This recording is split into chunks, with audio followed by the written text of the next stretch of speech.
You'll find out. We can give you those, I don't know, 40 minutes and maybe if we will lose some 5 minutes, so it's not a big thing. Okay. So let's say 40 minutes is, I think, okay. Okay. So you're all right with this? No stress for you? We'll find out. I think it's okay.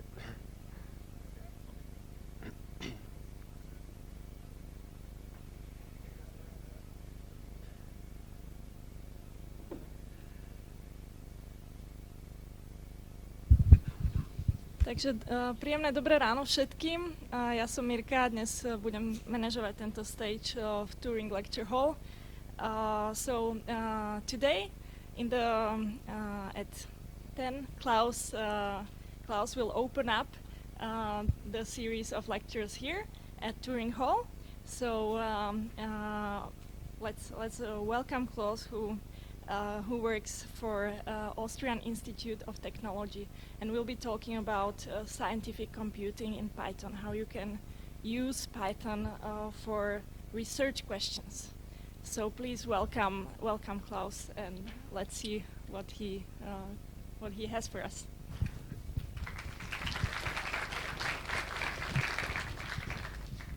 Thank you for the introductory words.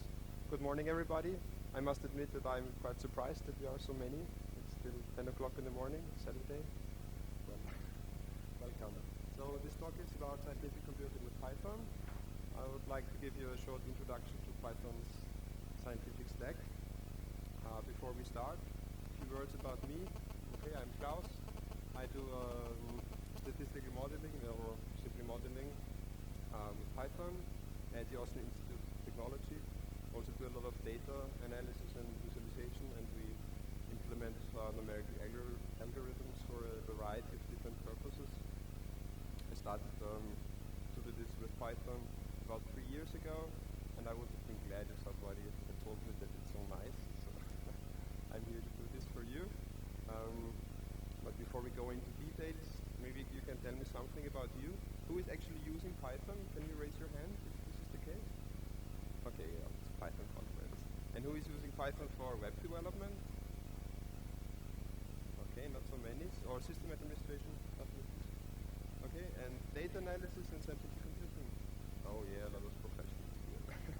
Okay, so this talk will be primarily aimed at newcomers. So if you do this already for a few months or years, then there won't be too many news for you. But yeah, it's still an overview, and let's see what we have.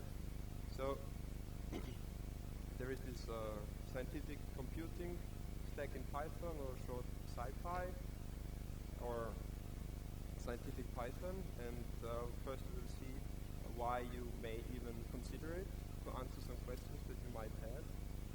Then we'll go a bit into detail what it actually is, so this SciPy stack, this ecosystem for scientific computing, because this is something that I found quite confusing at the beginning. Then we'll answer the question how you can easily get started, because you need a lot of packages. This might be tedious to get them running. Then we'll take a short look at companies who are actually using SciPy to solve or address their questions. And then we have 2 examples that we will show you, where you can see, let's say, SciPy in action. And yeah, then we have hopefully the time for your questions. Okay. So first of all, why should you even use it? Of course, I mean, it's written in Python, so for those who like Python, that's a big issue. But apart from that, it's open source and cross-platform. So especially in research, that's a very strong point, because you can easily collaborate with colleagues. You can share your analysis. There is no problem with the licenses, and you even save license costs.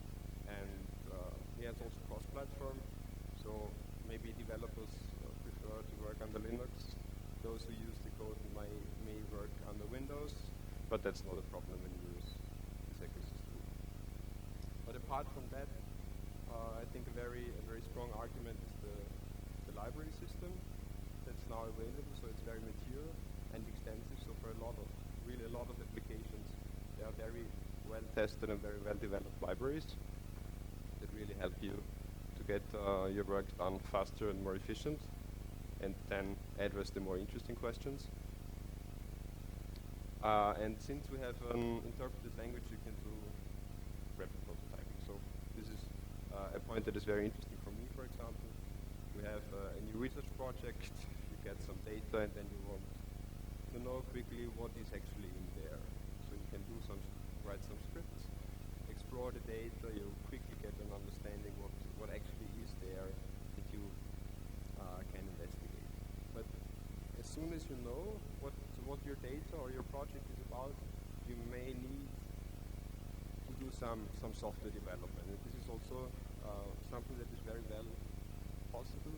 For example, I don't know, does anybody know MATLAB? MATLAB? Okay. And R? Yeah, okay. So for me, I like both MATLAB and R, but when it comes to more serious software development, I prefer to use Python, because you have all these nice tools and conventions that really help you set up a project and do more or less professional software development on different platforms, different versions. You have a lot of conventions that really help you work together. And a colleague of mine, when I asked him, why are we actually using Python and not something else? And his answer was, okay, it's just the right tool for the job. So it can be even that simple. And therefore, for me at least, it's a possible alternative to MATLAB. Okay, MATLAB is not open source, R would be open source, but the programming experience is just a bit different, I would say.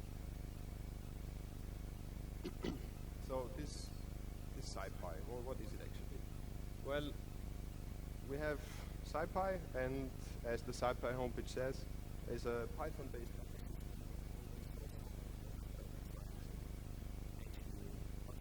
it's a library, so this was something that confused me at the beginning.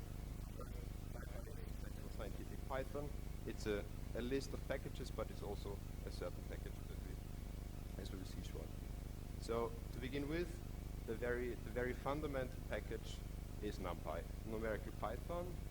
The point is that NumPy provides a very powerful, a very basic data type, the ND array, and this is, let's say, the core building block. Everything, or almost everything, is built onto this NumPy array, and the functions that operate onto these arrays. So the important thing to know is that as Python is an interpreted language, it often lacks performance. And when you want to do data analysis, or when you want to solve a complicated physical model, you have to do a lot of computations. And if you have to implement this in a variety of for loops in Python, it will be awfully slow. But when you are able to express your algorithm in NumPy data structures and with functions that operate onto these NumPy arrays, then you get close to C speed, and then you have both. So you have almost the performance of a compiled language, but still the feeling, the handling of Python. And it's also important to know that internally, a lot of functions are not re-implemented in Python, but instead there are a lot of functionalities are just wrapped around established industry standard Fortran and C implementation. So it is quite likely that the function that you find in MATLAB is really very the same in Python, because in the background they use a Fortran library which is the same, or a C library. So internally they both use BLAS and LAPACK, if you know them. So you get pretty much the same, but a different wrapper. So this is, let's say, the fundamental building block. And then we have SciPy, and this might be confusing because now SciPy is a library, and then we have matplotlib. So in NumPy we have very basic data types, functions for random number generations, linear algebra, and maybe some FFT stuff. When it comes to more specific questions, let's say like we want to integrate a function, we want to optimize we want to interpolate or something like this, then you have to look at SciPy. So in NumPy you have the data structure, and in SciPy you have the functions that you use to solve a specific problem. And of course it's nice to work and only look at plain numbers, but it might be even nicer to produce a plot. And this is where matplotlib comes in. It's a very extensive package, also very mature. It's primarily for 3D plot, for 2D plots, but base 3D plots are also possible. And with these 3 packages, you're already quite well on the way. But then there are 3 others, and together these 6 form the core system for scientific Python. So the one that is on the lower left here is pandas. We will take a quick look at pandas and at SciPy later on. Pandas is for doing data analysis. It's for panels, so for flat data sets. It's a very interesting library. So when you want to do data analysis, this is the place to start. Personally, I must say that every project that I have uses at some place pandas, because it offers very convenient data structures and tools, very powerful tools to do data analysis, because at the beginning when you get some data, you really spend most of the time to getting it into the proper form, to reshape it, to fill missing values, to transform it. It's really tedious, and pandas is really good at it. So you have I/O tools, you have a lot of functionality to bring the data into the form that you can actually extract some information out of it. And then you have powerful group by and apply capabilities. So you will see later you can group by the data easily by an age group and then aggregate and compute means for each group and stuff like this. If you're more into symbolic computing or are looking for a computer algebra system, then SymPy might be of interest to you. And last but not least, we have IPython. So IPython stands for Interactive Python, which is basically some kind of enhanced shell, where you have, like in Mathematica, an input and an output cell. And it also adds additional functionality. We'll actually use it. I've seen that yesterday there was a talk about Jupyter. Does anybody know Jupyter here? Okay, some perfect. Very well, very convenient for me. So we have this IPython project where you have input-output cells, and then you can render them in the browser, and that was formerly known as IPython Notebook. This is something that I will use later on, and the language-agnostic parts were sourced out. Now it's called Jupyter, but internally when you do Python, it uses IPython. So that's, yeah, but you will see later on. So these are the core packages.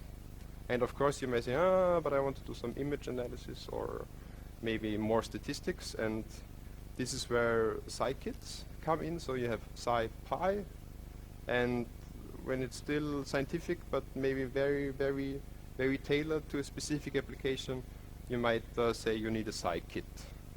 And there are also other packages. I cannot list all of them, but these are the ones that I think are of interest. So first of all, the stats models, which is basically the statistics package for Python. It's not as powerful as R, of course, but for most applications it's pretty good, I think. Then you have scikit-learn, one of my favorite packages. So when you are into machine learning, this is really something that you should look at. If you want to do some image processing, it's scikit-image. And it's not a scikit, but it's also a very interesting project in my opinion. It's the natural language toolkit. So if you want to do some natural language processing like speech tagging or whatever, this is also very interesting in my opinion. And of course, yeah, I don't know. I mean, there is BioPython, there is AstroPython. So for a lot of domains, there are even research groups setting up their own Python projects for addressing the tasks that they deal with in their daily business. So there's really a really lot of activity going on here. And all of these packages rely on these packages. Maybe not all of them. I mean, not all of these packages, but NumPy you find always, and SciPy, and depending, for example, in stats models, pandas is a dependency of stats models. So like to get a bit of a feeling of R. So, okay, this is what we have. And yeah, that's an important question. So we have libraries that internally use C or Fortran, and on Windows this is usually a pain to get these things running. So if you are not already using it, and if it does not already work, then I suggest to use a scientific distribution. Personally, I use Anaconda. It's a cross-platform open source package management system. It ships with, I think, 180 packages. So there's pretty much everything that you need at the beginning. And it also has a package management system. There even Python itself is a package, so switching between Python 2 and Python 3 is not a problem. On Windows, I think WinPython is an interesting option. You don't even have to install it. It's nice, a nice project if you want to take a look at it. So the point is that you need, it's not like in MATLAB at the university where you have a MATLAB license and all toolboxes and everything magically works. So you have to manually install the different packages, and this is often a bit tedious, and therefore when you download the distribution, everything works and everything is there. And that's for me the reason why it's a good idea to go for one of these distributions. They all ship with IPython and also Spider. Spider is it's called Scientific Python Development Environment. So it's quite nice. It's like MATLAB or RStudio. So you have an editor, you have an interpreter, you have variable explorer, project tree. You can take a look at the figures that you create. It also has Pylint support and McCabe. So it's quite nice. And with one of these distributions, there are others as well. The nice thing is that it just works. Download it, and as WinPython put it, you can run Python Spider with SciPy and friends out of the box. So this is, I think, a good summary why you may use it. But you can always install everything by hand if you prefer, of course. So yeah, well, we've now seen that there are a lot of packages. Maybe I was a bit fast, but please don't hesitate to ask if something was unclear. But the question remains, who else uses this? Of course, I think it already looked like a lot of work to set this up, but still it's unclear whether it's just a niche product and I like to promote it, or if somebody else is actually interested in this. And therefore I compiled a short overview of companies. I think you know Google. Okay. So I put Google here because they have recently released TensorFlow, which is a deep learning framework. They are developing in C++ and Python. It has a nice Python API. And for me, I mean, yeah, you know that Google is using Python, but this is a very powerful library. And they really want to promote it, and they have also set up specific interfaces that look like scikit-learn, for example. So it's easy to get started. So I think that's an interesting message. CERN is using Python for data analysis. DLR, this is the German Aerospace Center. They even release Python packages. This is Auria. They are contributing, and it's a French research institution. They are even also contributing to scikit-learn. Then here you have a capital management company. They are using Pandas, for example. Pandas originated from the finance industry, and now it's open source. So these are very serious companies, I think. Spotify is also using scikit-learn, for example, to classify songs. Yeah, and the like. I mean, this could also be an even longer list, but still, I think it does not harm to give it a try. And you're in good company. Let's put it that way. So, okay, this was a very fast-paced introduction. Do you have any questions so far? I mean, I know we have the question session at the end, but okay. So, to give you a bit more of a feeling how it really looks like using SciPy, I've compiled two questions. The one is a small differential system, a small system of differential equations, Lotka-Volterra equation. It's called. It's a predator-prey model. We will come to it shortly. We will use NumPy, we will use SciPy, and we will use matplotlib for some basic visualization. And the second example is that we have a small data set, wage data from the US. We will look at the relationship how wage depends on age and educational level. And for this we will use pandas and Seaborn. Seaborn is a plotting library that uses pandas. And you will see that with just a few lines of code, you can also already get some impression what information is contained in your data set. And for example, for me, this is really important.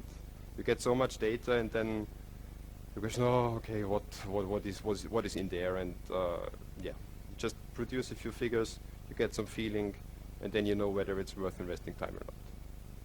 And in both cases, we use this IPython or Jupyter notebook. So I will now take a seat, and we'll see what we can do here. Oops.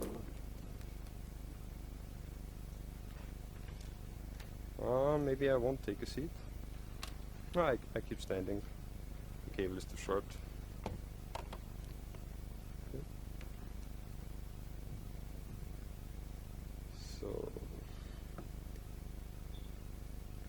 So this differential equation I was talking about, this Lotka-Volterra equation. Does anybody know it, by chance? Okay, any biologists here, maybe? Ah, okay. Okay, there's no need to be afraid of. We take a deep breath and let's take a look at it. So we are in, let's say, biology, or in a very simple form of biology. We have a system of two populations. So we have predators, you can think of foxes, and prey, rabbits. And the question that you ask is that as the rabbits replicate, or reproduce, sorry, I mean the foxes will be happy eating them, and the more rabbits there are, the foxes reproduce, and of course the rabbits run the risk of dying out. But as the population of rabbits declines, the population of foxes will also decline, and when there are no foxes left, the rabbits can reproduce again. And this is what is basically the message of this small system of equations. And what you see here is that x is the number of rabbits, let's say, y is the number of foxes. And this dx dt, so it depends on time, and this is the rate of change. So the rate of change in the number of rabbits depends on the number of rabbits because they reproduce. So this is the reproduction term.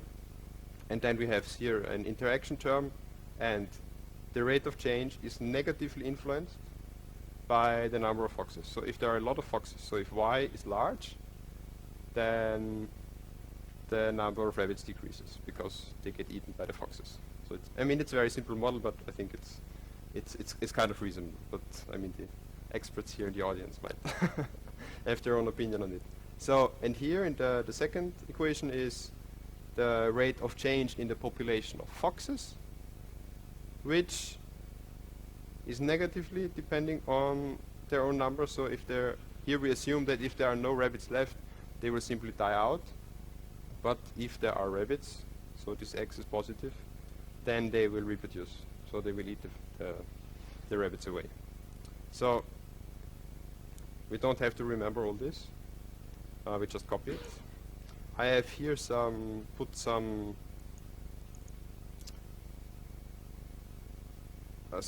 imports, so I don't have to I don't forget them. It's nothing special here. This is something related to IPython and some imports, and here we have a list of coefficients, also that I don't forget it. We just execute these two lines, and now we have here the equations, and a nice thing, it should render.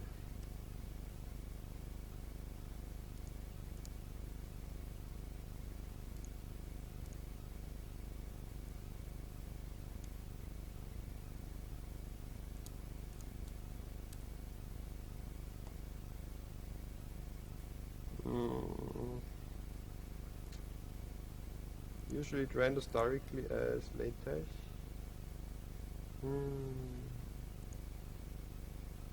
Should look like this.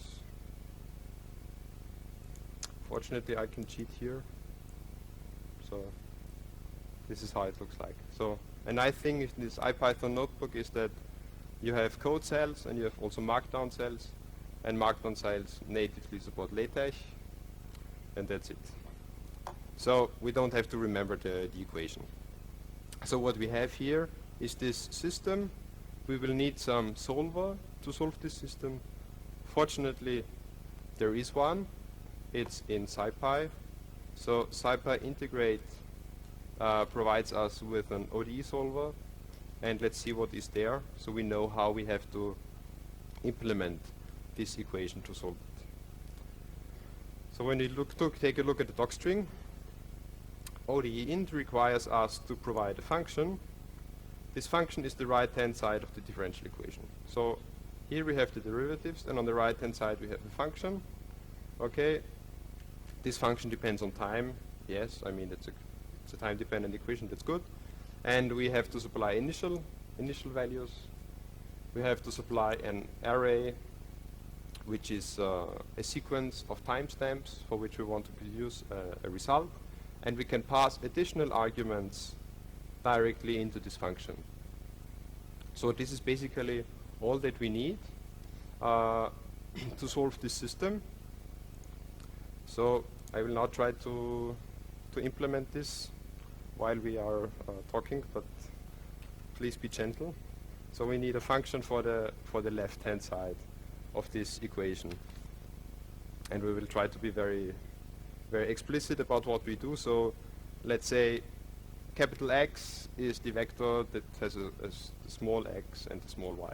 So the capital X summarizes the population, and we have to implement this function. This function depends, of course, on x, so the population vector. It depends on t, not explicitly, but you may need it. And then we have some coefficients. And the coefficients are alpha, beta, gamma, and alpha, beta, delta, and gamma. And they are contained in this coefficients tuple. Then we want the first element of capital X to be x, and the second element to be y. And then we can basically directly write down what we have here. So dx dy equals alpha times x minus beta times x times y. And then we have dy dt. And what is this? This is delta times x times y minus gamma y.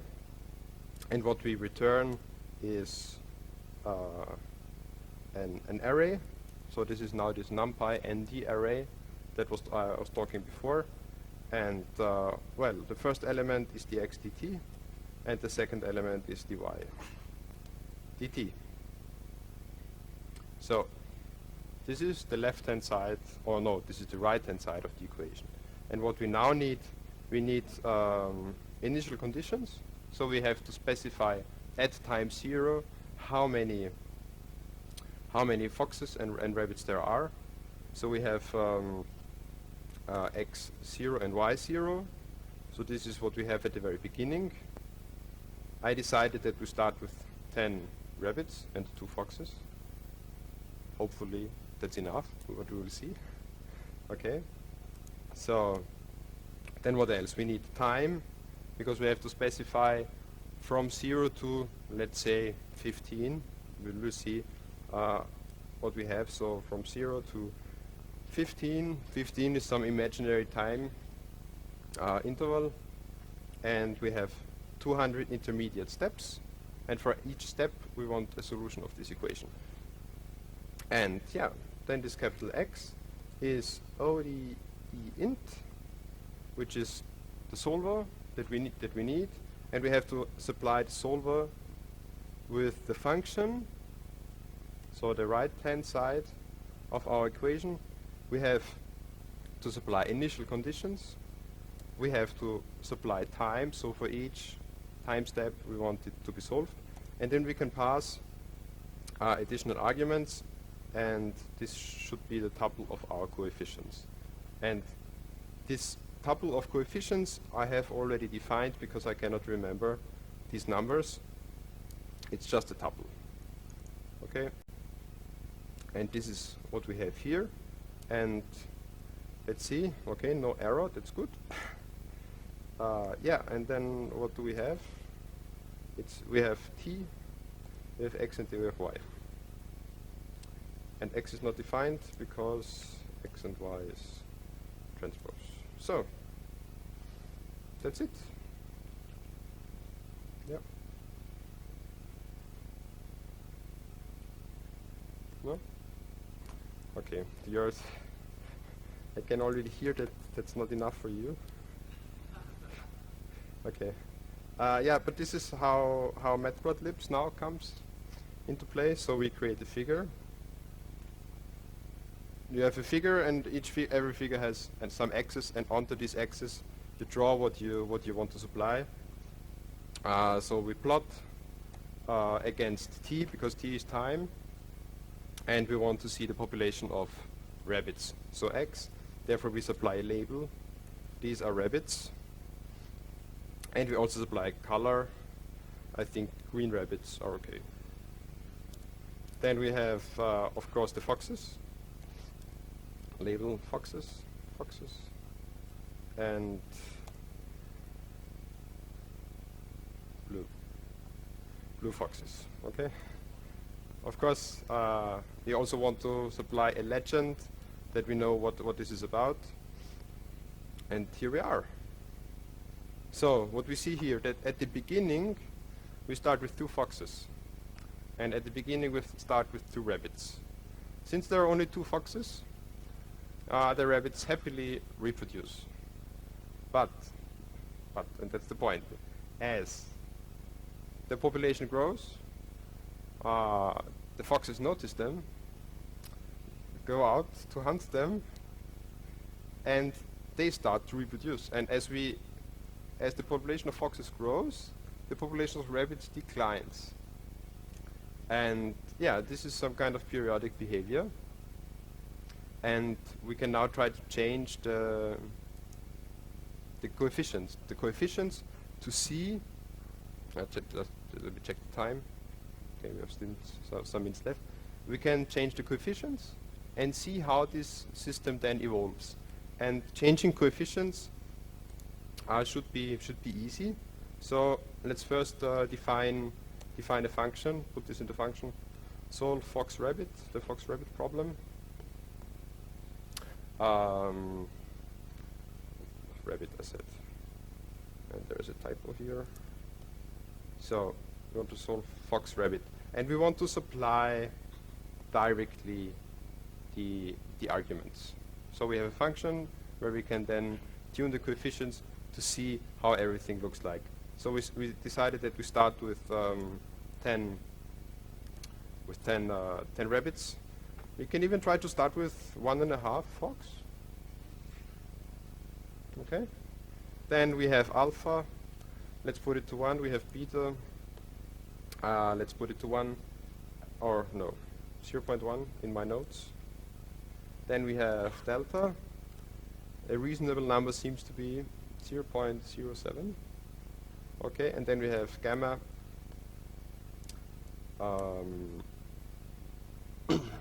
Which is also a very important coefficient, which we set to 1.5.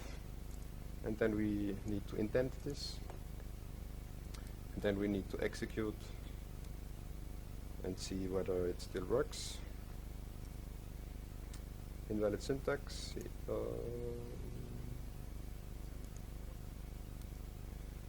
So semicolon.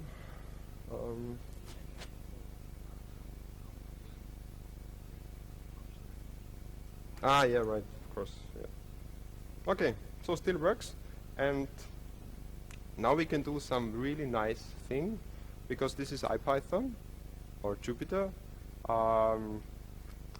Give me a second. I will now do the following. We define some kind of widget. Syntax is just something. You supply a function, solve fox rabbit, and then you can specify a range of values. So this would be nice, because when you have a range of values, we can then shift the values and see what happens. And we say that the number of rabbits should be between 0.1 and 20. The number of foxes, so it's the initial value, so I should put 0 in here. Note that these are actually the arguments in our function here. So this should be a 0. These are the arguments, and we need this line to be in here, that we can really change the coefficients. So for this we supply a range of, what's in my notes here? A range of 0.1, and then I copy the rest out of my cheat sheet. So, because I don't want to get you bored. So what do we have? We have interactive, which is some magic function. We supply interactive with a function, and then with the arguments that are passed into this function. And do you know what happens now? Okay. So this is what happens. It automatically creates sliders based on the values that you supplied here, and we can then adjust, for example, the initial number of rabbits and see what happens. Here the scale is automatically adjusted, so we fix this. So we say that ax.z y limit, the y limit should always be between 0 and, let's say, 70. So we can more easily compare what's going on here. And then, yeah, you can adjust. Alpha was the reproduction rate of the rabbits. So you see that for small alpha, they reproduce slower, and for large alpha, the curve gets steeper. And now you can play around and investigate. Delta was the kind of the reproduction rate for foxes, depending on how many rabbits there are. So when delta is very small, you don't see a lot. I mean, the rabbits are not anymore very much influenced by the foxes. As delta gets larger, you see that the foxes become very hungry and they eat all the rabbits. Okay, so this is a very nice way to play around. Only 1 minute left. That's right. Okay. Therefore, we go again to our cheat sheet, because this wage data set. I just want to give you a very short overview. We again need some imports. Don't mind them. And then we have a CSV file. A CSV file that gives you wage data depending on age, educational level, and so on, sex, and etc., etc. And now we want to investigate what we have here. And first we need to read it. Then you want a quick overview. So what kind of data is actually there? You ask, and this is now a pandas data frame, and a data frame knows a lot about itself. A data frame can tell you, okay, we have a column year, a column age, a column sex, race, education, etc., etc. And then, since it knows a lot, you can also ask the data frame to describe itself. For example, when you want to know in which range is actually this age variable, you can tell him, describe yourself. And then, you know, the youngest participant in the study was 18 years old. The oldest was 80 years old. So you quickly get an overview. But as we have seen before, plots are a better way to express information, and you can directly plot the data that is contained in a data frame. So we just set up a figure, and now we have, depending on age, the wage. So at the beginning, you tend to earn more. The rest of your life, it stays the same, and you get poorer when you as you get older. And just a few seconds, please. Now, of course, I mean, this is a cloudy thing. It's not so clear. How does it really look like? So what would be nice is that if you could group by age. So every 18-year-old are a group, every 19-year-old are a group, and so on. And this is very easily accomplished because you just say data frame, group by.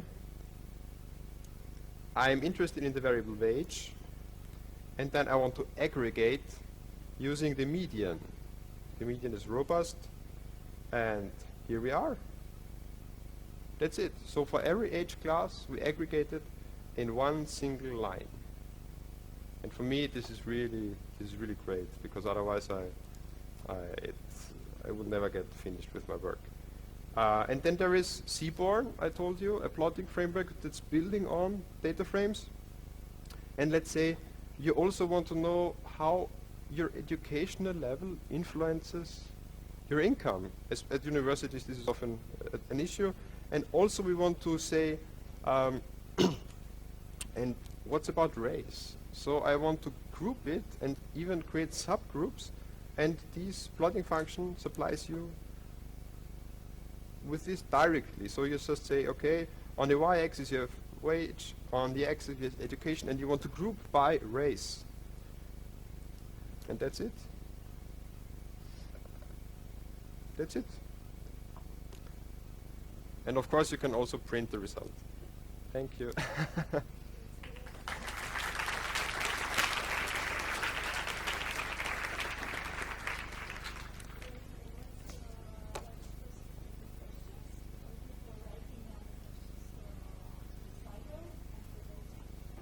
Wow.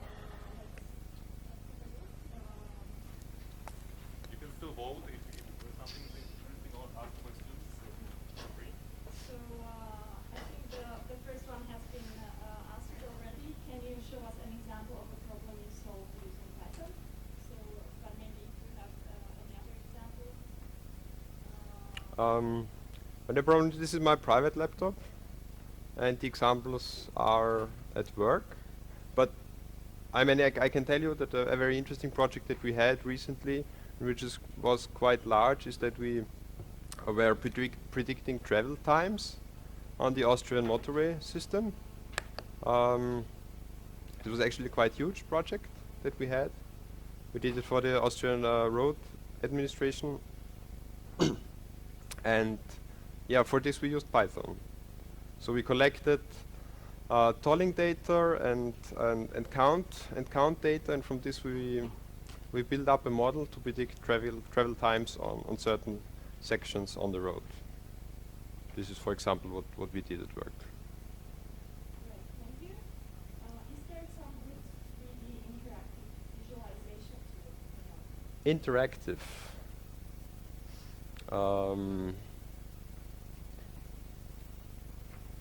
What is meant by interactive? So you can turn it around, or?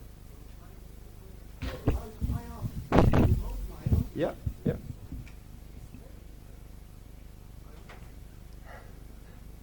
But was this already the answer, or?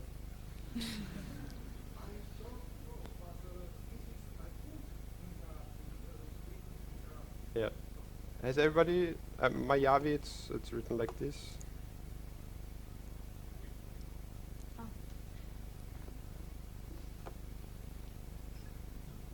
Okay, I'm sorry. So 3D scientific data visualization and plotting. This is one of the tools I know. Maybe there are even others. I think Wispy is something, but I'm not sure. Good, thank you for the tip. And there's also Plotly if you want interactive stuff. Plotly, maybe, but not 3D. Mayavi is for 3D, yeah?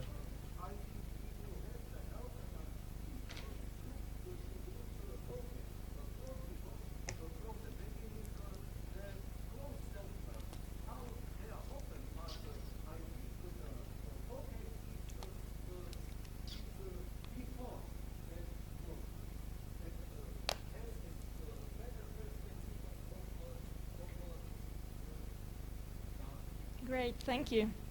So one or two more questions. Is it possible to use Python instead of LabVIEW for control lab devices? No idea. But I know that a colleague of mine is controlling measurement devices through Python. So maybe yes, but I don't know. All right. Okay. I think Okay. there is a talk in the afternoon. Yeah. Well, then please come again here in the afternoon. I think it's measurements with Python or something. Yeah. Mhm. Good. And the last question, of what should newcomer in SciPy beware most?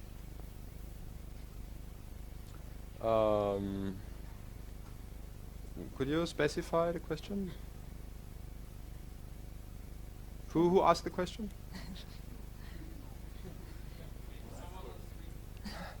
Someone else. Okay, well, phew, I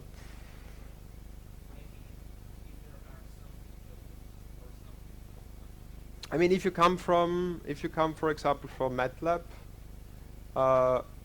you have to get used, for example, to the indexing system, because now in Python everything starts at 0.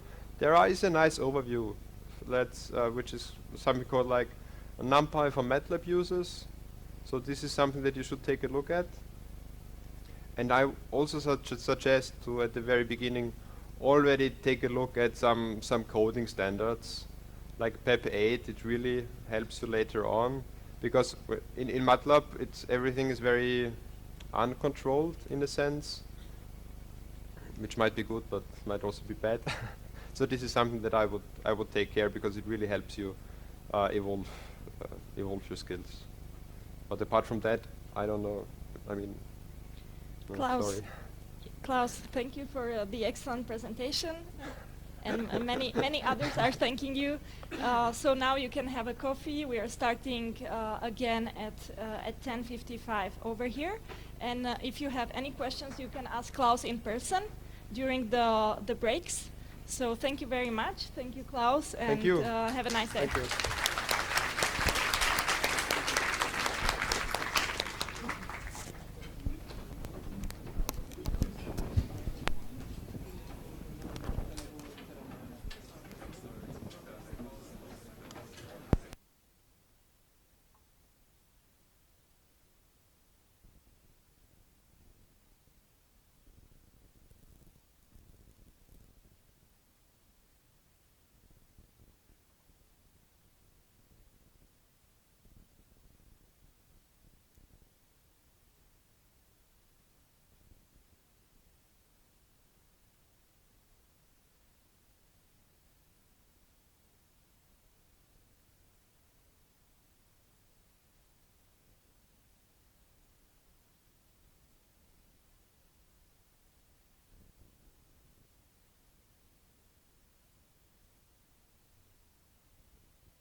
Nevybije sa? Nemal by sa Dobre. náhradné baterky, tam sú také.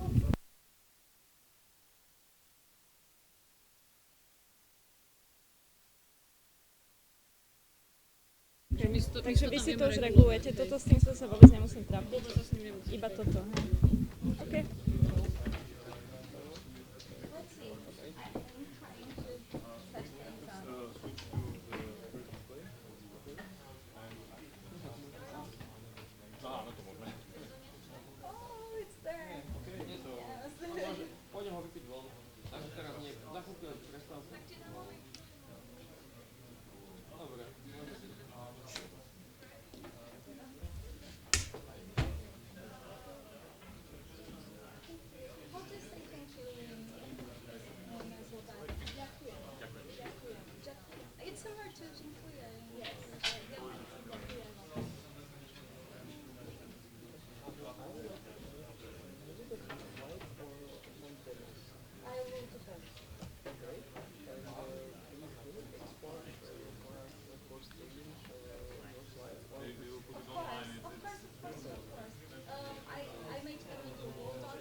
You can tell them.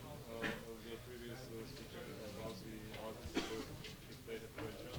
Nobody asked because they used but during the question session, they were gone. In the last auditorium, people didn't ask, they just but now we are quite small. Just tell them whatever you like. Tell people to ask.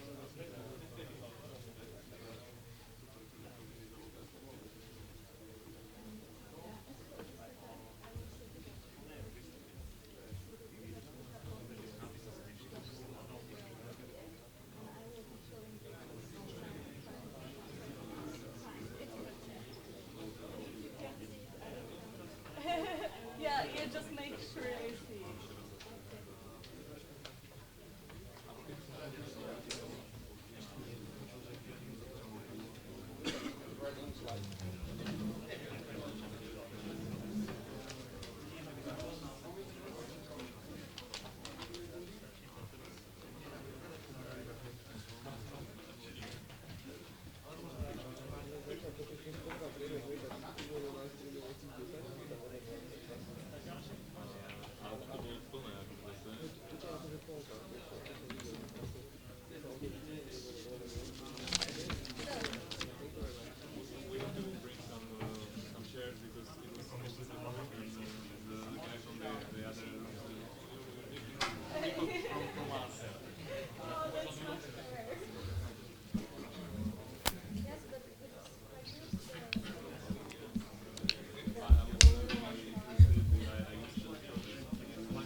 máme teraz takú vec, že na Twitteri tweet, ktorý dostane najviac lajkov, dostane PyCharm license.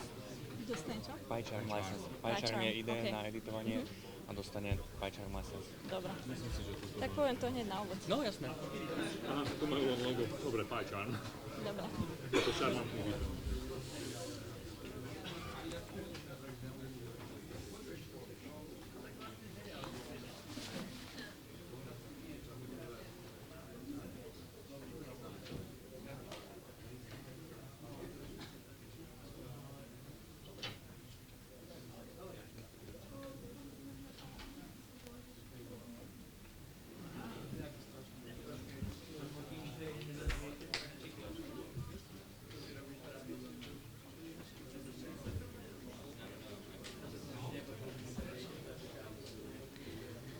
So, hello everyone. Before we start, there is one small announcement. There is now a competition on Twitter. So, if you tweet for PyCon, you can get PyCharm license. So the most successful tweet on Twitter can win PyCharm license. So please do tweet for PyCon SK. And I think, yes, we can start. All right, so the second lecture in this touring hall today is by Tatiana. She started programming a couple of years ago in 2002, and she worked in Brazil for Ministry of Science and Technology, and then switched to the media sector. And worked for Globo, the largest media company in Latin America. And now she lives in London and works in the education sector for Education First. And she develops educational applications. For example, connecting in real-time tablet and web apps using inside and outside the classroom for English learning. So. And Tatiana will tell us about automatic English text correction. So please welcome Tatiana. Hello, everyone. So can you hear me? Is it okay? Cool. So first of all, I'm very happy to be here in Slovakia. It's my first time here. And I'm very excited. The conference organizers are doing an amazing job. As many of you, I'm not a native speaker, so if there is anything you don't understand from my English or anything, just you can even raise your hand or use the system to make questions. So let's go. I was already introduced, so I'm 31 now, and I've been programming since I was 15 to 16. And I've already programmed in Assembly, C, Java, Pro, Lisp, Haskell, and I've been currently using mostly Python and Golang. I'm Brazilian, and I'm in London for around 1 year and a half now. And most of my job is developed in Python.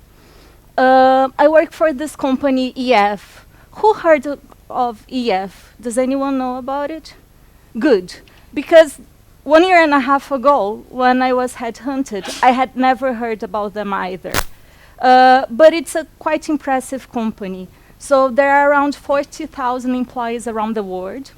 And the purpose of the company is to provide education.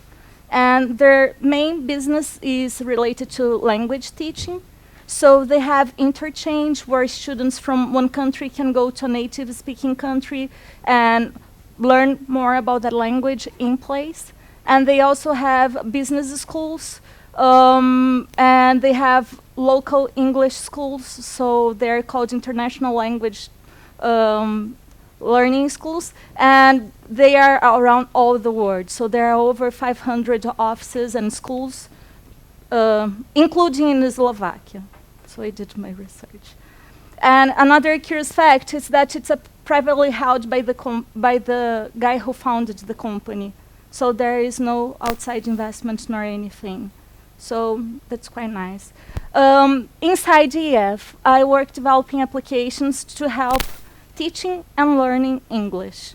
So I work for this department, Classroom Technology Experience, and there we develop both web and mobile apps.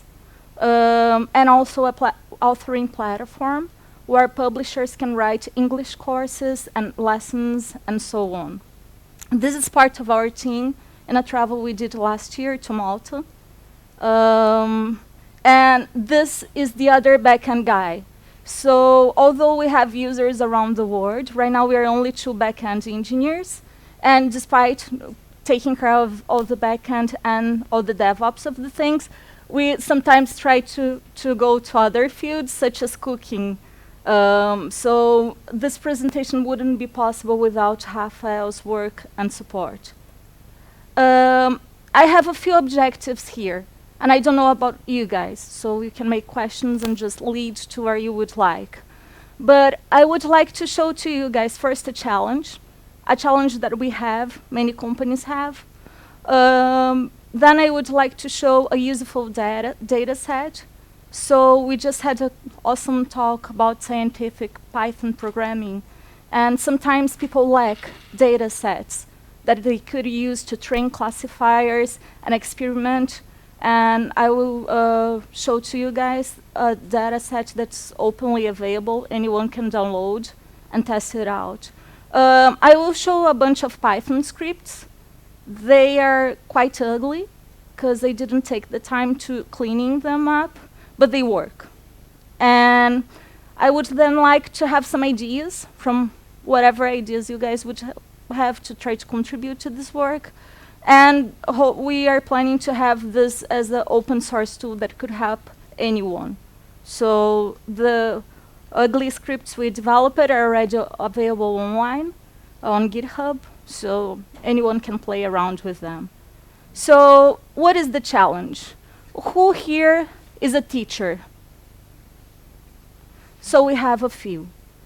My parents are both teachers. And one of the hugest pains of my father was always when he had to evaluate exercises from students.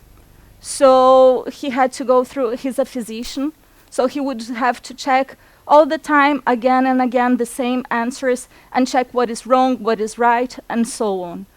And in English, teaching is not different.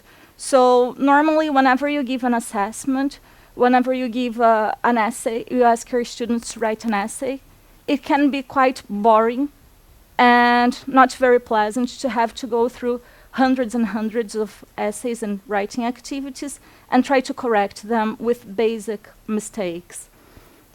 So this is an example of an essay a student sent in our school. It's anonymized. That's not her real name. But you guys can have an idea of how is to be an English teacher.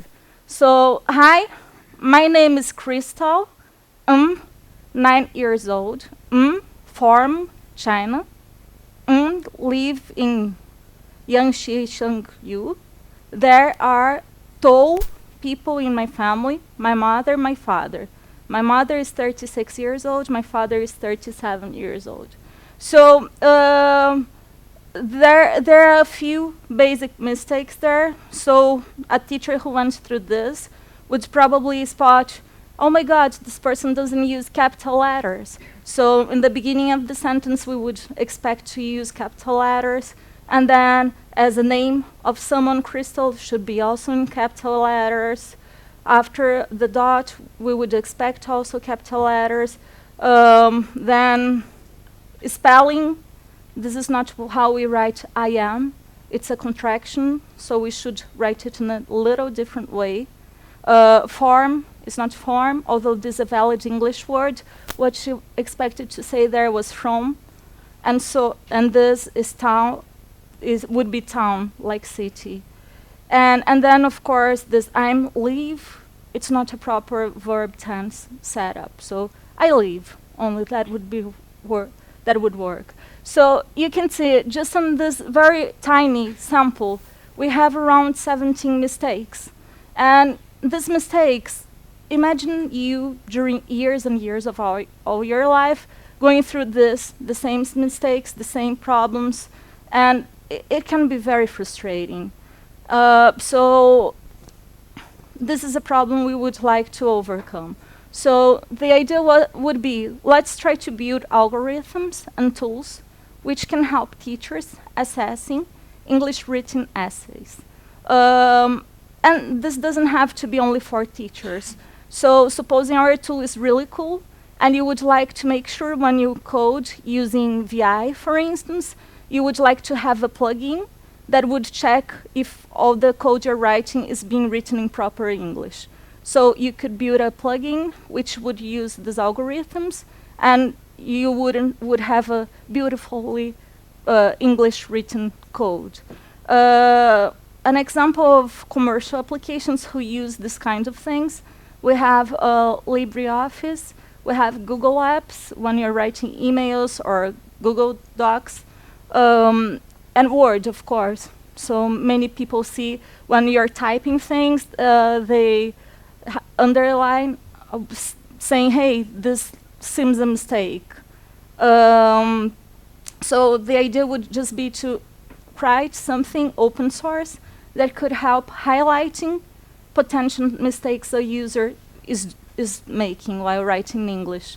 So from a programming perspective, the input would be an English text, and the output would be a list saying, these are the positions where we have mistakes, these are the words.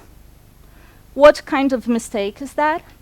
Is it a spelling, is it a capitalization, some article, some pronoun? And then, if possible, the proposal fix.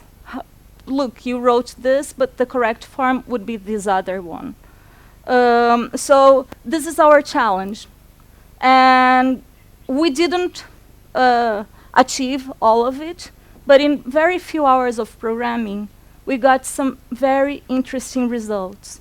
And I will be sharing with you guys what we achieved this far. So before we start, a little about the data set. So to do this work, we had almost 500,000 student essays. And there are over 2 million sentences, word tokens. They were from 85,000 learners, students from 16 levels of proficiency, from beginners to advanced students. And all of these writings, they had been annotated manually by English teachers. So they used this tool just to say, okay, no, this is not, this is wrong, wrong, wrong, wrong, wrong, and they could propose what would be the fix for that. And this is quite awesome. So all this information was retrieved from EF systems. So one of the products of the company is called English Town, and it's an English online school.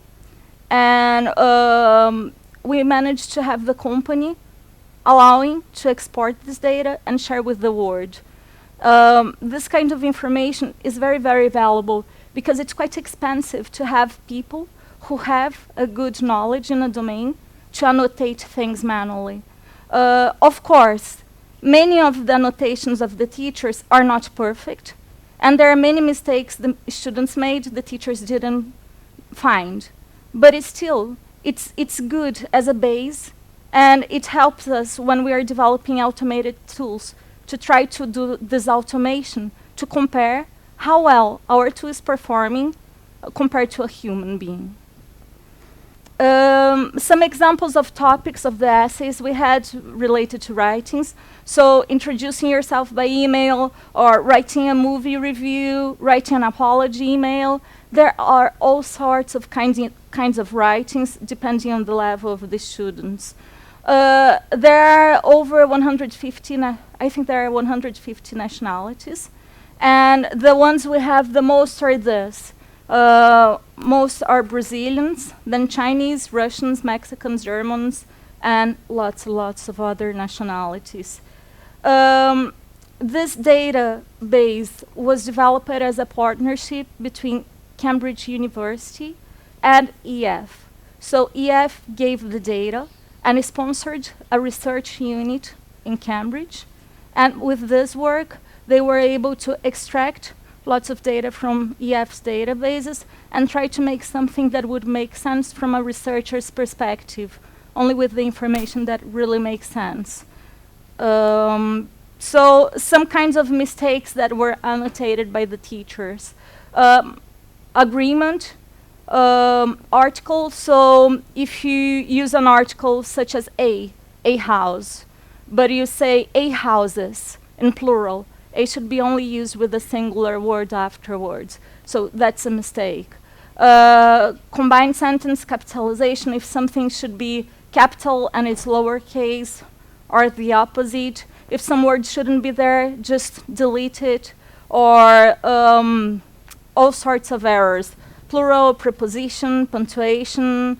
And the interesting thing from the data we have is that each of these lines is one of these kinds of mistakes.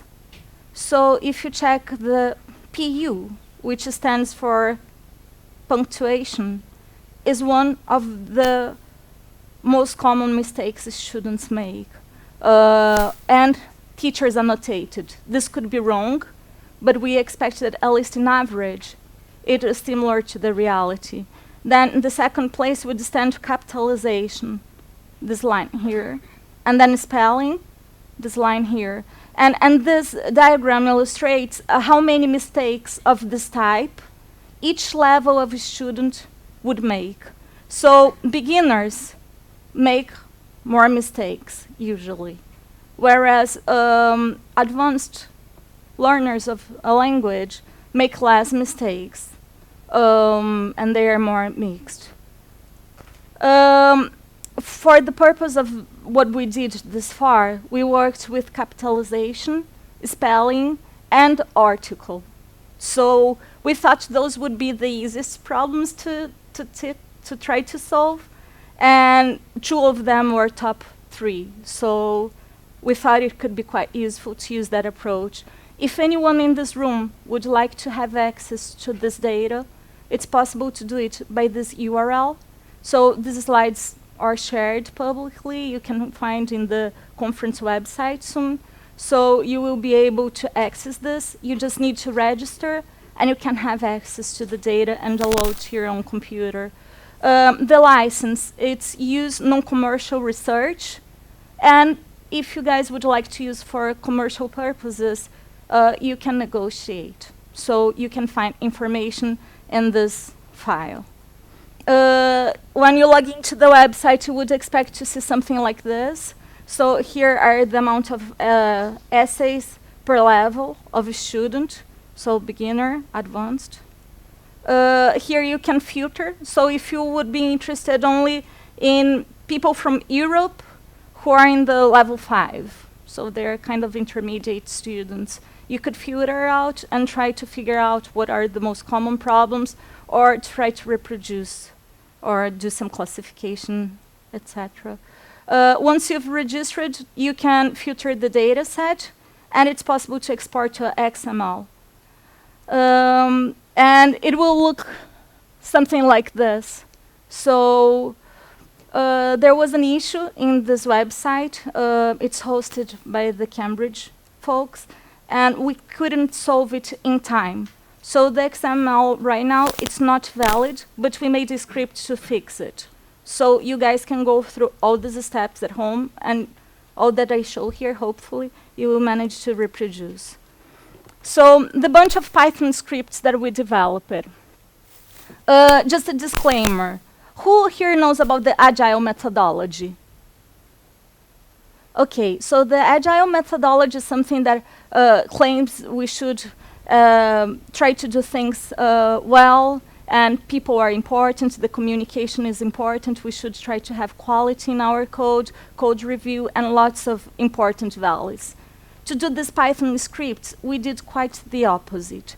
So we used a methodology called Go Horse process, and it's just a joke. So if you check the principles of the Go Horse thing, those are all the things you should not do at home. But it's still, it was a proof of concept. And as we really wanted to show you guys how it's possible to develop something fast, to solve real problems, that was the way we did. But we plan, after this conference, to clean up the code and make it proper.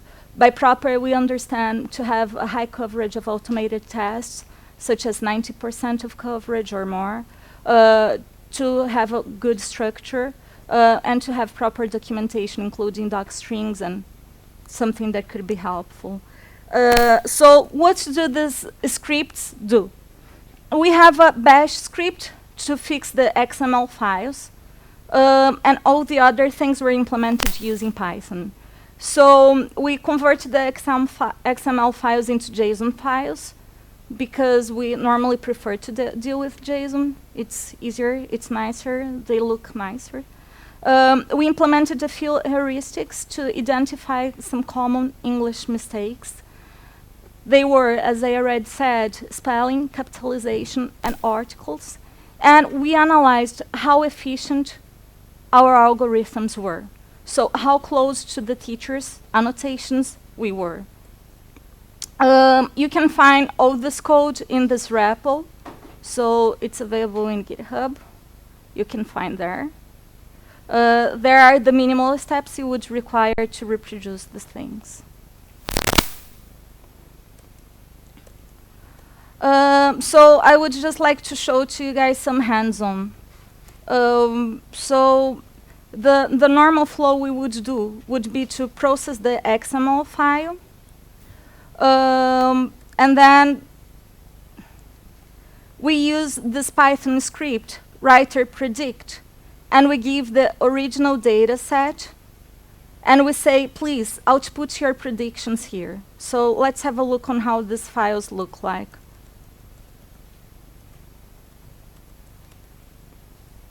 Yes, I know they're not very nice, but what we can do is to copy this.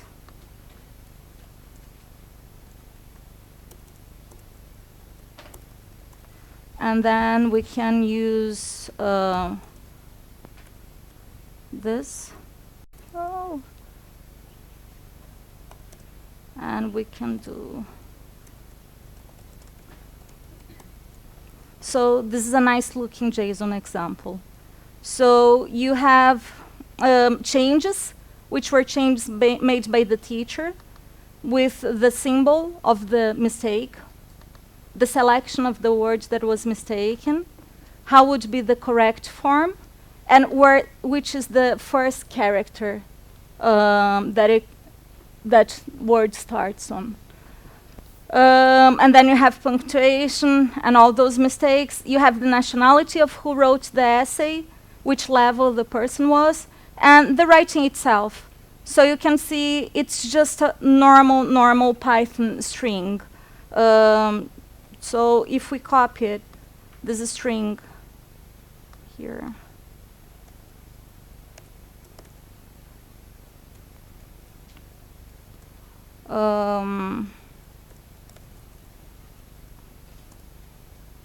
You can see that is simply a totally Python string.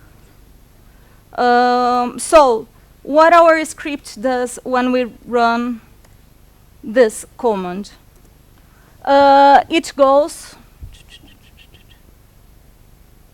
we say to our algorithm, please predict. We say where is this initial data file, where we had the teacher's information, but we don't look to the teacher's information. We just get the text.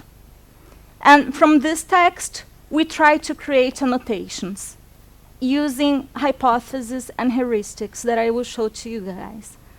Based on this, we output to another file, which has the same shape as the previous one, what are our predictions. So here I'm running this. It takes a few seconds, and it will soon output in this file some predictions for this data set. So what it's doing is it gets the text field, processes, and hopefully it would propose all the same mistakes as the teachers got. But in practice, not that good. So then we use this other command line here. Try to make it larger. So we say to analyze, and we get the file, the original file that had been annotated by the teachers. We get the file where our software made predictions of the annotations, and we specify a mistake type, such as spelling. And based on this, we want to see how our implementation compares to the teachers. And we run this. And then, from this, you can see the format is not optimal, but you guys can have a view, an understanding. So this would be the ID of that writing that the student wrote. This is what the teacher had written as a mistake in this position, and this is what our algorithm proposed. And then you can see these two other numbers here. One of them is the precision, and the other is the recall. So from this screen, if you guys could read what is there, you would say, oh my God, this is really bad, because what you have there is 0 and 0. So we got 0 precision and 0 recall, which is really awful. But the thing is, we sorted in an inverted way, so the good results are just in the beginning of this huge chunk. So let me export this to a file. And then we will open this wonderful file. And then you guys can see eventually that here there are a few successful situations. So this one, from this text, the teacher had written that Vist was misspelled and internet, and we found Vist. And then here, mooring, we found mooring. It was supposed to be morning, 40, and lots of them. And when our algorithm does the things right, we have here the same information as here. And this would give us 1 of precision and 1 of recall, which is the maximum. So in average, we got here, oh my God, here. So the average precision we got for spelling was 61%. This means that out of the things, comparing to a real teacher, a real human being, the script we took around 3 hours to implement would allow us to highlight in a software such as Word or anything, 60% of the mistakes a student might have done while writing English. So the things we did to check efficiency, we also wrote a few unit tests. So we would get a few basic cases that we wanted to cover and see if things were behaving as expected. And each interaction, if we said, OK, the first word in a phrase should start with capital letter. So we had this hypothesis. Let's try to build a regex, taking this into account. And then we would implement this into our function, and we would run again the data set. And this would allow us to see how much the precision increased or not, based on the changes we would make. And we would, of course, use that comparison side by side to see what our script is doing wrong compared to a real teacher.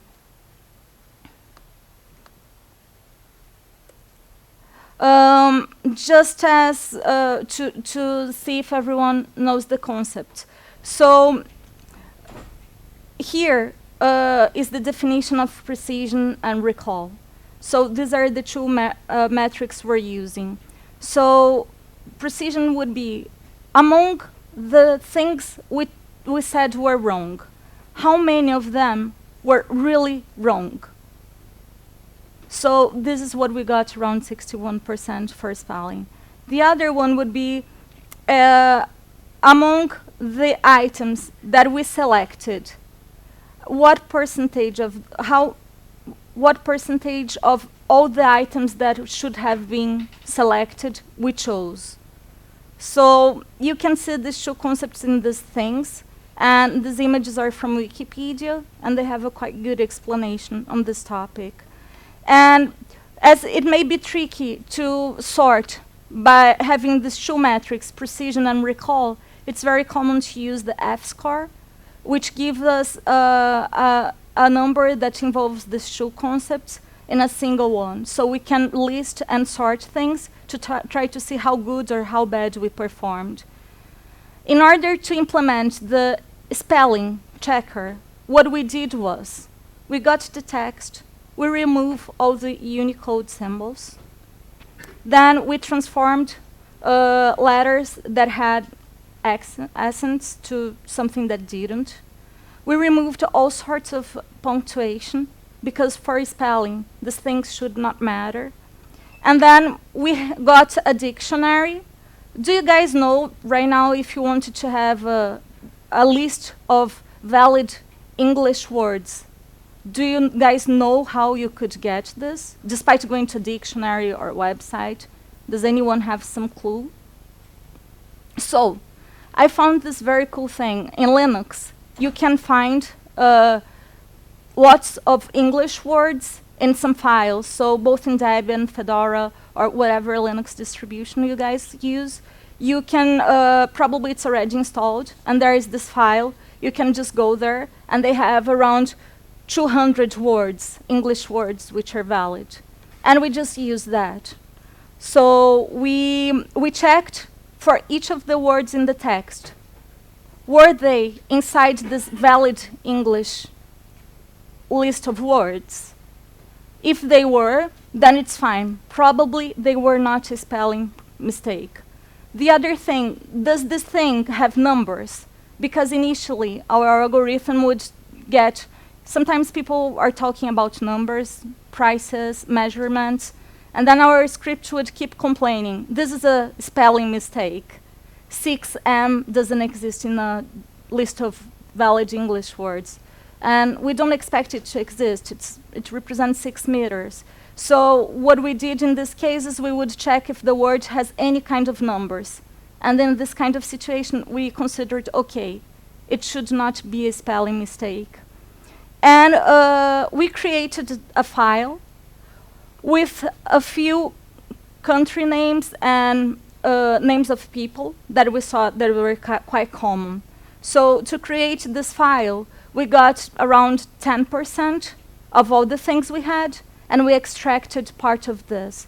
So we wouldn't be getting to, if we had used all our files and captured all these words that have capital, it wouldn't be fair, because we would be just using our script, using the data. It would have a very huge precision for this data, but if we try to use it in anything else, there would be mistakes. So we got just a small percentage to extract a few words that we knew, such as China, UK, Slovakia. All these words, they are valid words. And if any of these things that would check if a word is valid succeeded, then we would say this word was misspelled. Out of 85,000 essays that had mistakes, we got a mean precision of 71% and a mean recall of 65%. And this is how it would change across different levels of English. And this is out of curiosity, how many spelling mistakes we found based on nationality. So the first one was Russia, and then China, and you can check later. But this is only based on the data we have. Capitalization-wise, the strategies we used. First, we had to define what are sentences. To do this, we split using punctuation.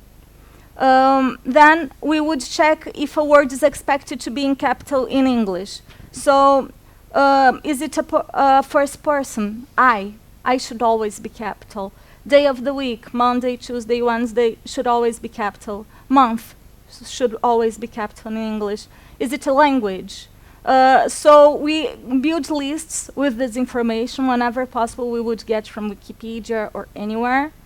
And we would had a list from the corpus, as I said, getting 10% of the corpus and extracting a few other names that we wouldn't have covered. And as a result of out 76,000 essays that had some capitalization issue, we got a precision of 57 and a recall of 55. So this is quite high considering the short time we spent and considering we're not using any language processing technique. So there are many advanced language processing techniques that we could use using NLLTK or scikit-learn or so many of these cool things that they can try to figure out, is this a noun, is this an adjective? And even without getting that deep, we managed to spot all these mistakes. And we can plug this anywhere, in any application, in any plugin. So, and this can help the poor teacher who has hundreds of essays and writings to check, can help spotting which are some of the mistakes at least. This is the precision and recall for capitalization. So this is something interesting. So I was reading an article that was discussing how efficient would be for us to try to identify post-tagging and see what is an article or a noun and so on in a text written by someone who doesn't speak properly a language. How well would that perform? And it's very interesting that normally these tools perform very, very well for beginners levels, because beginners, they usually make very short phrases, such as phrases of up to 7 words, whereas advanced learners, they would make longer phrases, which are more sophisticated and are harder for you to try to spot out these patterns. This is the F-score per nationality for capitalization. So the more advanced the users get, the harder is for our algorithm to check. And for articles, we just used a very simplistic approach. So we would check words that would have A before a vowel, or situations where it would be AN before a consonant. And only this, so it's extremely naive, gave us a not so good result. This precision is totally misleading, because if we don't get anything, the precision is being set as 1. So don't trust this 97% of precision. But the good thing is, although this is extremely small, we wrote this in 5 Python lines of code, it got already around 7% of the problems with articles. So it's already something. And this data is from another one. It's not from articles. And this is the result, the F-score. And this is how well our scripts and heuristics worked for our database. So these are the levels of students. Beginner is 1, advanced is 15. This is how well we successfully found words that were misspelled and so on. And you can see here that as the initial graph, beginners tend to make more mistakes than advanced. So here are some of our proposals of next steps. So we plan to clean up the code. We can use some probabilistic models to improve the spelling checker. Capitalization, we could use post-tagging, and we could try to identify what are organizations' names, places' names, people's names, without having to have a hard code list with those.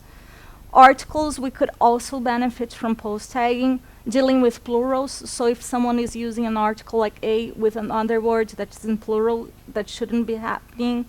We are planning to build a very simple user interface where we could allow anyone to paste text and try this out. And we are planning to integrate this to our platform so the teachers can give to the system input and feedback on how all the corrections were done, and we can learn from the teacher's experience. And this would be a slide which hopefully you guys would contribute to adding ideas on how we can tackle this problem. If you know any tools, if you have any ideas, you can tell us and we can improve it. And just some quick advertisement. So tomorrow, Rodolfo Carvalho, who is be speaking today, he organizing a coding dojo. Who here knows about coding dojo? They are quite fun. They are a way where people program in a group. So you have people pair programming, others just observing. We discuss problems, and it's amazing. It really helps people to improve the way they code. There is this video, which was done in Brazil. It has Portuguese things, but it's quite fun. You can see how is the workflow of Dojo. So if you have any questions, you can ask me. You can ask Rodolfo tomorrow from 9 to 12. And that's it. So if you guys have any questions, there is my Twitter. There is our team's email. If you would like to know more about the project, to contribute, to complain, criticize, suggestions, anything, any feedback is welcome. Thank you, guys.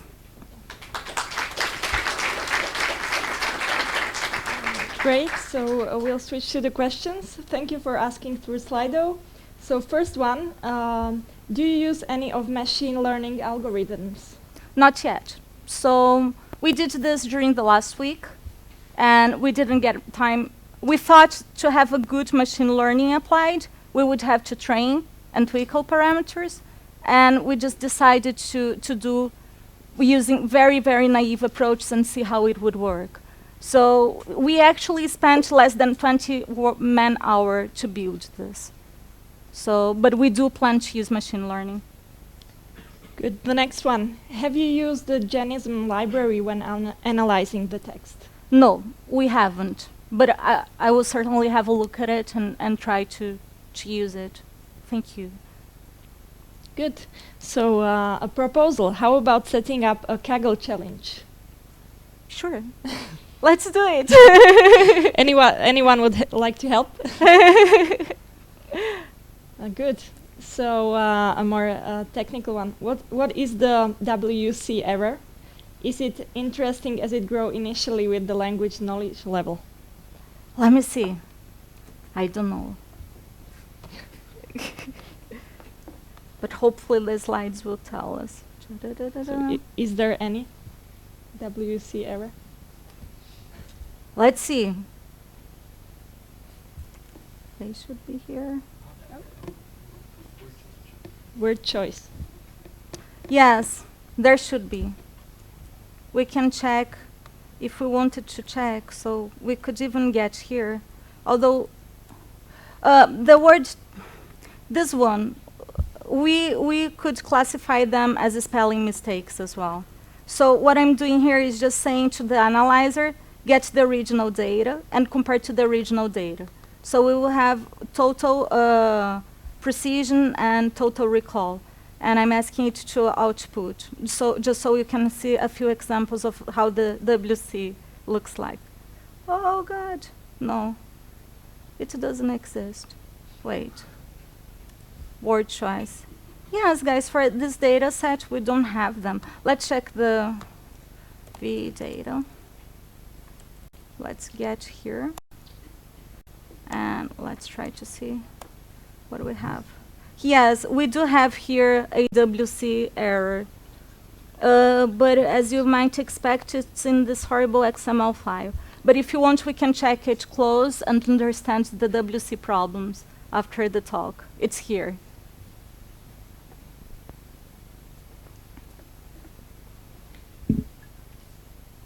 Good.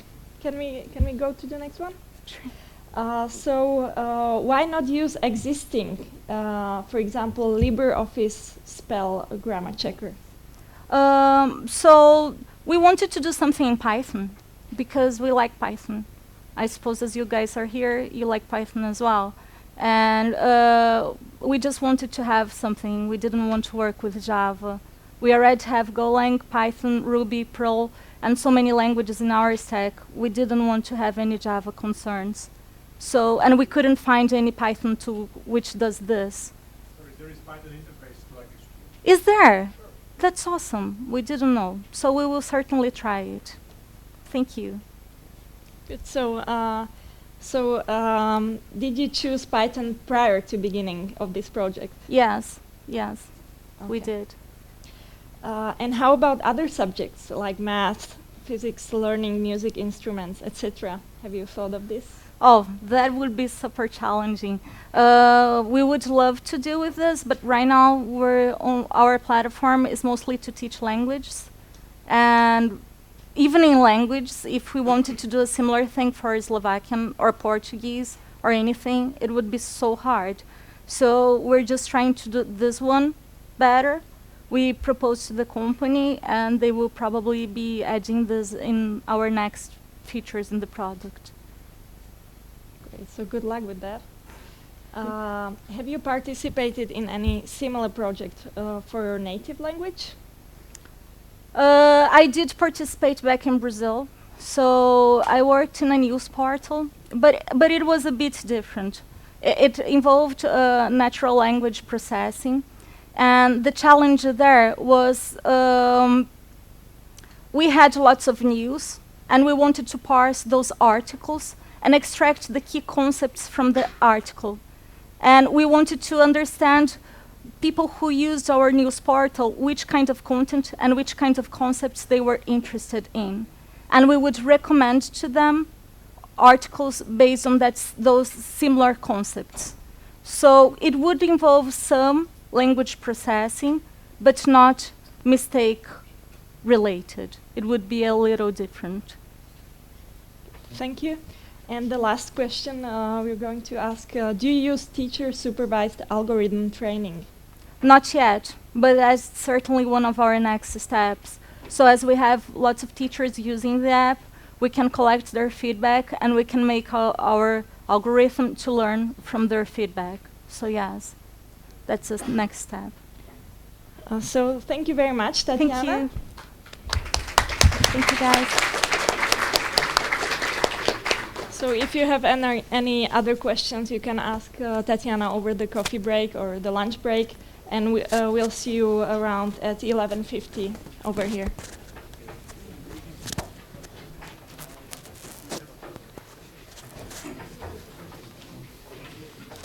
Thank you. Did I respect the time? Thank you.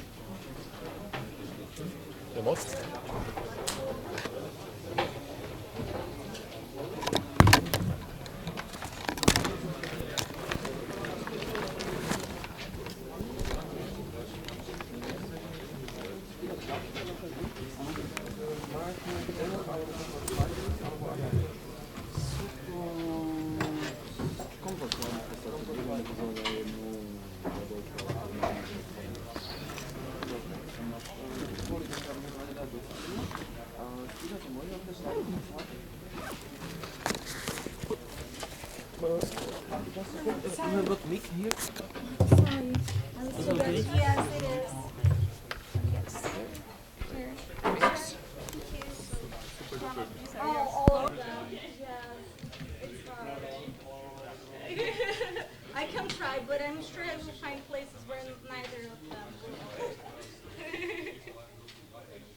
Every country, right? Yes, we need to.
sú lokálne.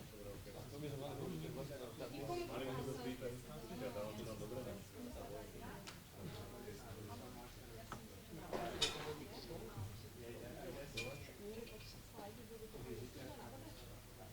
Neviem.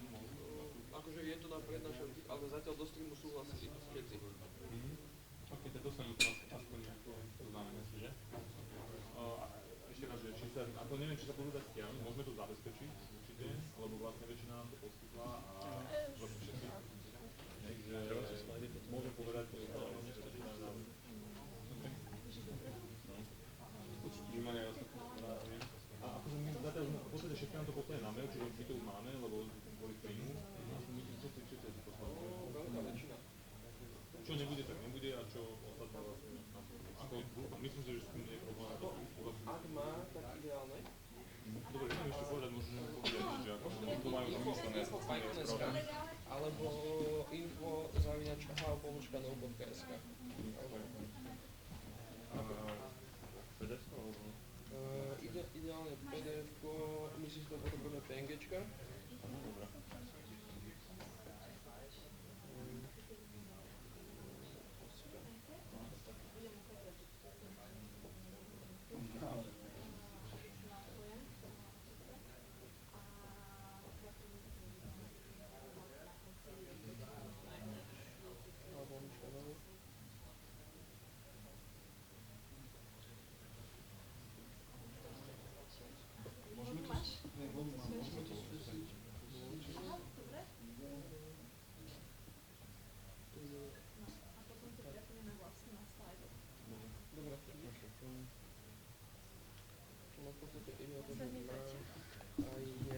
Ukazuješ niečo na žine, alebo že to sú len slajdy?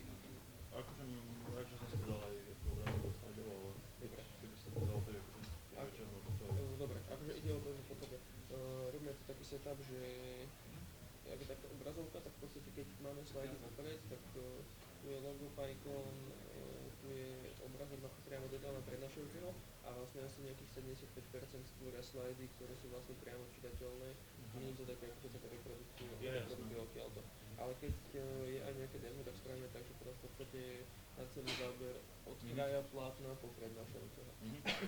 Takže keď pošleš, tak bude to lepšie čitateľné pre tých, čo sú online. No, jasne.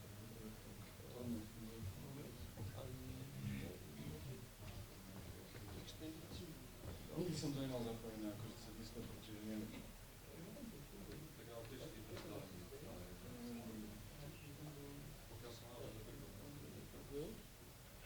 dobre, akože keď tak vieme ísť VGAčkom určite.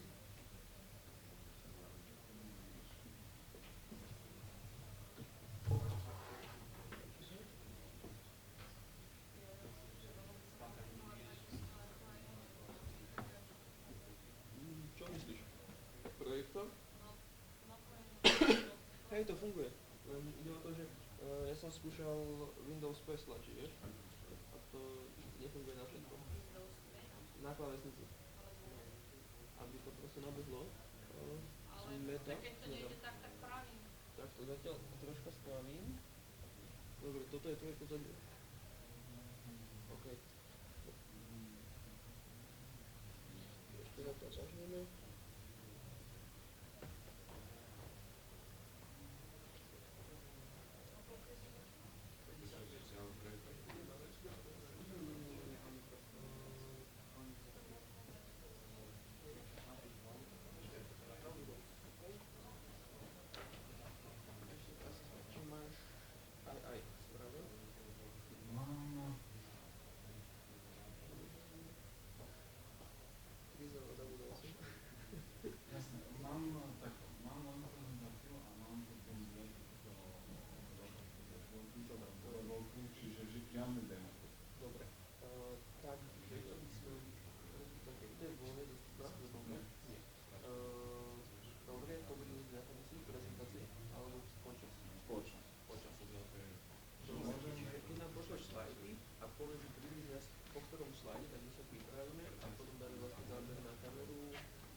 12:20 je lunch break na tejto strane. A vlastne ty máš asi len tento...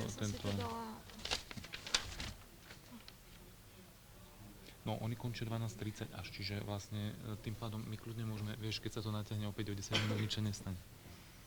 Aha, oni začínajú o 12:00. Teraz. Aha, bližšie to treba dať? Áno, ja som mal včera už vykrútený kruh, už ma bolela hlava. No.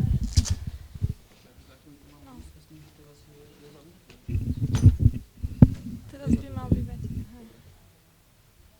Tak počkáme ešte chvíľu, keďže sa tá druhá začína až o 12:00. Povieš, možno, že ľudia pôjdu tam, že... Jaj. Alebo možno ešte tam prebieha, nie? Je tam teraz jedno? No. Vidíme, že podľa ruchu za chvíľu to bude veľký ruch vonku, No. to znamená, že ľudia vybehnú von. Hej. Tam bolo plno. Dobre. Tady pozri na ten prijímači, ti svietia dve diódky, zelená aj modrá. Dobre.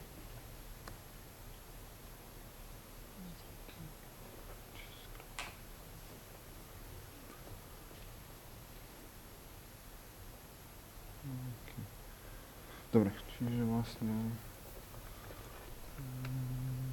k tomu by som sa chcel dostať asi tu niekde.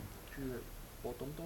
Po tomto slajde, Dobre, lebo vlastne v podstate toto je všetko nastavenie a potom toto je tá adresa celého toho dashboardu, Okay, čiže dobre. aby predtým, než sa dostanem k tejto hnusotine, tak Nech je nejaké podstate lakadlo. nech je to Čiže vidno. 12. slajd, dobre. Aha.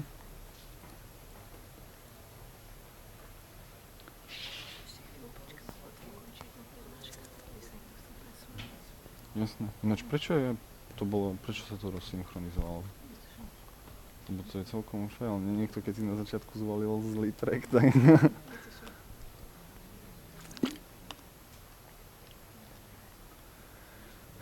Dobre. Zatiaľ. Nervózny som strašne. Príjemná miestnosť, príjemná objav. No.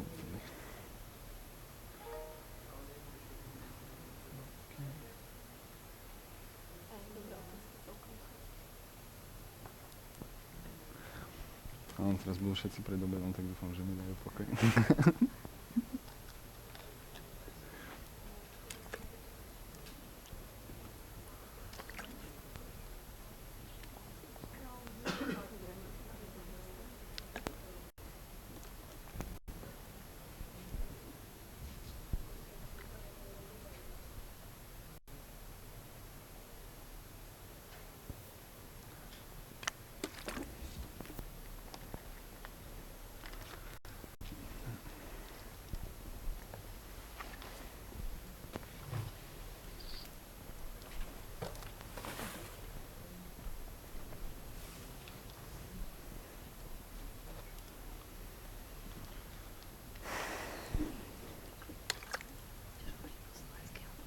Po anglicky.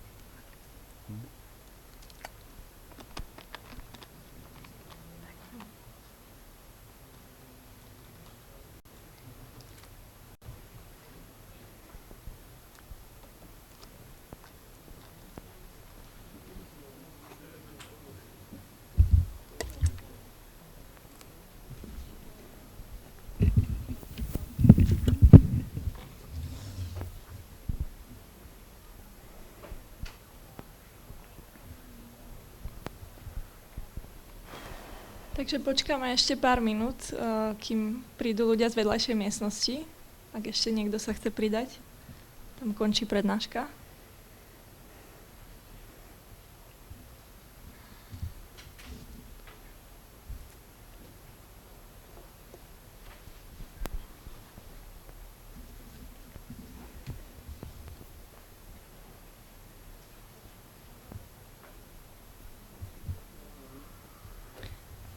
Ešte také dva oznámy, kým začneme. Stále môžete tweetovať a môžete vyhrať PyCharm. A okrem toho, ak máte chuť dať lightning talk dnes večer, tak sa môžete zapísať na tabuli, ktorá je tu akurát keď vyjdete z tejto miestnosti. Takže ak máte čo povedať, tak dnes večer máte šancu sa prejaviť a pošerovať niečo, čo viete.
Okay, so let's start. So let me welcome Michal Kuffa, who will be presenting about building Netflow-based NIDS out of open source components. Michal has been working with Python for over 5 years, and he is now a Python DevOps for VNet, a data operator. And he's responsible for developing internal applications and automating companies' processes. And he has a degree from this very university, so it might be from the university next door. So let's see for what Michal Kuffa has for us.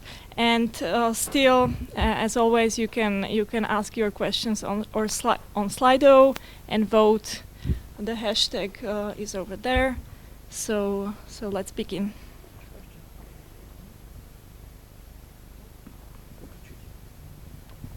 Please welcome Michal. Okay, welcome everyone. I'm Michal, and I'll be talking about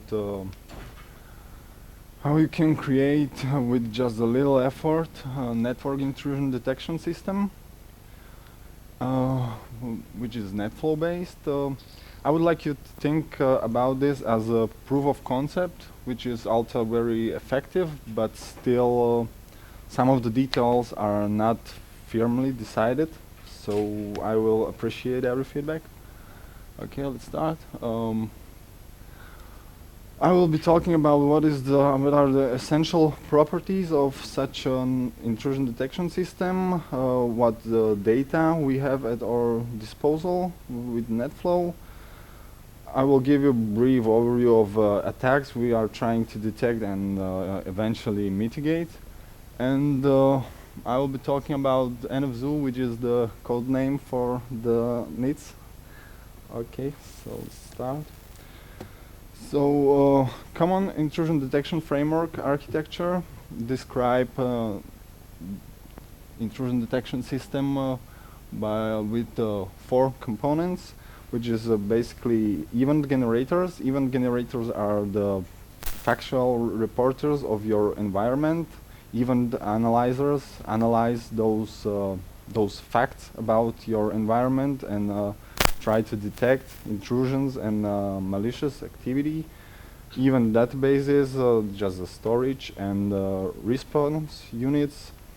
Response units are there to notify responsible people or create automatic actions to for mitigation of intrusions and malicious activity. IP flow or network flow is the source of data for our detection system. What is IP flow? IP flow is basically a set of packets that are transmitted through your network, or let's say networking gear as the switches or routers, which is identified by the 5-tuple, which is source and destination IP address, source and destination port, a layer 3 protocol.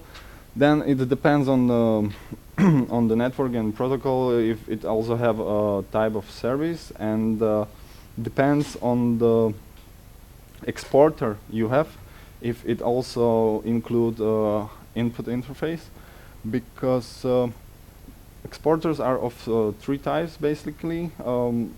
First, I already mentioned, is the networking gear as switches and routers. Then there's software exporters.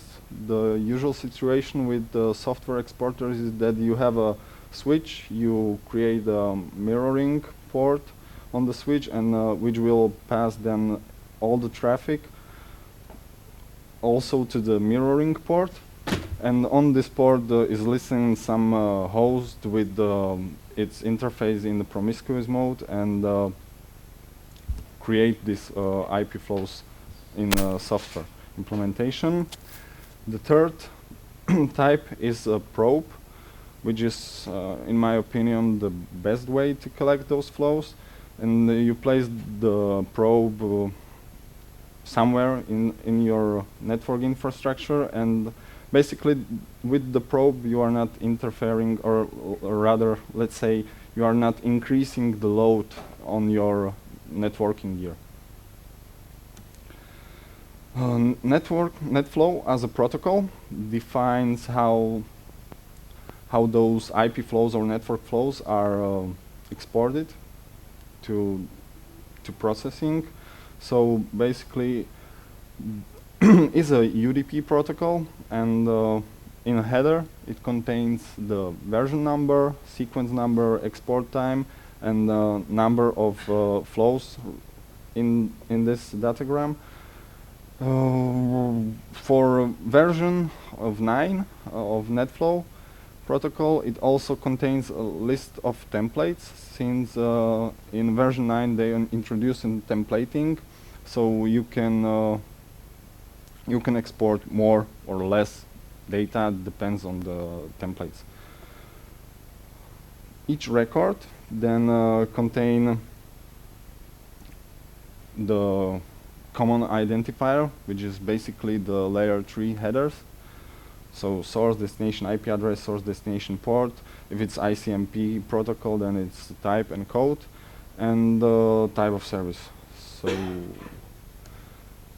besides that, it also contains much more valuable information, as time of first and last time it was seen, this flow, from which you can calculate the duration of the flow. It contains also bytes that were transmitted by the flow, number of packets, and IP address of the next hop router, and what is really valuable information is also TCP flags and the exporter IP address as well. So Netflow as an exporting feature of at least Cisco switches is works by managing Netflow cache. So basically, when router or switch see the packet that the switch compute the common identifier, the 5-tuple, take a look into the Netflow cache. If it's if this 5-tuple is not there, it will add this flow to the Netflow cache. If it's already there, it will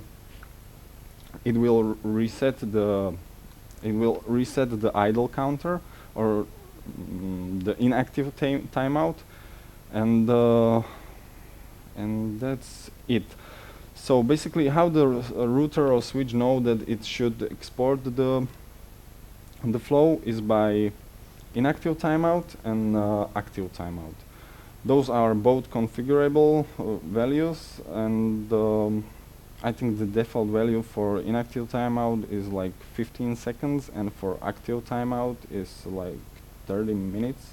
That's too much, but you can drop it down to 1 minute. Why is this important? This is important when I will be talking about the detection, that this influence the reaction time of the system. So basically, when you have the flow and it's inactive and the router does not encounter any packets with the same 5-tuple in 15 minutes, in 15 seconds, which is inactive timeout, it will export the flow and remove it from the cache. If the flow is still active, and but it reached the active timeout, it will be exported and removed from the cache. When we are talking about TCP flows, as soon as it encounters finish or reset flags, it will export the flow and remove it from the cache. So, okay. So what attacks we are trying to detect and mitigate eventually? So probably the easiest to detect are the volume-based attacks like UDP floods and ICMP floods, so where the goal is to saturate the bandwidth.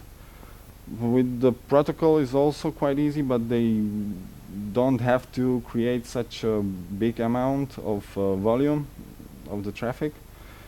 So the SYN floods and the TCP flag abuse, here the goal is to consume the servers or the networking gear's resources.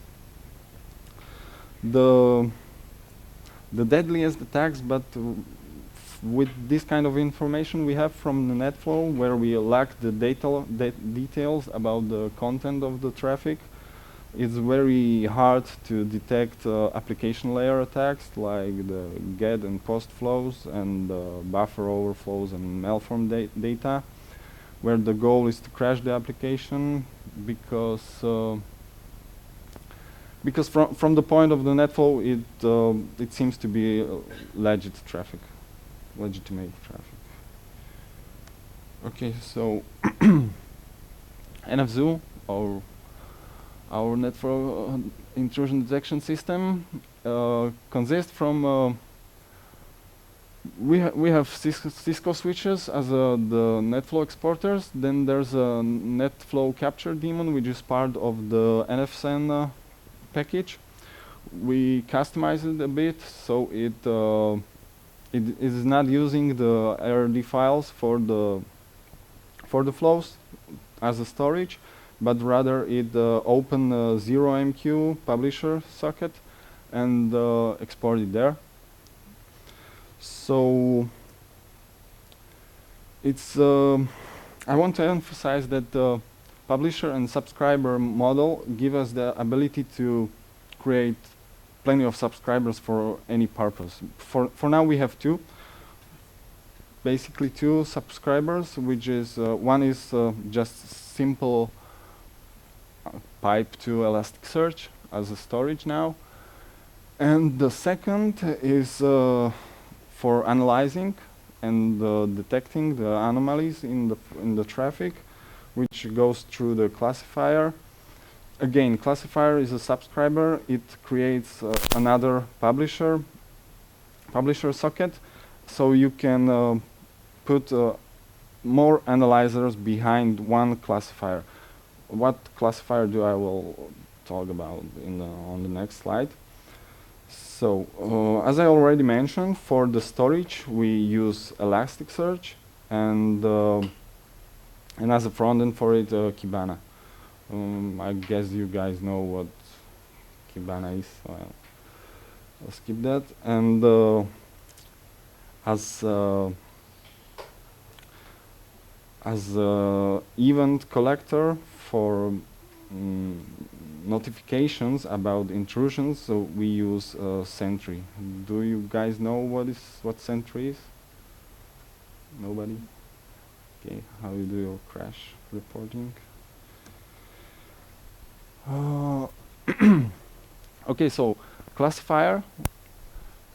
So we created classifier so we can take advantage of the zero MQ filtering. So each classifier can subscribe only to records which is important for the analyzer, like based on the IP address. Basically, it creates for each received record, it creates two messages. One is for one it's prepend with the source IP address, and the second is with the destination IP address. Then analyzer handler is a subscriber to the classifier and subscribe to the IP range, or it can also subscribe to all the traffic classifier produced, but then it will receive two messages for each record. Well, analyzer handler just pass those messages to the analyzers, which actually do the work and try to detect anomalies and emits the events to the Sentry event collector. Yep. So this is a sample of the analyzer's configuration. It's I'm thinking it's pretty straightforward. It's just instantiating of class, which you provide all the keyword arguments. The important argument here is the time counter interval with the inactive and active timeout on the exporter. These three settings define the reaction time of the system as a whole. Okay.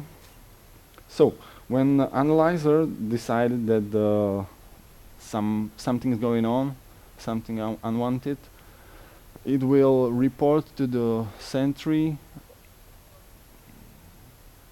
an event which may look like this.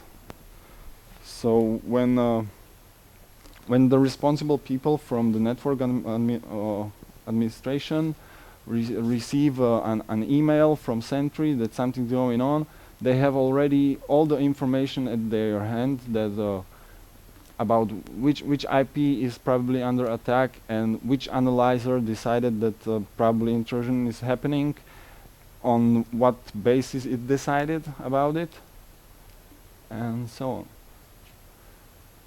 And what's when such an email is received, what basically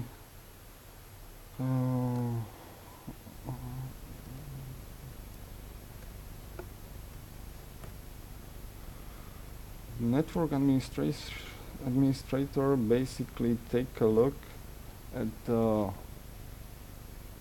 such a dashboard made in Kibana, which provides him with all the information about the network. This is our network in let's say calm state. Maybe I forgot to mention that IP flows, which are identified by the 5-tuple. That basically means that for each TCP connection, it creates 2 records in each direction. So therefore, all the tables are in like source and destination, and the vice versa. So here we go. Here are the most talking hosts. Here we go, the profile of our network by the protocol, then by the port which they use, and there's the destination port, And here, that's very valuable information is geolocation information, which are passed from the pipe to Elasticsearch for each source and destination address. So we know which countries we are talking most with. That's it. So the network administrator receive such an email from Sentry that something's going on, and he has the IP address. So basically, what he do, he put this IP address in such a simple Lucene query for Kibana, and the whole dashboard will be filtered by the IP address, and he can take a look that who is this host talking with, and what is the profile of this host. Yeah, that's it. So basically, what we see here is that this particular host is talking with Germans and the Slovak IP address. So it's pretty obvious that when suddenly a lot of Chinese and South Koreans start talking to the IP address, it is obvious that something unwanted is going on, and probably it's intrusion. So what we can do in that moment is that we can black hole the world's traffic, or we can propagate the traffic to the scrubbing center if the client paid for that. And yeah, that's how we can mitigate the volume-based attacks. If it's not volume-based, it's probably for the client to take additional steps and change its firewall configuration and so on.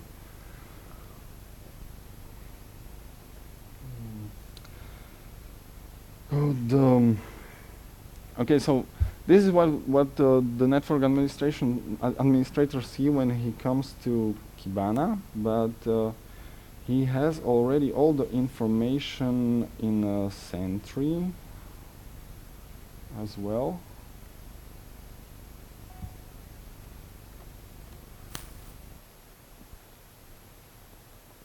So each Kibana dashboard has such a nice URL, but what is important is that this URL has all the information about the dashboard, all the visualization that are on it, and also the time frame from and to information, and also the query, which I already showed that it can be the whole dashboard can be filtered for the desired IP address or range or whatever you want.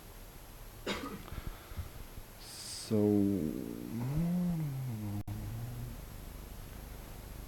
this is how such an event in Sentry look like.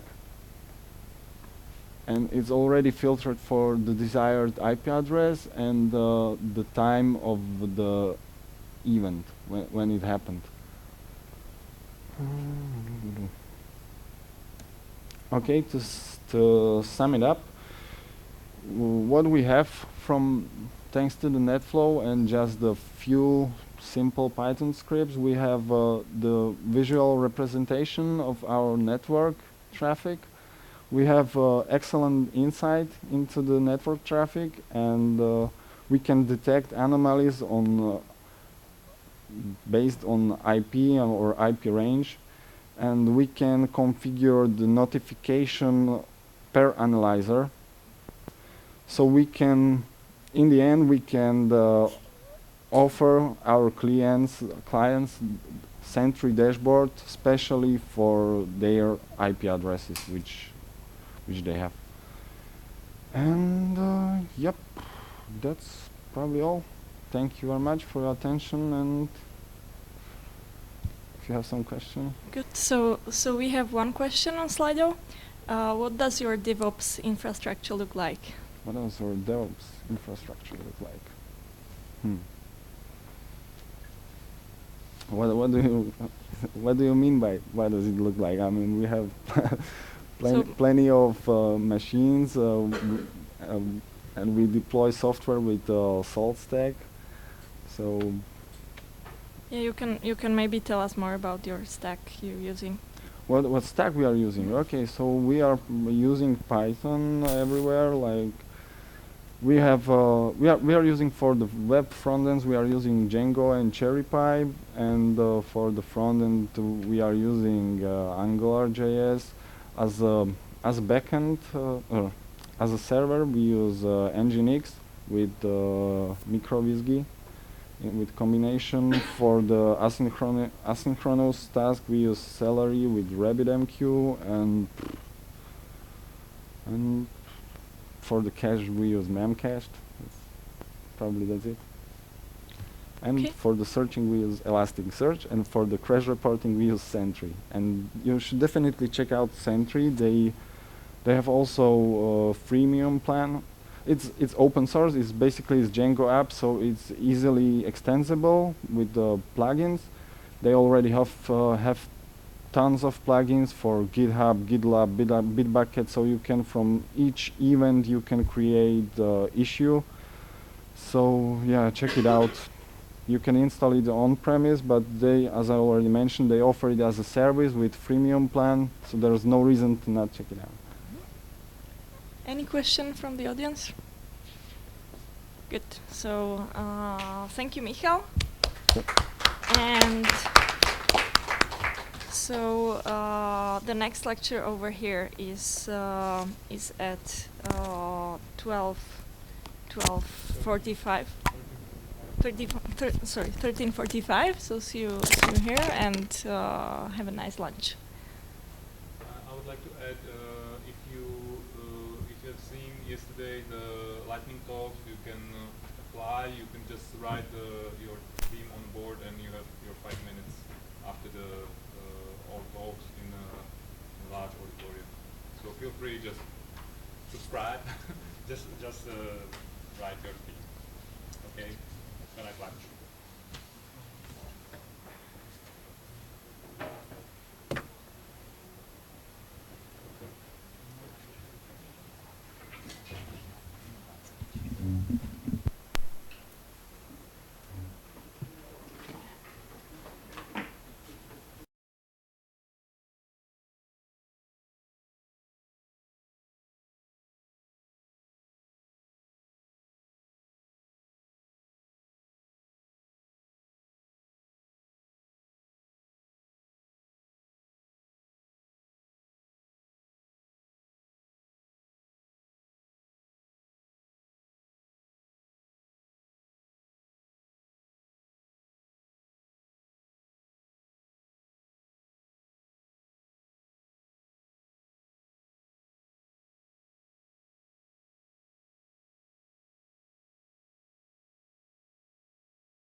before we start. So there is still this competition going on Twitter. So if you tweet and your tweet becomes very popular, you can win a PyCharm license.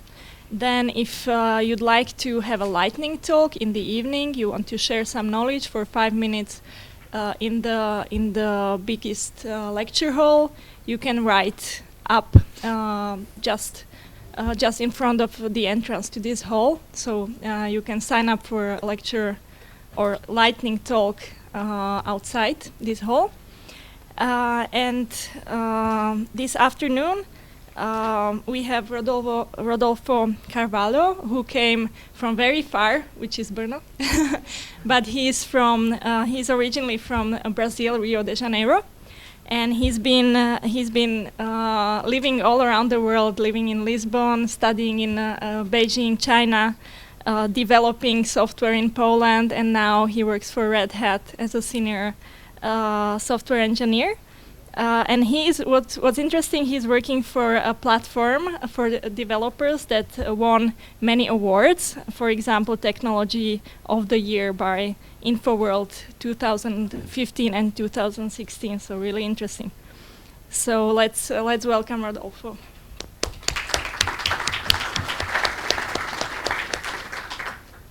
Hi, good afternoon. So thanks for the introduction. So yeah, I'm working now for OpenShift, which is a really interesting piece of software, and it has helped me learn a lot of things about the new technologies that are catching everybody's attention. And we'll be talking about one of them today, which is Docker containers and how do you build them to run your Python applications in the cloud. So just a bit of explanation what to expect for this talk. So the first part, I'll just give a bit of background on the technology side, what the world looks like. So maybe that's the boring part, I would say. Then next, I'm gonna go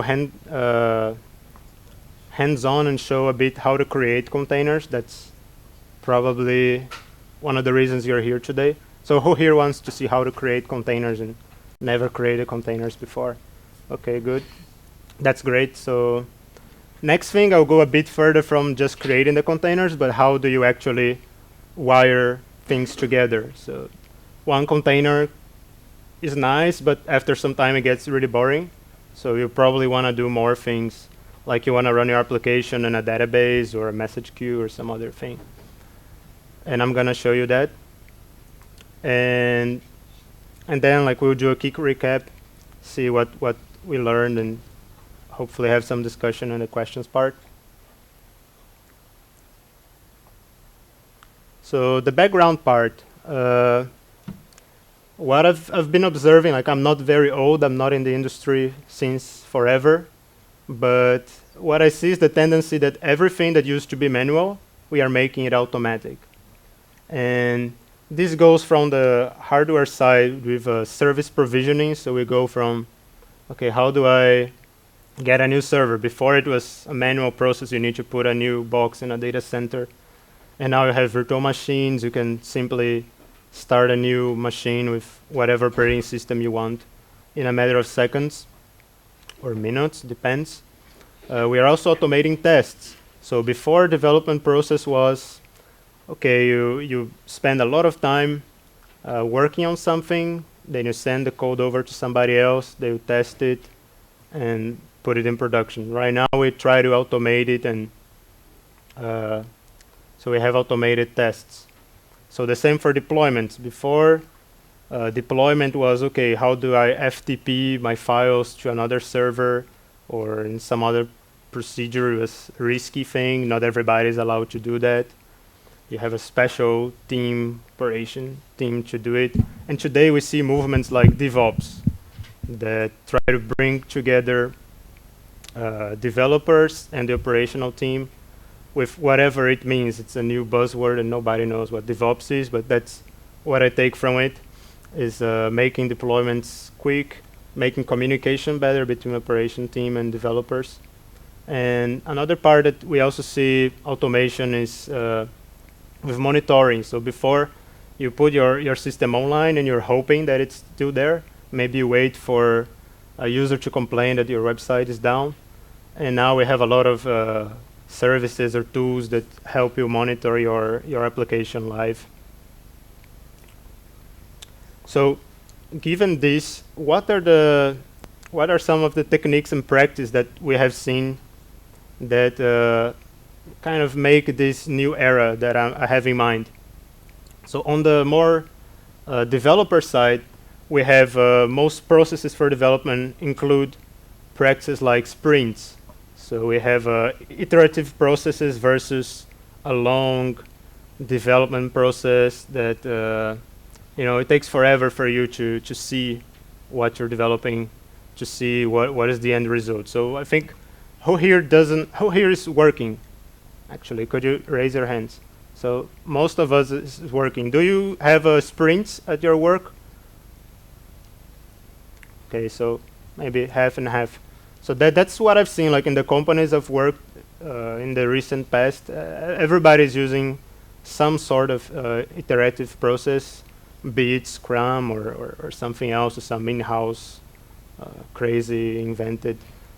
Probably not a go-horse development, as Tatiana said.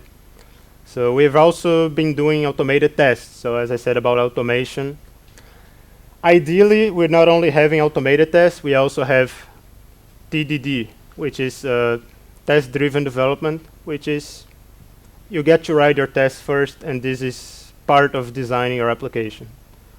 So Tatiana also mentioned that we'll be doing a coding dojo tomorrow for those of you interested in learning something new, in maybe learning Python hands-on or sharing your knowledge of Python hands-on. We'll have a coding dojo where you'll be able to participate and code together as a group. So other practice we've been doing is continuous integration, which is, okay, now you have a team of developers, everybody's making changes concurrently. You want to make sure that, given that automated test that helped single developer, can we leverage that and make sure that our software is always in a deliverable state? So that's one of the aims of continuous integration. And the other one I would mention is continuous deployment. So not only you have to make all of this automation around your software development, you want to make sure that you can deliver. That's the most important part, right? At any time, any point in time. So we see that a lot of failures in development is due to you spend a lot of time, you did everything beautiful, and then it failed at the last moment. And if we really want to make sure that your project is successful, you should strive to think about this deployment process in the very beginning. So what we're going to see here, continuing with tools, is how can we use the new technology to make these processes, this continuous delivery process, continuous integration, continuous deployment, how can we make this possible? So on one side, here on the left side, we have the tools that are more connected with infrastructure. So we have tools like Ansible that can help you automate provisioning of machines. So who here has used or heard of Ansible? Okay, so it's a very popular tool. Just doing a little of merchandise. It was acquired by Red Hat recently.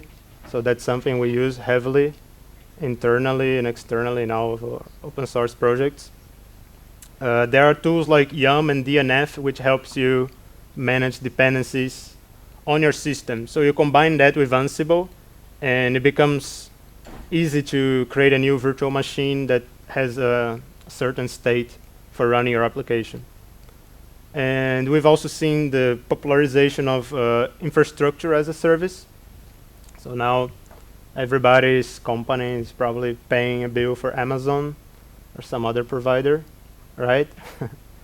So, and closer to the developer, we have tools like pip that helps us install Python packages. So that's normally how most people manage their project level dependencies.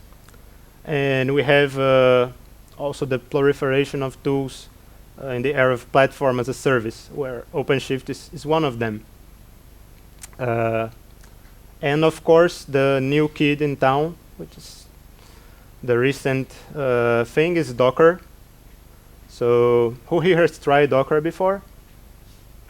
Also everybody. So it's very popular. And I took some quotes from their website for those that don't know what it is about. So just go through it. So Docker is, as it says, it is allowed packaging applications with all the dependencies in a small unity. So you can think of it as a lightweight form of virtualization, where before you would create virtual machines to ship your application. Now you can create containers. So normally with virtual machines, you don't package the whole machine and then send it over to production. You normally have carefully crafted and maintained production machines or test machines in other environments. And you use tools like Ansible to provision them, to update the version of your software. But with Docker, it makes it very cheap to create and destroy these virtual pieces. So what it's really changing in terms of virtualization is that it's changing from what we call pets and cattle. So pets are the well, you take care of them, right? You don't simply go and kill your cat and get a new one. But with cattle, you don't care. You just, if it's sick, you shoot it, and next day you have another one. So that's what we do with containers. Like, we don't care about the life cycle of a container. It's meant to live and die. So the other code from Docker is that it's wrapping up the file system and everything that it needs to run. So Docker is really about having all the data, the file system, and some metadata to create a runtime for your application. So different than just packaging on the Python level, you get all the rest of the system together. So if you depend on system libraries and so on, you get to package everything. So your chance of failure in a deployment is lowered quite a bit. Okay, so let's go for the interesting part, which is creating containers. So how do I put my Python application in a container? So the first thing to understand is the difference between containers and images. So sometimes we talk about one and confuse with the other. So it's good to have it clear. So the container is a sandbox environment where that's running on the same kernel as the host, and it contains all the pieces, as I said, all the pieces of a system, plus your application, and some runtime metadata, and it's isolated from the host, where the image is actually a snapshot, is the starting point of the container. So what we'll be creating in reality is not really a container, but we start by creating an image where we have all the system, so the operating system, the libraries we need to install, your Python application with its dependencies, and some metadata to say how this thing is supposed to run, maybe environment variables and other things. And from that, we can create containers. So containers is not something really new, just to mention. It's something that is a long time in the Linux kernel. But thanks to Docker, it became really popular. And the cool thing about Docker is that it's sort of industry standard for the format of images that we ship. So it's good that if you create a Docker container, you know that there will be an environment that you can run it. So it's really good to have a standard. We have other competitors trying to come up, but we believe that having a single standard is important. So I'll show you now. It will be the first part of little demo. There will be a lot of little demos throughout the presentation, and I will show you a little Python web application, very small, one file, and a Docker file, which is how we are gonna build this first image. So I'll switch now to show some code. I have some code here on GitHub if you want to try later at home.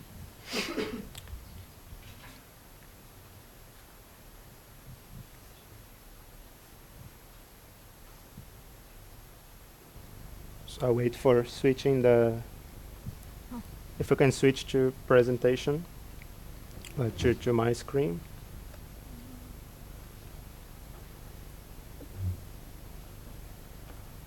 Aha, it's in the different. Okay, so okay, see it now.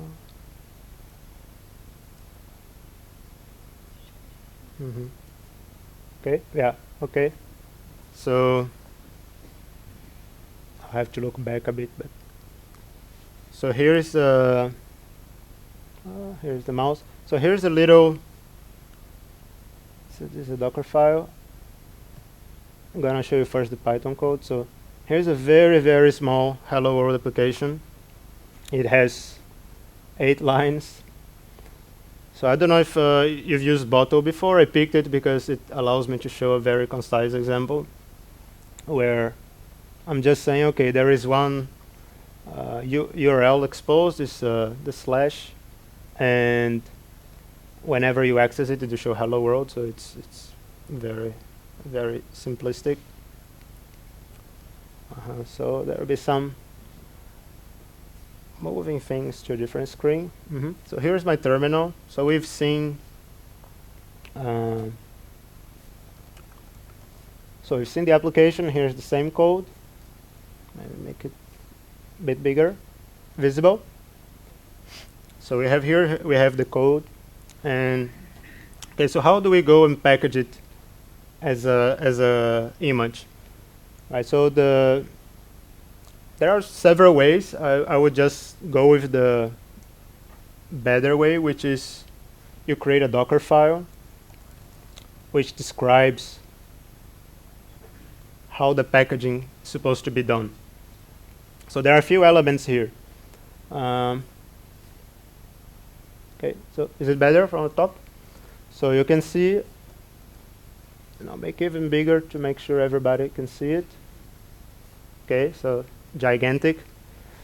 So the first line tells where you're starting your image. So you can start the image from scratch, of course. So you have an empty file system, and you can put everything there. So you're really gonna put an operating system there. But we don't want to reinvent the wheel all the time, so I'll start with a Python image. So this Python image is the official Python 3.5 image from Docker, and it's a Ubuntu-based image plus an installation of Python 3.5. So this line, the first line here is making. So the first line here is basically like simplifying a lot of work, just saying, give me Python and an operating system. Then starts the more specific part for your application, which is we tell, in that case I have a web application, so I tell which port it's gonna use. And here we are using port 8080. Then you see that you as a developer, you normally just install software in your system and you hope that it works. You hope that for other people it's also gonna work the same. They will go and install things, and so here we need to be more methodic, and we have to say, okay, this is how I install things in that specific system. So for this case, since we already have Python, we don't have any other dependency. I don't really need to install other pieces. But imagine I want to install some library. Like imagine I have a website that creates thumbnails. I need to install ImageMagick. I would go in this case and run apt-get install ImageMagick and all the dependencies. So for us, it's simple. We just need to run a command. We'll create a directory. And here we have a little line to update pip itself. And I will set what will be the working directory. So this is part of that metadata I was talking about. So when you start a container with this image, the current working directory will be user source app. Then this is important. We are saying copy all the source code into this directory, user source app. So the dot here means the context of the build that we're gonna do, and it's essentially right now the current directory. So it includes the Docker file itself, the app.py file, our Python script, and the requirements.txt file, which I actually forgot to show. Then the next step, we will install the dependencies using pip. And notice that possibly that's not what you do in your development environment. You don't really care about writing this no cache dir and other things. We probably just use the requirements file. So when we are writing this image, we want to make sure that it's as small as possible. So we are trying to clear caches or even avoid caches at all costs. And then the last part here is it's telling what command to run when you start your container. So in this case, we run Python 3 with our script. So it's a rather short file, but still it's very dense. There are a lot of concepts there that you need to master. There are syntaxes for defining certain commands and so on. Right. I won't go into detail of a Dockerfile tutorial. I think that's enough for us to know. And I'll show, just because I forgot before, I'll show you the requirements file. This is a very simple project. We are only using bottle. That's what we need to install with pip. Okay, so how do I build this? How do I create my image? So given that you have a Docker file, describes all the steps how to create your image, you just use the Docker tool to say Docker build, give it a name, hello, and give the context, which is the current directory. So we do run. I had everything cached, hopefully, so I didn't have to pray for the demo gods. And then we have a new image called hello. So if we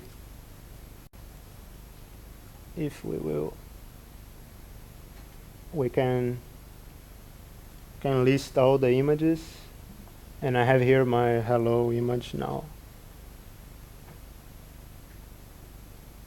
So as you can see there, it was just built my hello image. I have two images there. I'll show you why.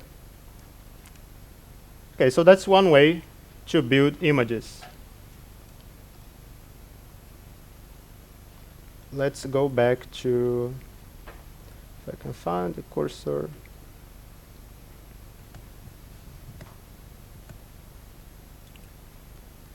So what did you think? Was it simple? Was it complicated?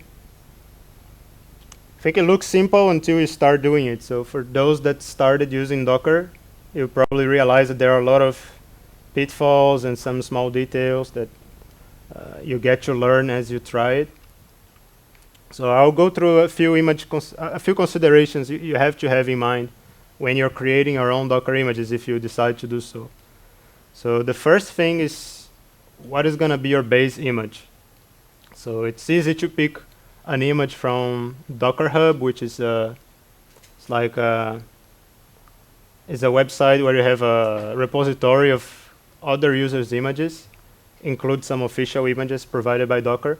So you have to pick one of those or start from scratch. So that decision is going to influence how your container runs. It's just like how you choose your operating system for your development or for production environment. So the next thing that trip people up, and you may learn about it maybe a bit too late, is about the proper usage of layers. So the way that Docker works, every action that you do, like every instruction you run, it becomes a new layer. So the file system is not the normal file system you're used to, where you have all your data and that's it. You have a layered file system. So everything is made by layers. So you have a base layer. When you do something else, it doesn't change the previous layer. That layer is immutable. You just overlay it with a new layer with the changes. So if you're not careful enough, and for example, you add a lot of software in one layer, and then you remove it in the next layer, your final image size is actually like the same as before or bigger than before. So a lot of people are wondering like, oh, why my image is so big? You have to be careful about usage of layers. The next thing that people maybe don't talk enough about is about the default user and permissions. So as you saw in that example there, I didn't mention anything about user. And the official image of Python 3.5 will just give you the root users as a default.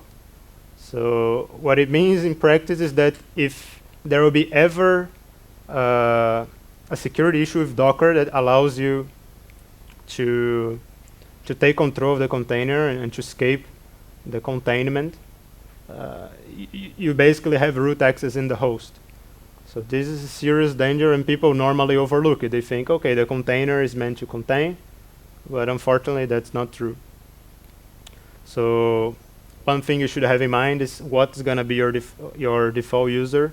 Normally you should have a user with non-root privileges as the default.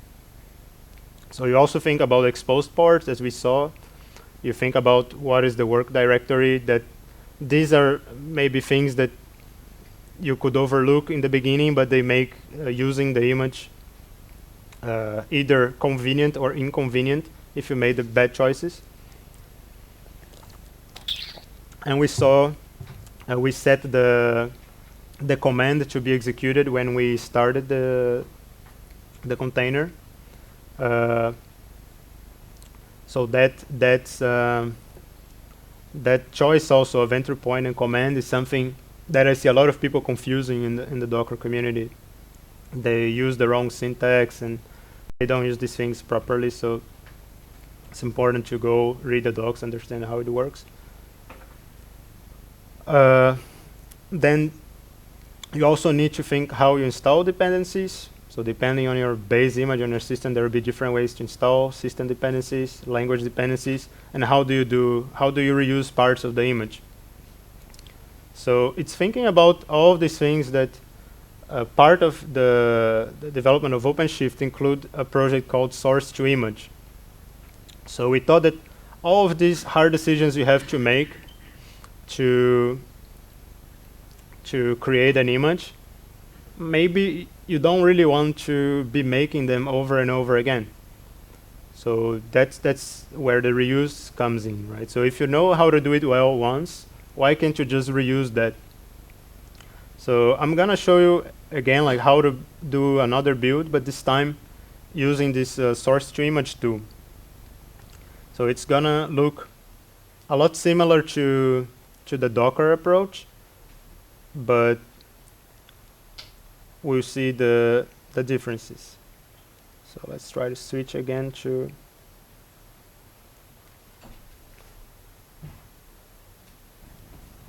my terminal.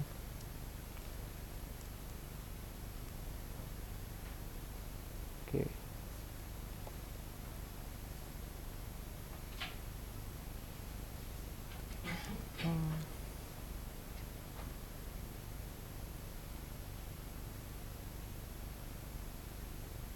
Okay, so this is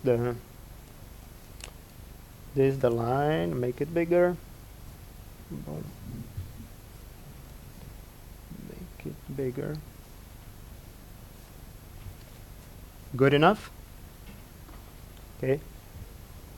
So I'll just run it.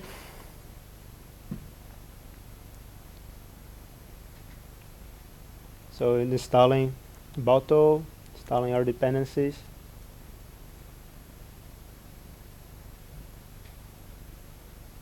And we're done. So it works pretty much as the script we ran before. We saw here we have the images again that we built. First one was the one using Docker, the other one using our S2I tool.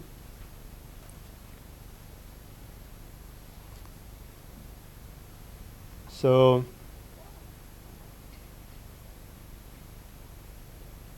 and then you'll be wondering, okay, so why there are like two tools that do the same thing? So they don't quite do the same thing, right? If we go back to the considerations we talked before, right? So I'll try to show a little bit of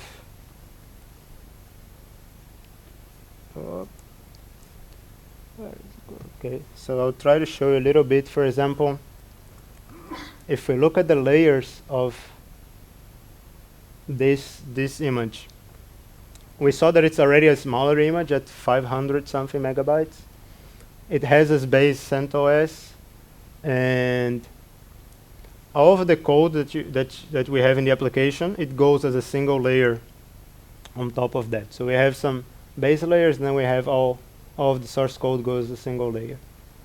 When you do a normal Docker build, every step of the Docker file that you had becomes a new layer. So this is a bit worse, right? So the other thing is that imagine like all the time you have to create a Python application, you have to write a file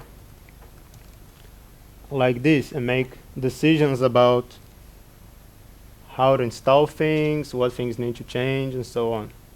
So when you use the source to image tool, we just said, okay, there's some common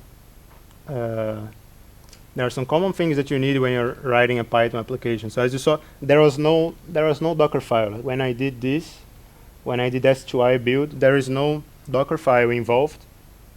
We just care about the source code, right? So how do we take source code? We know it's a Python project, so probably you want to have Python, minimal Python environment installed. So you get that. You want to have some core system dependencies installed. You also get that. And you get a procedure how to install your particular piece of software, and which is through the Ansible script. So maybe I should show you how this is actually working. So you see that the key thing here that that don't need the Docker file is that we are referencing what is a builder image. So we have something that's called Python 3.4 CentOS 7. So this Docker image here knows how to create other images. So it means that as a community we create one Python image, and now every time you have a Python project, you can just reuse that to install and run your code. If you have a particular, for example, a security issue that is discovered, one person discovers it, we can update the image, you run a build again, and you have a clean patched container. So I'll try to switch to browser show.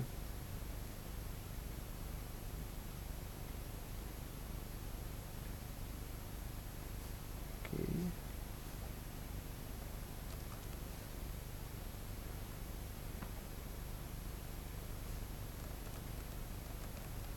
So I'll open here this is the project where that's the Python 3.4 image for source to image that allows you to just give the source, and then we have a Python image for you. So the interesting thing here is that there are 3 scripts. So the bottom one here, usage, is just when you run the image. If you run that Python 3.4 image without any code on it, without your custom code, it will just run this by default, telling you how to use the image. So that's the purpose of the usage script. Then you have a run script, which tells you how to execute your code in runtime. So again, that in Docker you have to create one instruction that tells how to start the application. Here you have like a common code for most applications. How do you run web service, for example, a Django application or an application running with Unicorn. And as we support more and more tools, we can update that script. And we have the assemble script, which is the one running pip, and also lets you install custom packages and system level things. So all of these scripts you can customize in your code by adding a script that replaces this or adds on top of this. So using this tool, you can create better, easier images. But again, we are still doing things manually, right? So, and I said in the beginning about automation. So of course, you're not supposed to be like doing Docker builds by hand or doing source to image builds by hand, but you want to automate this. And if you're using OpenShift, we have a concept of builds that support both building regular Docker files and also building, using the source to image tool, building your code straight. So you just provide your source repository, we'll build an image for you. So I think that's the cool thing in terms of automation. So there are a couple more things to show and not a lot of time. So we'll show you now how to wire things together, right? So I showed you one hello world application. We didn't see the application running. I have it here. Running is really boring. Just show hello, right? So not very interesting. So I wrote in the same repository here. I wrote some other two applications. One called pulls. This is using requests to call the GitHub API and get recent pull requests from the OpenShift origin project, which is where we develop OpenShift. And there's another one called frontend, which is also a Boto application, but this time it uses the pulls application and renders a template, which we see here. And this is just HTML code. So this is consuming. So I just wrote these two small applications quickly just to show. I cannot scroll. Okay, yeah, it's just this. Just to show how one service can consume. So how two services can interact together. Right? So if you have at work maybe a microservice architecture, or you certainly have at least an application and a database that you're going to run as separate containers. So how can they talk to each other? Since we are short on time, I'll show you the console here for. This is the OpenShift console with some gigantic zoom. So I had one for a live demo. Since it might take some time, I have another one with an already deployed application. So here I have the front-end application and the pulls application, and now I did to create that. So this I can show, and we'll wait while it happens. So there is a command from OpenShift called OC. OC is the OpenShift client. You say OC new app. Again, I'm using the Python 3.4 image, and I pass, as you can see there, the URL for my code. And I'm just giving it a name. That the default name would be ugly. I want to call it frontend. And with that one line, it will go fetch my code in GitHub. It will create and build an image for me, and you deploy this image, creating a container. So this one is the one that is already running. You can see what it does if I find the tab here. So this is, I can refresh. Yeah, so these are the 3 recent pull requests in the project for the quick demo. So I'll go back and take the one in the live demo. So we'll see that it's creating a build for the front-end application. And as soon as the image is built, it will run the image as a container. And the fun thing is that if I have two of them, one can consume the other. In this case, by so here's the pools. You see that the only thing that changed, I'm changing now for pools. So we'll have the build of both. And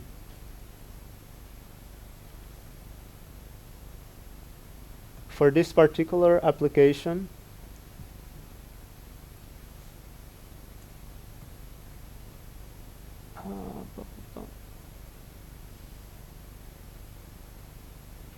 here, right?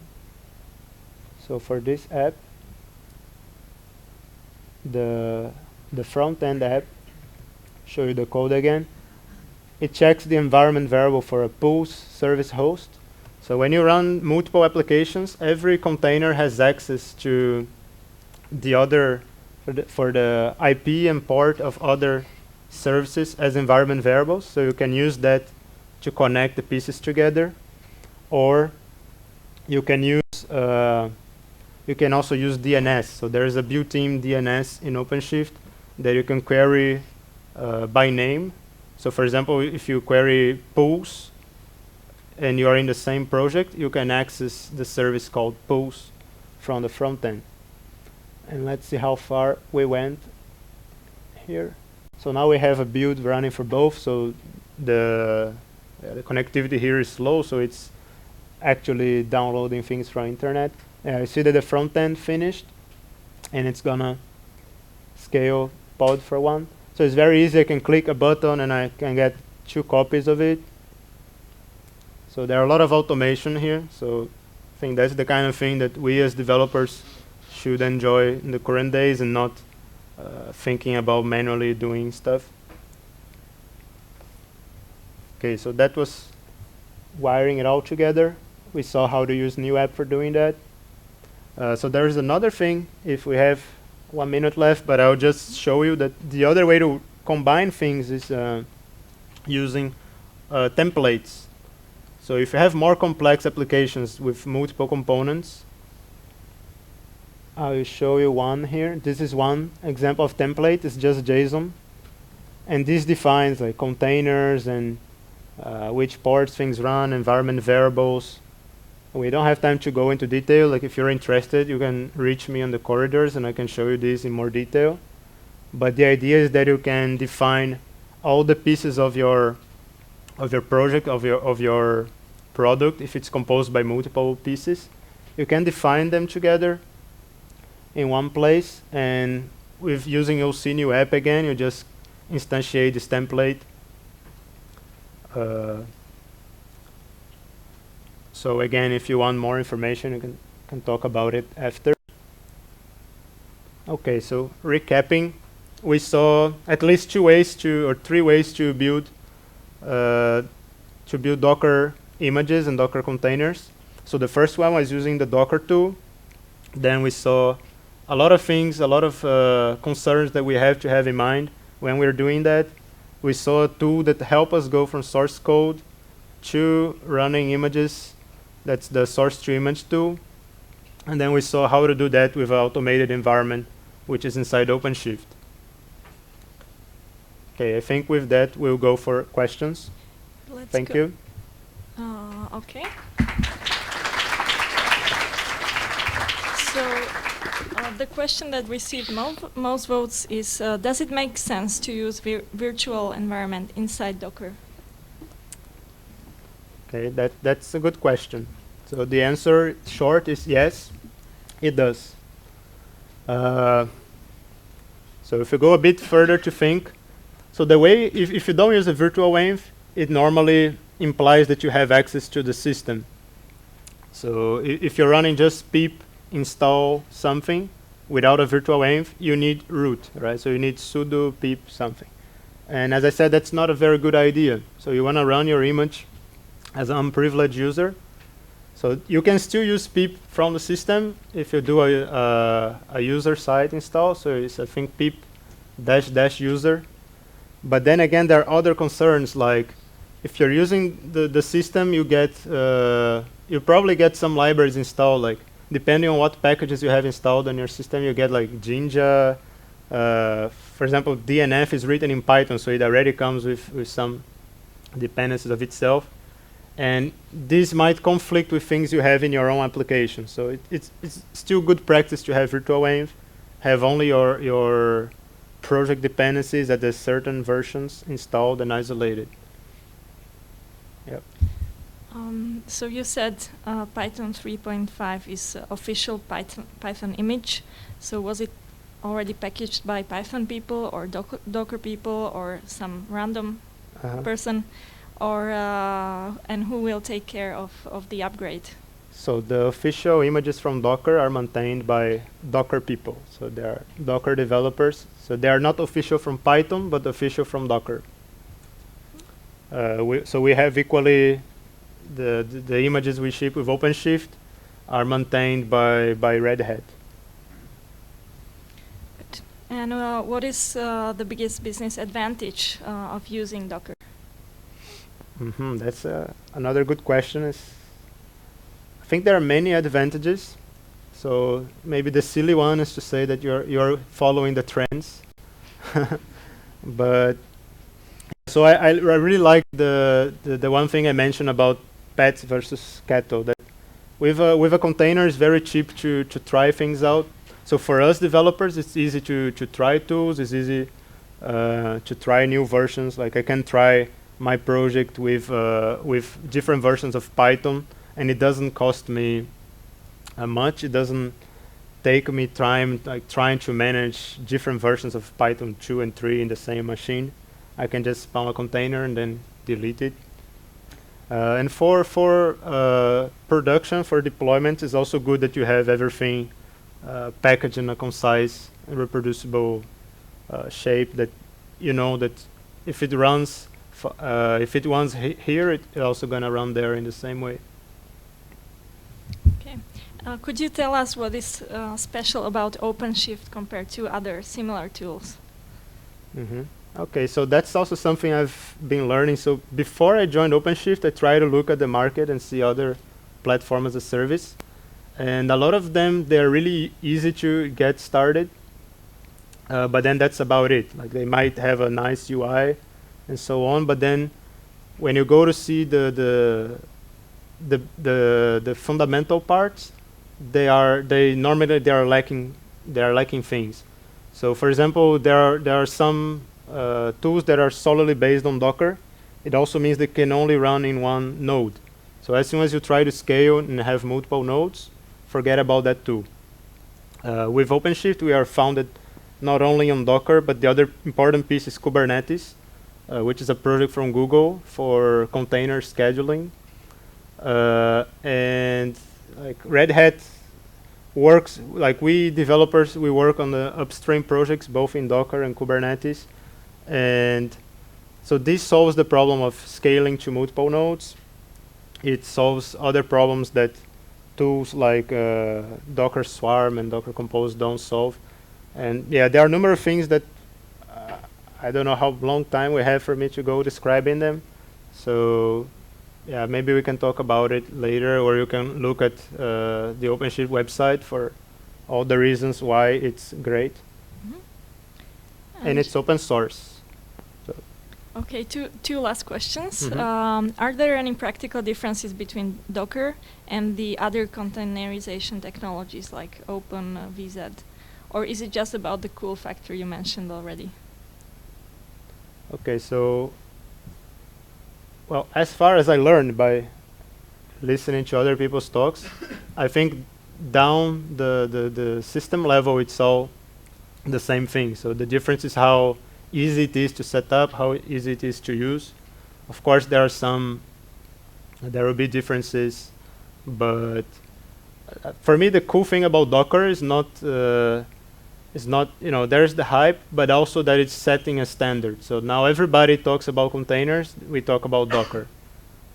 It would be different if there would be, okay, because there was already containers before, but nobody was talking about it. So I think that's the Docker's mission for me in the current world, is to set the standard. And the last one, so what about security? If you're using image from Docker Hub, you can't be sure about it. Is it then good for production usage? Well, yeah, I wouldn't recommend that. As I said, there's this problem of running things as root, among other things. So again, it depends on your requirements, your concerns. Good. So Rodolfo, thank you very much, and see you guys at 2:40 over here for the next lecture.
just in front of the entrance.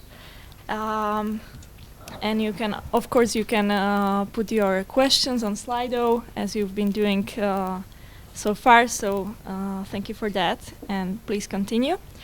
So the next speaker is Büşra. She's originally from Turkey and now working as a cloud system engineer in Budapest for Ericsson Research and Development.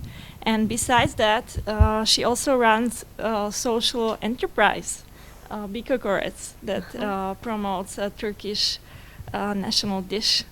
So welcome, Büşra, and looking forward to your presentation. Great. Thank you very much for the introduction. As already she said, I'm Büşra and I'm from Turkey, but I work at Ericsson. By the way, can you hear me with this? No. No? Okay, then yeah. I will hide this one, okay. And now? Yeah, I can hear myself as well. Okay. So I'm Büşra from Turkey, but currently I work at Ericsson in Budapest, Hungary, an R&D center as a cloud system developer. And currently I work with OpenStack, Ansible, and Python programming. And today I'm going to talk about how to automate big tasks with Ansible in the cloud.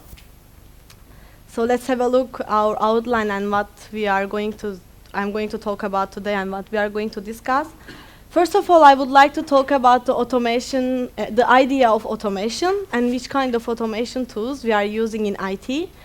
And then we are going to focus on Ansible. Rodolfo is already asked, but I would like to ask that how many of you have heard about Ansible or experienced Ansible? Wow, that's a good number. Okay. So I'm going to focus on Ansible and how it works. Then I'm going to share with you what I did so far with Ansible and how I experimented. And I'm going to share a demo with you that how I did my case study. And at the end, I will summarize what we have seen, and I will take the questions if you have any. And the automation or automatic controls are some tools with minimum or reduced human intervention. So we always need some robots to do our jobs because there are always some tasks that they repeat themselves, and we want them to be automated somehow. But why do we use or where do we use automation in IT? Because we deploy machines, we install applications, and we want to configure them in a way that they can work together. And now we use automation tools in our profession, in IT. There are some automation tools, as you see here. This is a historical order, and these are some of them. CF Engine is the first one, then the Puppet, Chef, and Ansible is following. And these are the most common ones. So as you see, that CF Engine is quite a long time ago, 1993, and I can actually say that I'm nearly same age as the CF Engine. So Mark Berger, who is author of CF Engine, saw this need in a very early times, and he was just a PhD student at times, and he needed to deploy Unix workstations and install application and scripts. And I can say I totally understand him. When I was a student and trying to do my thesis work, and I installed Hadoop by hand, and I had the same difficulties. I was doing everything by hand, and I saw how hard it is. I struggled a lot. But when I met with Ansible at my workplace at Ericsson, we use Ansible, and I saw how it is easy to do it. So I tried some hobby project with Ansible, and I'm trying to share with you today. Oh, you can ask why Ansible. So far, actually, I only experience with Ansible, so I'm not going to compare any other automation tools. So we are going to focus on Ansible. First of all, it's written in Python, so maybe that's why it is really easy to get started and learn. It uses YAML files. So even though you don't have any idea about the tool, but yeah, you can read the YAML files because these are human-friendly data serialization files, standards, so you can easily read the file and you can understand what actually this task does. This is one thing, is very clean architecture. Also, it's so easy to get started, so you don't really need to read long documentation. And to be able to write your own small Ansible project, it's really easy to get started and learn. And I think this is a great motivation because every time when I start to learn something new, and if I create something very small that works and I can see it is working and it's alive, and it gives me a lot of motivation, and I love that. So it is one of the good things about Ansible. It has a modular structure, which means that you can write your own module, your functions, your own module in any language that can return JSON. So whenever you need something, if you think that Ansible does not have this module, and you can write your own module in any language that can return JSON, and it's a great freedom. But Ansible comes with the batteries, so we can say its battery is included. So it already comes with a huge amount of libraries of modules.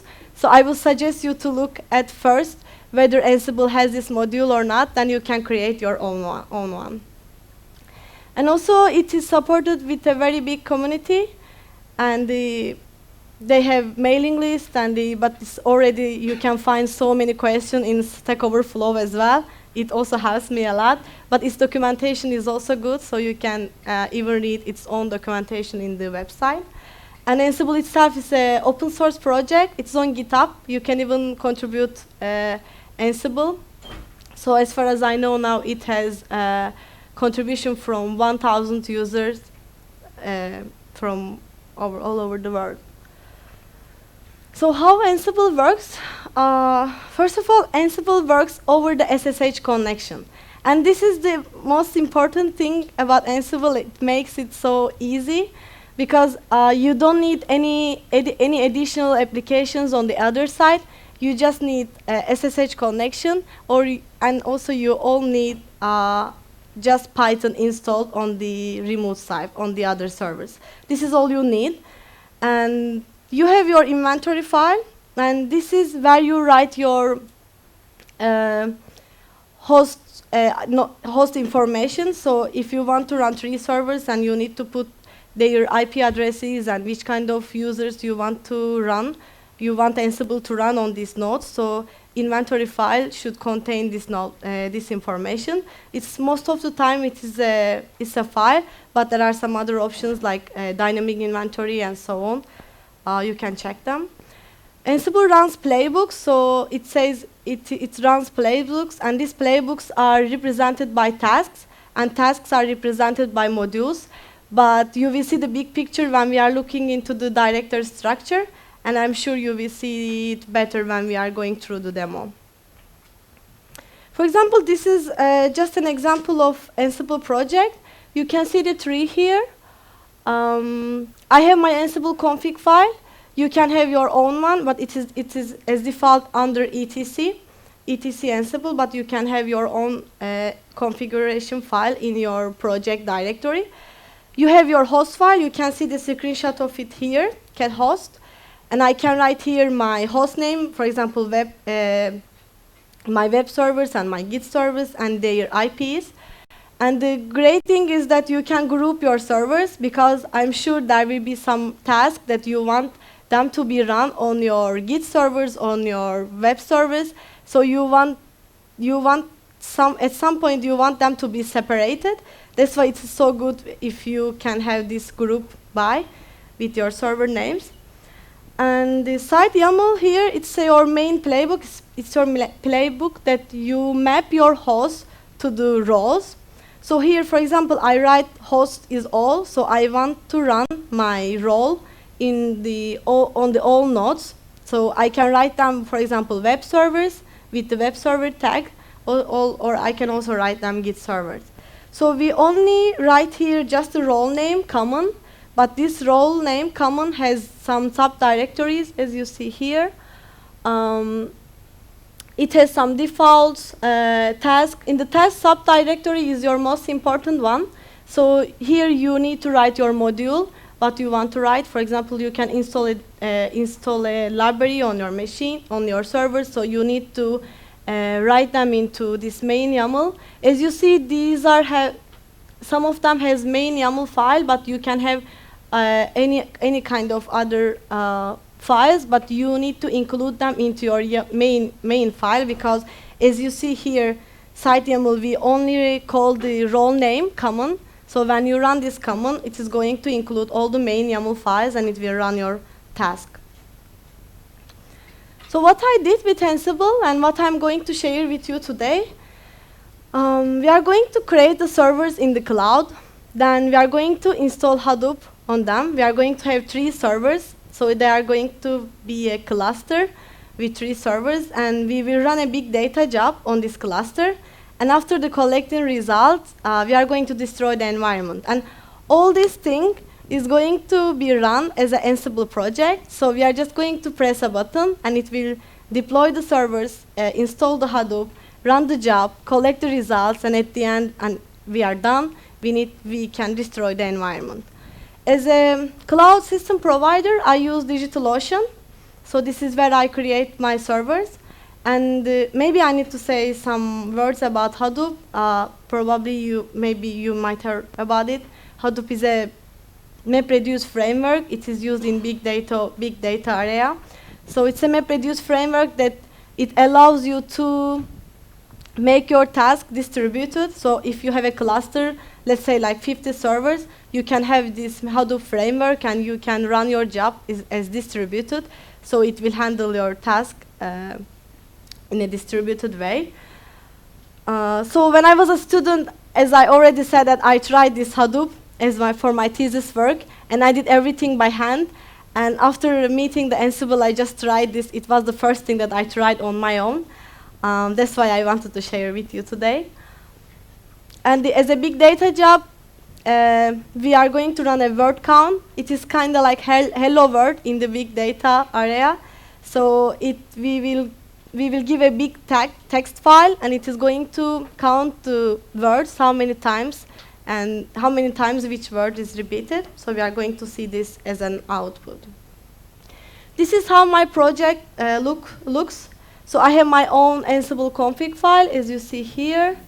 And I have 2 different playbooks. One of them is deploy cluster, and the second one is destroy cluster.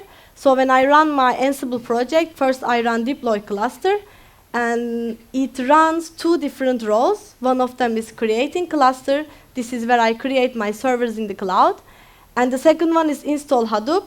That's why I have 2 different roles, because when you see the deploy cluster in a moment, you will see why I make them separately. And I have some tasks in the create cluster and its own variables into it. And install Hadoop also has its own subdirectories, its own tasks, and its own variables. This is my host file. Before I run my Hadoop installation, I need to create the servers in the cloud. So after creation, I write this host file with my created servers IPs. So I have 3 servers, master, slave 1, and slave 2. So I need to write them here with the IPs, and then I group them as master and slaves, because there are some tasks that I want them to be run only on master, and there are some tasks that I want them to be run on only slaves. That's why I use this grouping. And this is my deploy cluster. As I said, that I first run Ansible with the deploy cluster YAML file. And what it does is creating servers in the cloud first. So here, as you see, it runs on my local, because DigitalOcean has an API, and after Ansible 2.0 release, now it has DigitalOcean module as a core module. So when you install the Ansible, you have this DigitalOcean module inside. So, and then I need to run this on my local computer, because my local computer needs to talk to DigitalOcean API. I need to create the servers into my account. That's why the connection and host is localhost, and you don't need to write this localhost in your host ini file. And the second one is, after the creation, the Hadoop, I need to run this Hadoop installation. After creation, the droplets, the servers, I need to install this Hadoop on my created servers. So that's why I need to run them on the masters and on the slaves. Here I need to map my host. And I can also write here all, but when you write all, it also includes the local host, but I don't want it to be installed Hadoop on my local host. That's why you need to write here only master and slaves. And I just wanted to highlight some parts in my Ansible project. For example, this is the creation of the servers, how I create and what I used in the Ansible. This is one example of module. And you can write name, any kind of name. I say dropless because this is DigitalOcean terminology. Actually, they uses dropless for the servers. So whenever I say dropless, actually I'm meaning servers in the cloud. So DigitalOcean is my module name, and you can think that DigitalOcean, this name is kind of function, and it has some keys that you need to pass on this function. So state, command, SSH keys, name, API token, size, region, and image. These are my parameters that I need to pass. So here, one important thing is this state one. Most of the modules has this state parameter. When you write here present, it means Ansible understand that this is a creation. So it will check that if they are not present, it is going to create these servers. So. And then I can put my SSH keys, and I need to put my API token because I will talk to API, DigitalOcean API. And then this with items, I want to run this 3 times, so I can give a list, and it can run this module 3 times. This is another thing about Ansible. This is how I created servers. And for Hadoop configuration, after the creation of these servers, I needed to install some Java libraries, then I need to download Hadoop on my servers, and these are all Ansible modules. Ansible has apt-get module, Ansible has some file module, but mostly I used for the Hadoop configuration was the template module. So it allows you to create a file in a way that you want it to be created. So you can create a template of file, and you can put your own variable that you use in the Ansible project. And here, for example, is my example. I have a variable named Hadoop master, and I want it to be created in this IP number. So when I call the Ansible module with template, I need to source this XML file, which is this one. And the destination is where I want to create this file on my remote servers. And when I run this module, it is going to create this file and changing this Hadoop master as an IP, and it is going to be created on my remote side. So for Hadoop configuration, there are many configuration files that I wanted to edit. So I use template module to create them in a way that I really wanted to be. And this is another thing, if you need to say yes at some point, because there are some commands, as you know, that they ask you some question in the middle of the execution. So they ask sometimes, do you want to continue or do you want to re-overread, and so on. So when you are using automation tool, you need to say yes, or you need to give some answer, and your automation tool should handle this. So I used expect module for it. So you can write here your expect module, and the command is whatever you want to run on the other side. And this command needs some answers. So you can write here, this reformat can be anything. I want to have this yes or y as an answer, but the good thing about it that you can give a list here. So if your command asks you like 3 times a question, so you can give here 3 different answers, and Ansible will run them as Ansible will answer this question as you wanted. But this expect is not a core module, so it's an additional library. So you need to have this expect Python module on your remote servers installed. But it helps me a lot. It made my life a lot easier. And how I destroy them. This is the same function, same module I use for DigitalOcean. And one thing about it, the state is absent now. It means that it is going to be deleting. So if it checks that if they are not absent, they will delete Ansible will delete these servers. If it is not, it is going to say us, it is OK, I don't need to delete them. So this is the same API and the same call, but you just need to change this parameter state as an absent if you want to delete something. So as a demo, actually, it takes, all these things takes like 15 minutes, so that's why I made a video for you, just to see like how Ansible, when I run Ansible, how it looks, and my modules, you can see it here. So when I write my deploy cluster, it is going to deploy these three create droplets. As you see that 3 times it runs. Then I add them to my host file. At the end, I create some SSH keys because after the creation of my servers, I need to do some SSH connection because they need to be talking to each other.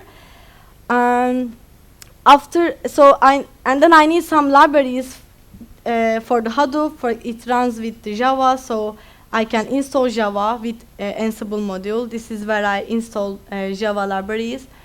And some necessary libraries, for example, Python pip, and also expect module. I can install this expect module with the Ansible as well before I use it. So this is another thing. So I download Hadoop, and after downloading, I unarchive Hadoop. These are also Ansible modules. Everything you see here as tasks, these are all modules. So these are each different modules that I use. But I can give them a name, so they can give me some useful information. So the other things are config. For example, this is where I'm creating config files with this template module. And then I can create some directories. Ansible also have a file module for creating directories. This is where I use this one. Then I need to start the Hadoop. And Ansible has a command module, so you can run any shell command with it. And as a big data job, I need to put my text file and the other things into the Hadoop. Then after the run, I can check my master output. As you see here, after the run the job, and it checks. This is the output of my job, my big data job. So it checks the words, how many times they are repeated. And yeah, so now we can destroy with our another YAML file, which is the destroy one. And it's just a couple of seconds. It can be destroyed.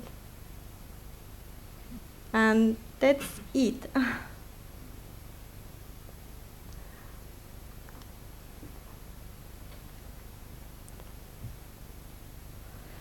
So let's see what we have seen so far. This is my story.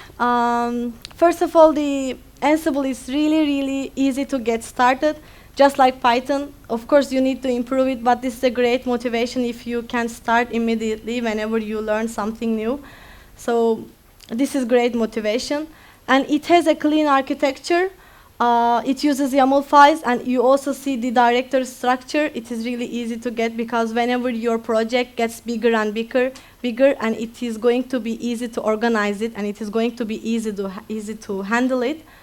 And it has a straightforward configuration. As you see that we don't need any kind of additional application on the other side. We don't need any agent. We only need SSH connection and just the Python installed on the other side. And it has an extendable module structure, so you can write your own module, your own function in any language that can return JSON. This is another great thing, and it gives you a lot of freedom if you want to create something in your way, if you want to create something quite new and quite specific. And at the end, it, of course, allows you to make your complex tasks quite easy. Actually, it helps me a lot. Now I can just press a button, and I can deploy machines in the cloud.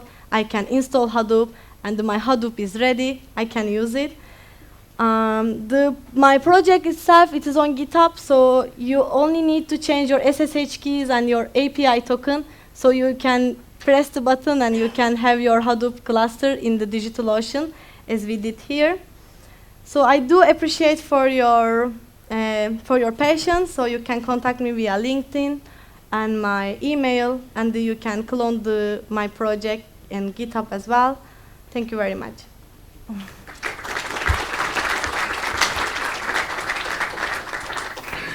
Oh, you need this?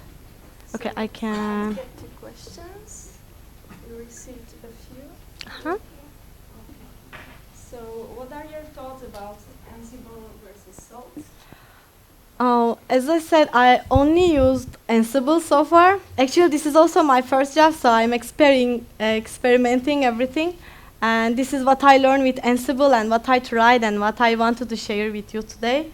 So I don't know about Salt, so I just wanted to highlight some good thing about Ansible here. Somebody has talked to people who had bad experience with performance with Ansible when scaled beyond a certain number of machines. So what's your experience with that?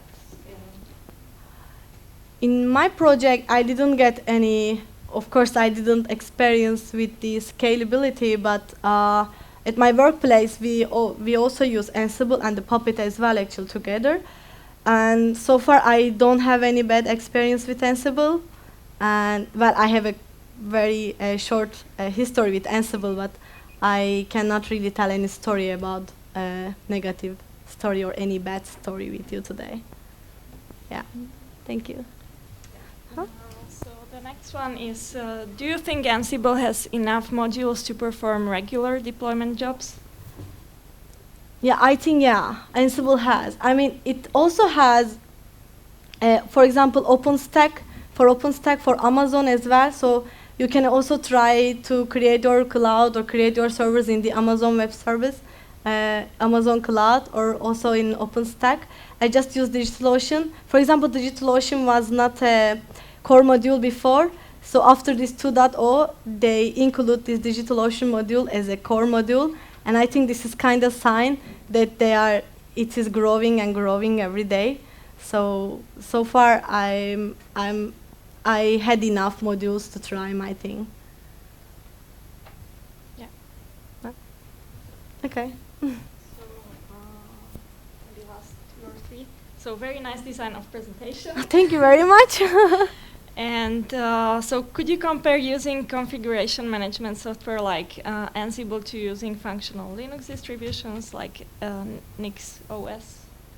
Or Oh, actually I cannot. Using functional. No, I cannot compare actually. Yeah.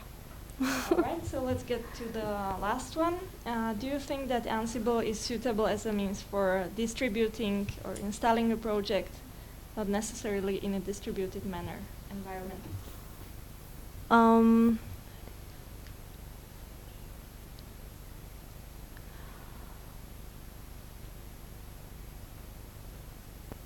I think it's suitable. It's a short answer, but for example, as far as I experienced, for example, I also used ad hoc command.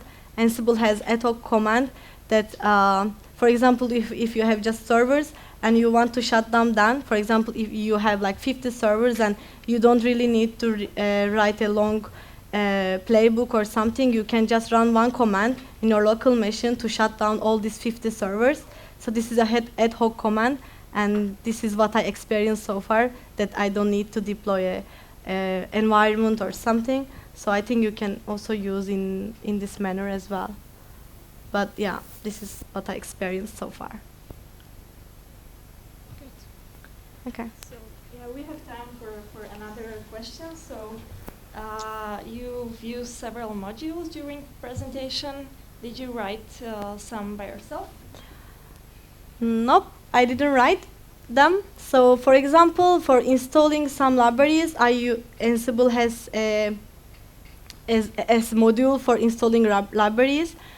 And what else? I use I also said this template module. For example, for creating directories, it has file module. It can create directory or it can create files. And you can even give some specification for the group, for the owner, or some file permission. And for example, for unarchive Hadoop, I also use the Ansible module. It has own unarchive module. And in this project, I really didn't need any kind of additional module so far, but this is not in the best shape now, so there are still some things that I want to improve. Maybe in that point, I will realize some modules does not exist yet, so I can write my own module. But at my workplace, actually, we write some own module and use it, so I know how easy it is to make it. But in this project, I do not need to write my own module anywhere. So, thank you guys for the questions. Yep. If you have any more, or if you want to ask those who haven't been answered yet, so you can use the time during the breaks. And so thank you very much, Büşra. Thank you very much. Let's think. Okay, thank you very much. And see you guys here at 3:20 for the next presentation.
angličtinu není?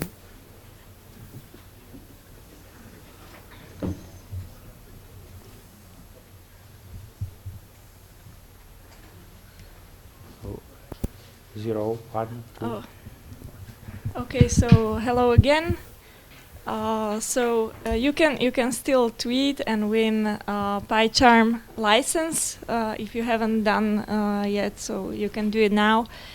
If you're interested in sharing your knowledge and your skills, you can sign up for a lightning talk. You can have your 5 minutes of fame in the evening. The signing up happens just in front of this door in the corridor. So let's get to the lecture. Let me welcome Věroš Kaplan, who works in Brno for the company NIDS, who provide a range of services using open source technologies. They have headquarters in Belgium and a couple of offices around Europe. And he takes care of management and deployment of servers and applications, and he's a big fan of DevOps movement, whatever it means. Maybe he will tell us more about it.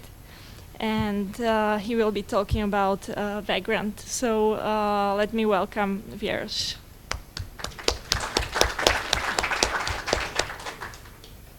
Okay, hello, thank you. So my name is Věroš. I have some Twitter, so you can write me to Twitter. We have some website, and I have some web page. You can write me something on it. And what I'm doing for my work, usually I'm fixing, and from time to time I'm also breaking servers. Either I'm doing it manually, like connecting to server by SSH, writing some commands and breaking it. It then works or doesn't work. And I found some automation tools or config management tools. So usually I'm trying to automate my way of working. So I'm using Puppet, Ansible, or something like that. And how my typical workflow looks.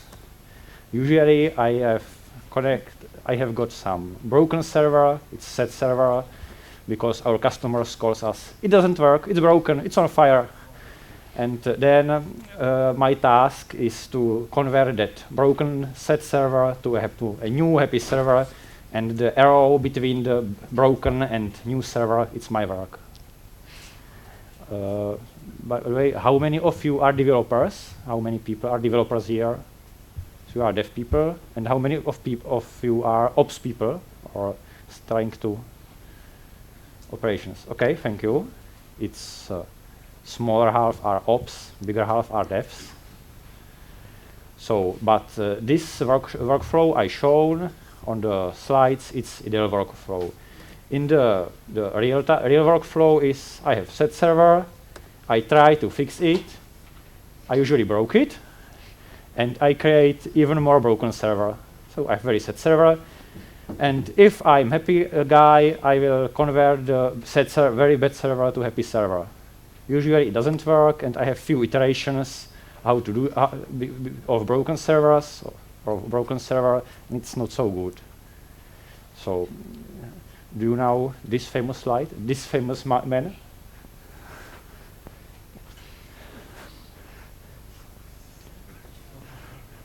It's Chuck Norris. Yes. Usually he doesn't. Chuck Norris he has some superpowers. He usually doesn't test code, and when he tests, he does it in production. But compared to me, he has some superpowers of debugging. Usually he stares to his machines, he stares to his servers until it fixes itself. I tried it, I failed. So if you read any book or anything about system administration or about programming, you will run into it works on my machine saga. When you have some developers, we have very nice developer guys all around the world, especially in Europe, and they say, well, that software works on my machine. I tried it. Let's see. But it's here. It's the left part. It's on their laptops. It works. But from time to time, you will run into issues on the server, on the production machines. There are some different versions of applications, different versions of operating system, and it doesn't work. So what it means that we need some testing before applying any change to or before introducing any changes to broken servers or to deploy to production servers. We should have some testing servers. It's nothing new, it's set. And then when it works on testing server, we should deploy it in the production. Still no problem, it's easy. So conclusion, we need testing environment. Well, how many of you have, or is there anybody, any brave person or who doesn't have testing environment? Okay, so brave person, brave man. Okay. Well, is there some brave or not so brave person, but still brave person who have only one testing environment? Right. Then one, so yeah, two, no problem. Usually the problem with testing environment or with one testing environment is that when you have testing environment and you test something on that, you usually broke it. It's great because you didn't broke production. But then you have broken testing environments and nobody can test on it when it's broken. So it means that we need more testing environments. Not only one, we need 2, 4, ideally one testing environment for each developer. If you have very productive developers, maybe you should get 2 or 3 testing environments per developer. As there was great presentation from Büşra, she presented here some automating tools like Ansible. So it's quite in these days it's quite easy. You can just prepare your playbooks or Ansible playbooks or Puppet manifests, and you can prepare your testing environments automatically, and you can kill it and start it like kettles. Is the famous talk about pets and kettles. You just destroy your testing environment and start it again. So, and it would be great. It's from time to time it's really hard to provide your developers access to testing environment because you don't have enough power. And then, so you can use for testing environment, you can use some VirtualBox, you can use Docker, you can use KVM, you can use, I don't know, DigitalOcean, anything. But one very nice tool, you probably know, or is Vagrant. By the way, who here doesn't use Vagrant? Everybody, great. So the rest of people who, if you used Vagrant, probably you can leave. You don't get any new knowledge. Sorry. Well, the Vagrant itself, it's a software from HashiCorp. It's company of Michal Hashimoto. If you will check their web page, you will probably find that they are trying to conquer the world, because they every year they prepare a new open source software which will move or which prepares some testing or some DevOps tool. Vagrant is one of the old softwares from HashiCorp. In fact, it's only wrapper about VirtualBox or some virtualization environment. How it works? When your developers tell you, well, we need testing environment, you will just prepare some Vagrant file. Let's see. Is it large enough, or should I? Is it readable at the last line, last row? Okay. Not now. Better. So when you start with Vagrant, you will just create some Vagrant file. It's some small Ruby file. You will say, I want to, let's see, it's called Vagrant file. You will just say, I want to configure Vagrant, is the wrapper. I would like to build a box based on some template box. This template box is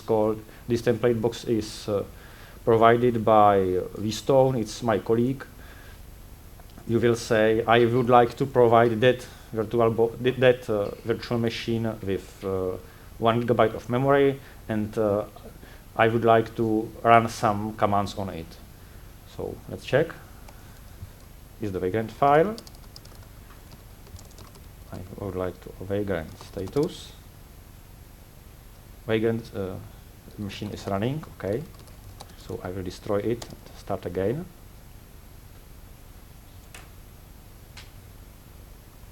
The Vagrant itself is wrapper, so now I will try run Vagrant status. It will say the default virtual machine isn't created. So now I will start Vagrant run. It's another command of Vagrant wrapper. It will, okay, Vagrant up, run. When I write Vagrant up, it will found the pre-prepared Vagrant box, the virtual machine box. It will push that box to VirtualBox on my as I'm running VirtualBox on my machine.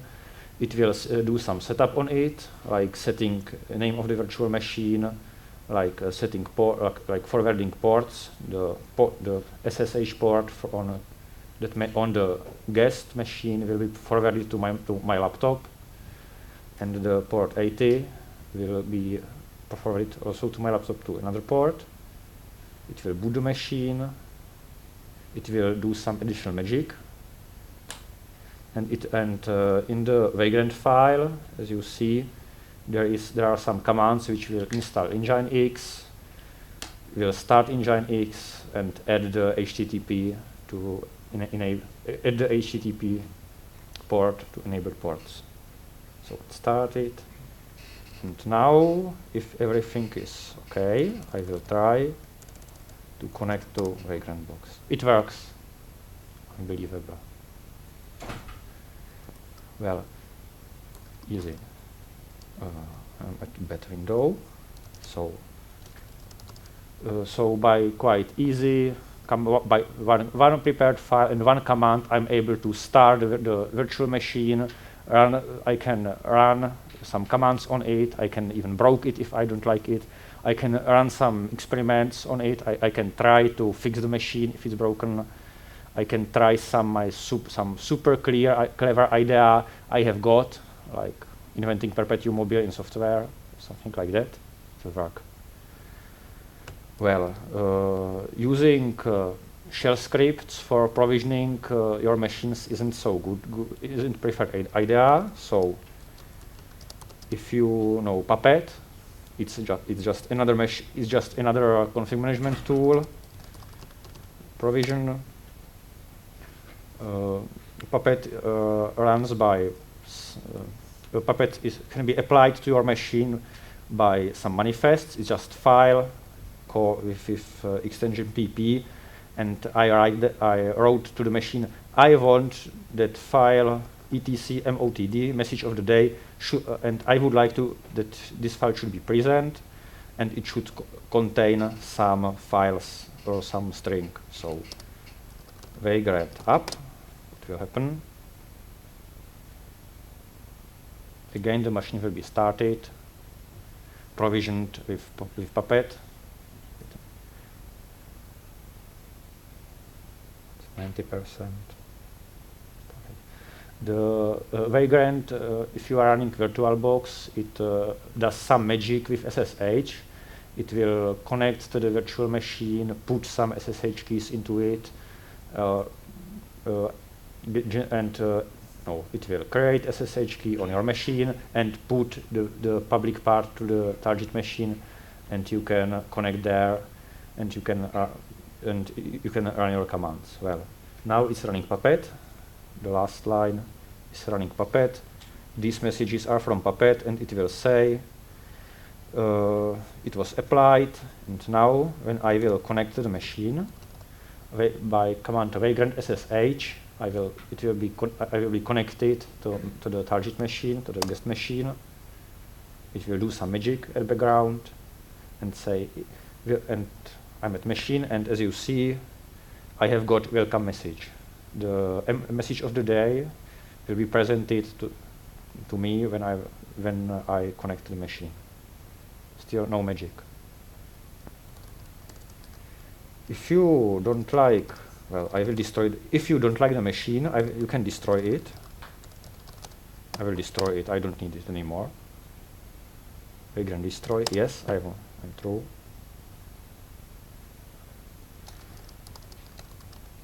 If you like, if you don't like Puppet, or if your organization is using Ansible, no problem.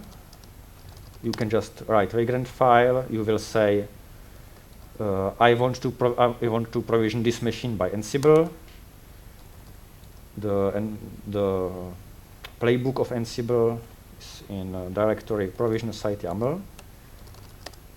I will start tmax and Vagrant up. And we can now check at the second window. We can check the provision file, how it looks. The playbook says I want to install Nginx, I want to start it, and I want to enable port 80. It's similar. It's same as it was the shell script. The advantage of using Puppet or Ansible to provision the Vagrant boxes is that usually when you have some production environment or testing environment, you usually use, or your ops people use Puppet or Ansible to provide that production environment. So by using same config files, you can provision your virtual machine, your test virtual machine in the same shape as your production. That's probably the biggest advantage of Ansible. No, biggest advantage of not Docker. Too many buzzwords today. Vagrant, thank you. So let's see.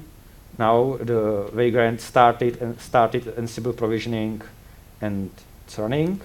Let's check. It should listen on port 7083. So let's check. It's present. So by simple command Vagrant up, I just provisioned the machine. The examples used here are really easy. In real life, you will probably provision some larger or bigger machines. So let's go back. Presentation. So it's quite easy. When you have simple web application, you have one server and 2 users, and it works, no problem. But when some other users appears, you usually start to prepare to use not only a web server, but also you will go to dedicated database. You can, and when some other people appears, you can double your database servers. You can double your web servers or something like that. And Vagrant is able to run this configuration too. So let's check. The command is same. It's Vagrant up, but you will add some parameters. I will destroy this small machine. Vagrant destroy. I will destroy this example.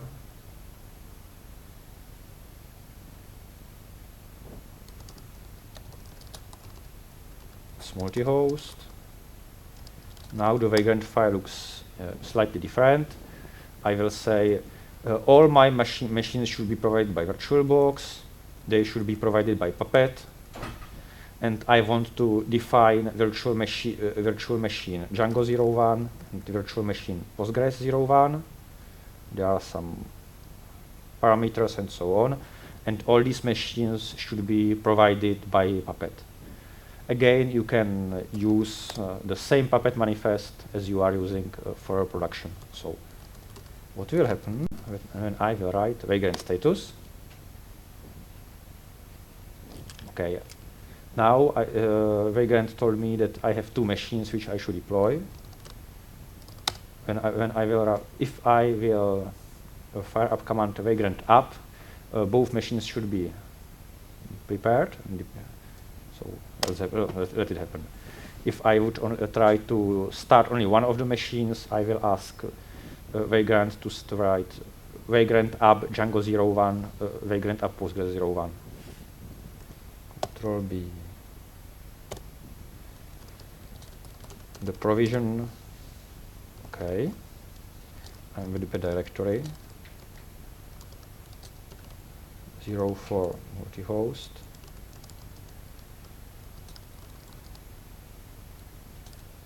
Provision site pp. Again, there, I created a fake example. I haven't installed Django and Postgres to that machine. I only updated the message of the day. So now Vagrant is starting Django machine. It's installed, and now it's installing Postgres.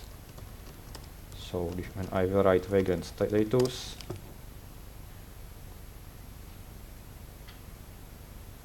the machine Django is running, the machine Postgres is still provisioned. So Vagrant SSH Django 01. What will happen? Well, I'm at Slovak Technical University of Bratislava. Okay. So the machine has been provisioned and it works. It's 5 minutes to end. Okay. So it works. You can trust me. So how developers can use Vagrant? I have still some images from presentation of my colleague. If you are a developer, you will find yourself in state when you install this random package and that package and a lot of software to your machine. And if you use Vagrant or some other solution, you can separate all these machines, all these small machines, and run them in virtual machines or something like that. No problem. So it would be great if the Vagrant will be silver bullet. It isn't. Sorry. There is a lot of other tools which can be used instead of Vagrant. As you saw, the Vagrant out of the box uses VirtualBox, which is quite slow. Well, it's good for my machine. It works, but you can. In some production, or if you want to be faster, you can ask Vagrant to run at KVM against Amazon cluster. You can ask Vagrant to start your instances on DigitalOcean, even on Docker. I have been told that every presentation should contain word Docker, so now I did. Yeah? And although, as I told, Vagrant is quite old technology, last year, I don't know, it was September, which 9th month, the HashiCorp prepared a robot which is called Otto. I definitely recommend to look to it. I have no time yet to dig into it very deeply, but it knows some best practices for deploying your machine for development. So it works. It's for some tasks it can be considered successor of Vagrant, and it can also do some isolation. Like AutoDef will prepare your development environment, and AutoDeploy should deploy your machine to somewhere. But as I told, I never tried that. But it's also quite interesting tool. So the machine is already deployed. You can trust me, it works. So now probably it's time for questions and answers. Okay. Should I? I cannot. No, I'm not able to switch them. So Docker again. So question is, what's the advantage of Vagrant over Docker? Well, I'm ops guy. I'm not a dev guy. So from time to time, I need to deploy to test some software or some configuration when I need to run some kernel modules and so on. Docker is not able to do that, to run it, and Docker will never change your kernel. But of course, for some deployments, the Docker is a really good task. But if you want to provide some development environment to your developers, from my ops guy, I will put my ops hat on my head. If you want to provide some development or something environment to your developer guys or girls, then it's much easier to provide them virtual machine, and it will be easier for them to write Vagrant app and it will be run. If you are brave, if you are able to prepare the virtual machine or the environment with Docker, no problem. I am using Docker for some tasks, and I really appreciate it. The Docker container startup is blazingly fast, of course. I hope I answered. Or feel free to talk at corridors, tea, coffee, or something like that. Good. So, and do you test your code in production? Am I supposed to answer? I think it was a joke. So, what DevOps means to you, and what are its main advantages? Because you said you were a proponent of this movement. I'm known that I don't know what DevOps is. I've used to be dev, and now I'm sitting at ops. So my colleagues told me that I'm DevOps. I don't. Well, DevOps is I think it's approach. It's approach to developing and deploying software. It's not a new job title. It's not a new department. It's not a new software. I think it's approach. And for some people, it's also religion.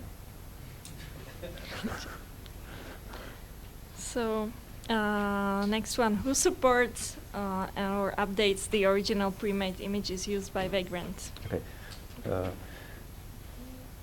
Well, I used image prepared by my colleague, so I know that he will prepare the image for me.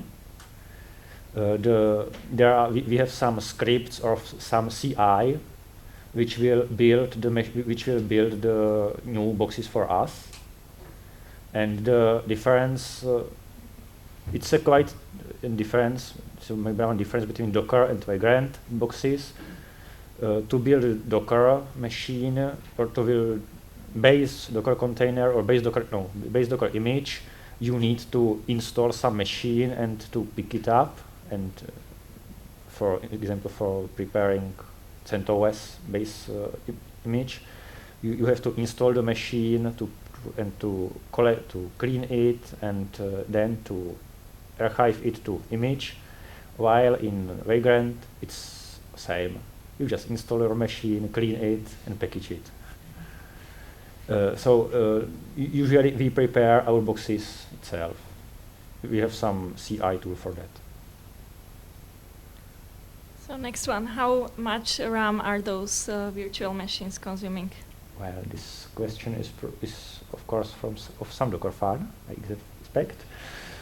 Well, it's virtual machine, so I don't know if when you run your virtual box here, you will say that the machine at VirtualBox eats 1/2 gigabyte of RAM, but it can be configured, no problem. What happened? Should I? No. No, it's not important. It's just number. Good. And the last question: why do you use Puppet and Ansible? It's like two different configuration, and you need more config for your deployment. Well, the question is why I'm using Puppet and Ansible. Usually the Puppet and Ansible, there are two great tools, which each is good at its own.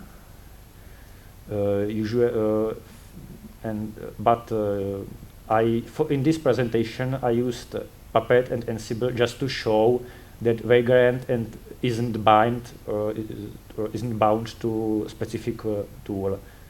you can provision your virtual machines at Vagrant by shell scripts, by Puppet, by Ansible, by Chef, by Ansible local, by whatever you need, because Vagrant is quite extensible. We are using Puppet for big projects, and I'm personally using Ansible for some small projects of mine. So it's no problem. So that was the last question. So Věroš Kaplan, thank you very much, and see you guys here at 4 p.m. again. Thank you for your attention.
So hello again.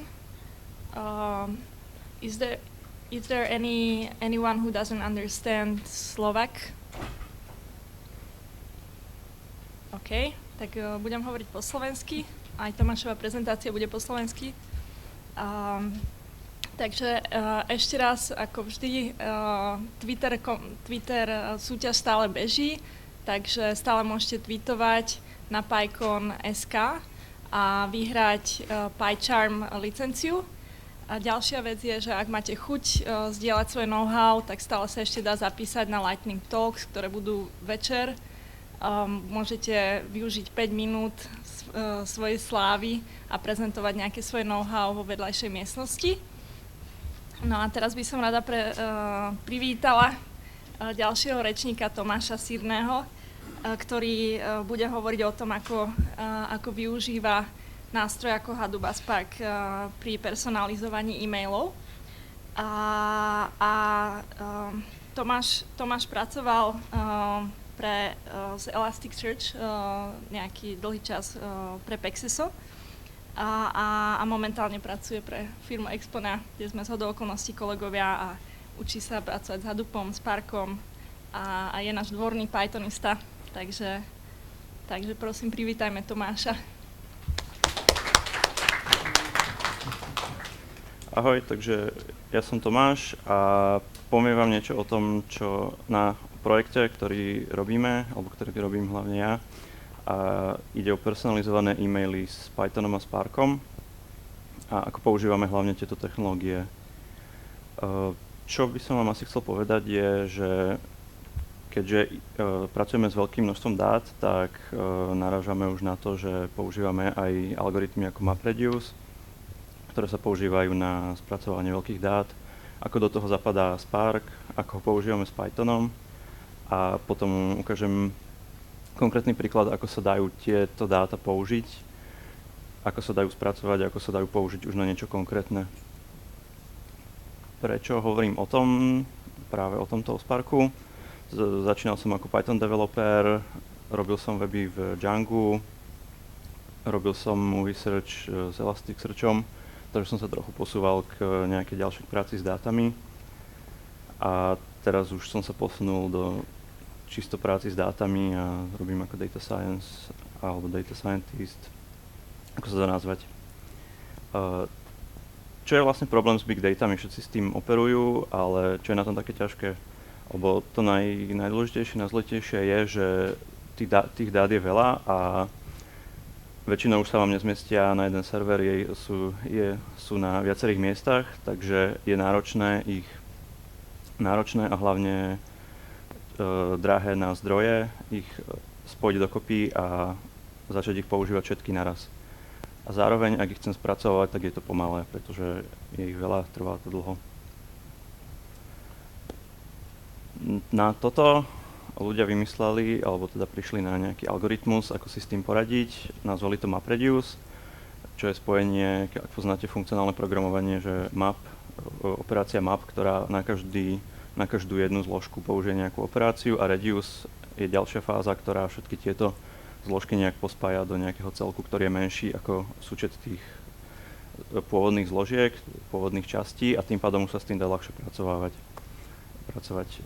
Je to teda nejaká paradigma, ako sa dá škálovateľne spracovávať veľa dát na tisíckach serverov.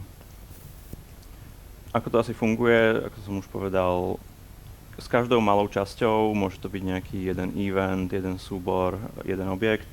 Urobíte nejakú operáciu, takýchto operácií môžete urobiť za sebou veľmi veľa, zreťazíte ich.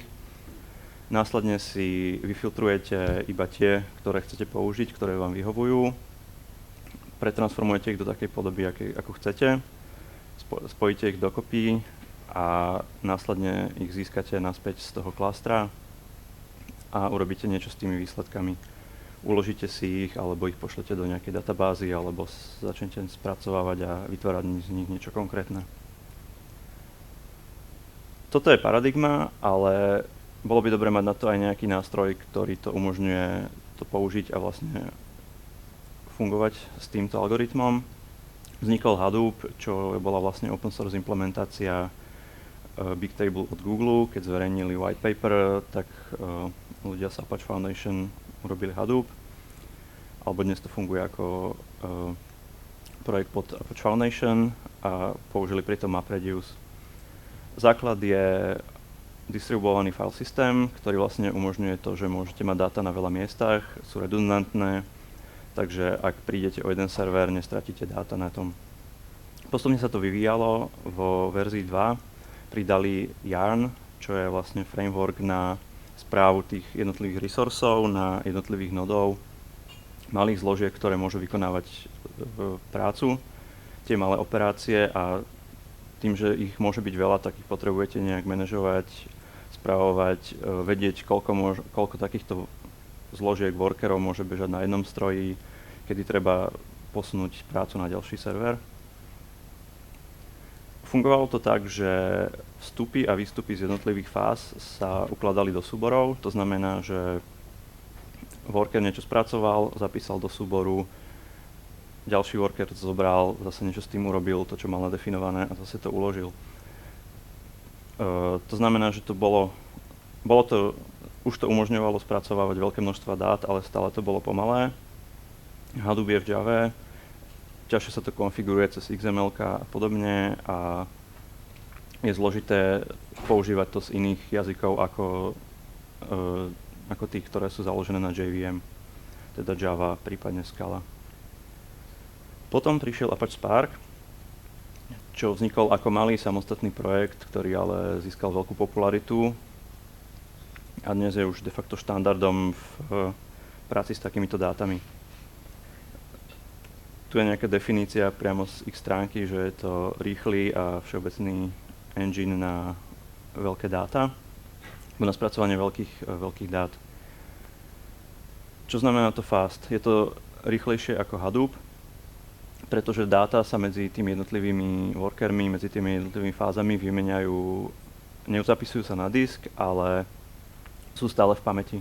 To znamená, že jednotliví workery si ich nemusia načítavať znova z disku a ukladať ich na disk, ale stále ich majú prístupné v pamäti, takže odpadá tam ten medzikrok.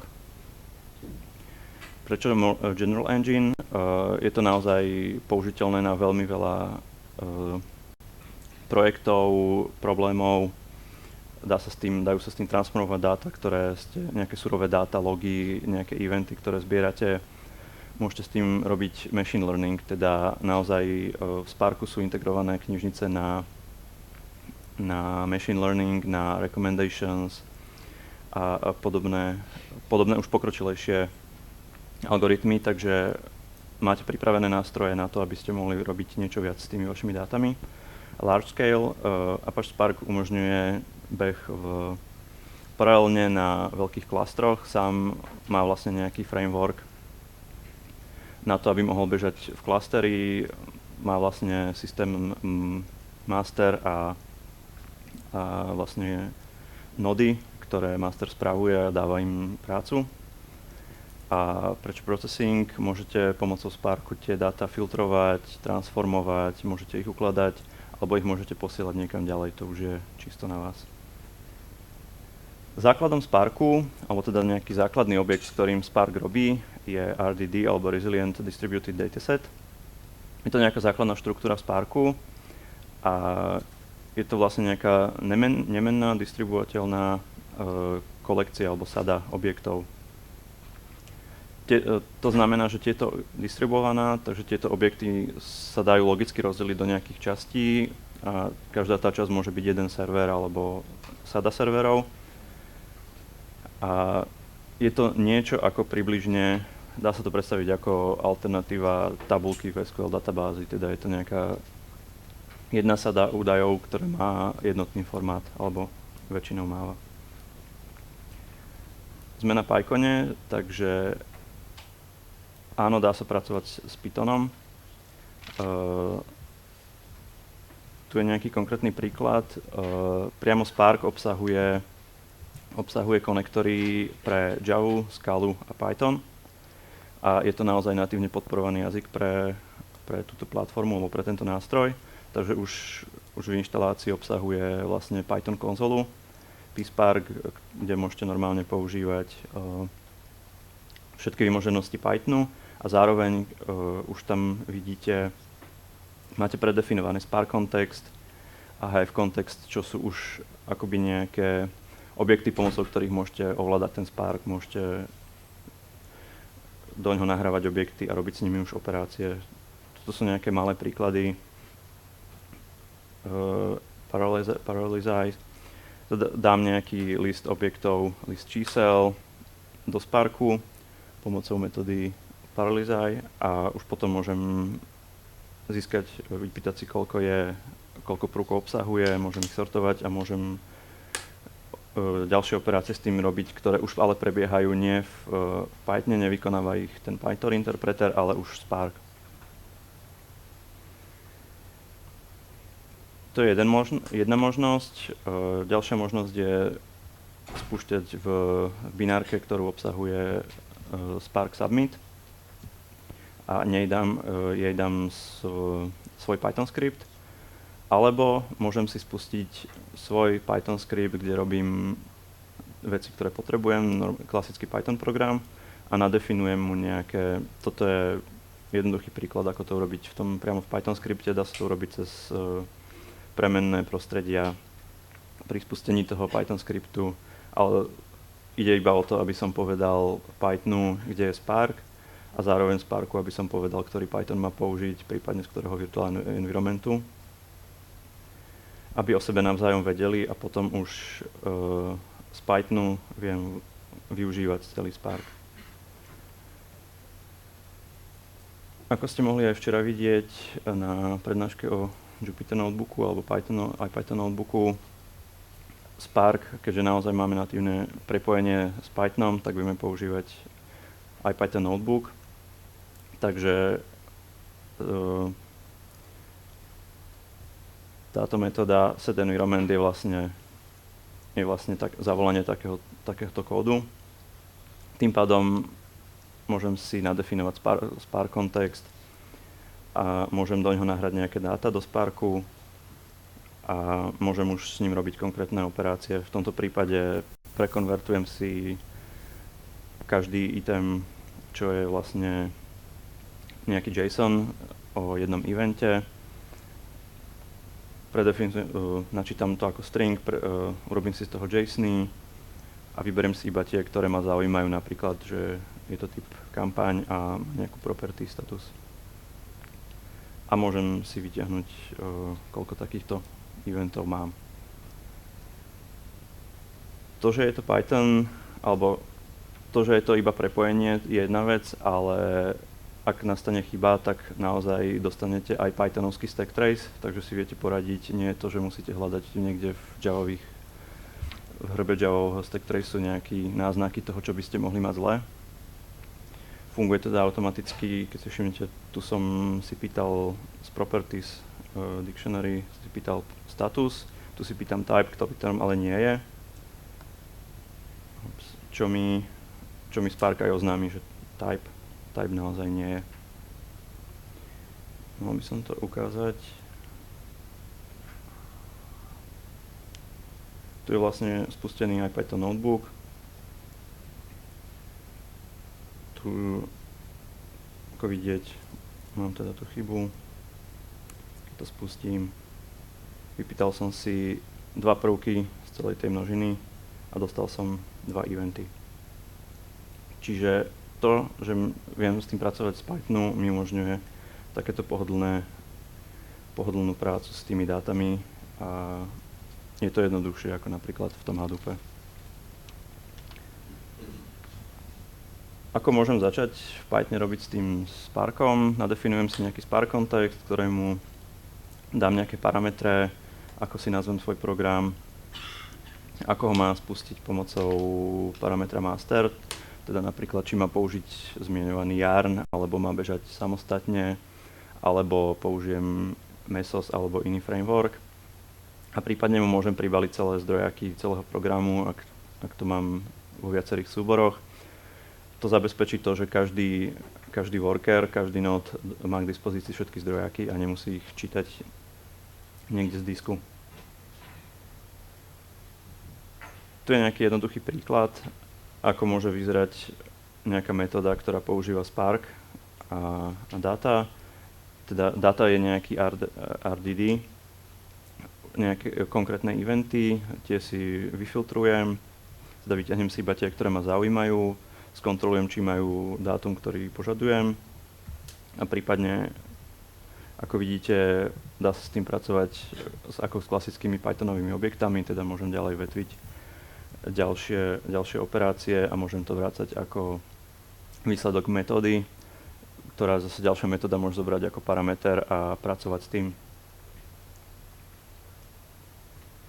Tu je nejaký zložitejší príklad, ale v podstate je to iba o tom, aby ste videli, že môžete používať oveľa viac metód, môžete s tým pracovať oveľa voľnejšie, môžete to spájať s ďalším, jeden RDD môžete spájať s ďalším RDD, to znamená, ako keby ste robili joiny SQL tabuliek alebo spájali dve sady dát. Môžete spájať podľa nejakého kľúča, môžete ich dávať len tak spolu, union, join, left outer join. Čiže máte k dispozícii všetky paradigmy funkcionálneho programovania alebo väčšinu. Také základné pravidlo, keď už robíte so Sparkom, je, že čo najviac vecí urobiť alebo nechať, aby robil Spark, to znamená nevyťahnuť si nejaké dáta do Python skriptu alebo Python programu, a potom v Pythone robiť tie náročné operácie typu počítanie, koľko objektov tam mám, alebo filtrovanie, alebo spájanie s ďalšími sadami dát. Ale na toto všetko má Spark nejaké metódy. To znamená, aby som si nevyťahol celé pole o milióne záznamov a potom vyprintoval počet záznamov v tom poli, tak môžem Sparku sa rovno opýtať, koľko tam mám prvkov, môžem si vybrať iba nejaké dva prvky, môžem ich kombinovať, môžem si vyťahovať iba tie unikátne, môžem nejakú metódu dať aplikovať na všetky prvky, ale nezaujíma ma, alebo nepotrebujem už robiť niečo s tým výsledkom, ide mi iba o to, aby sa niečo stalo s každým prvkom, alebo aby sa každý prvok nejak použil. Toto je taký základ, na ktorý postupne prídete, že je lepšie toho čo najviac nechať na Sparku, na tom frameworku a naozaj vyťahovať iba tie malé dáta, ktoré potrebujete. Toto je nejaká teória a teraz poviem nejaký konkrétny príklad, že ako to vlastne používať, alebo čo sa s tým dá robiť a že to má nejaké praktické využitie.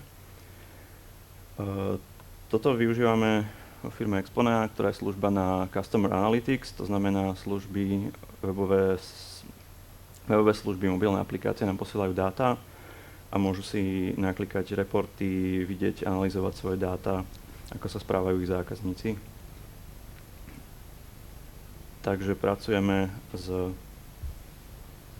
dátami, čo sú vlastne eventy, teda záznam o nejakej akcii, ktorá sa stala, teda nejaký customer, nejaký zákazník urobil nejakú akciu a aké informácie k tomu máme. Napríklad odoslali sme mu mail s takýmito sekciami pre takúto firmu. Funguje to nejak tak, že služby posielajú dáta k nám do služby, oni preplávajú nejakou infraštruktúrou, prejdú cez Kafku, nahrajú sa do nejakej našej vlastnej databázy, nahrajú sa do Hadoopu, alebo v našom prípade do verzie Hadoopu Mapper. A odtiaľ už ich si vyťahuje Spark program, ktorý s nimi robí už to, čo od neho potrebujeme.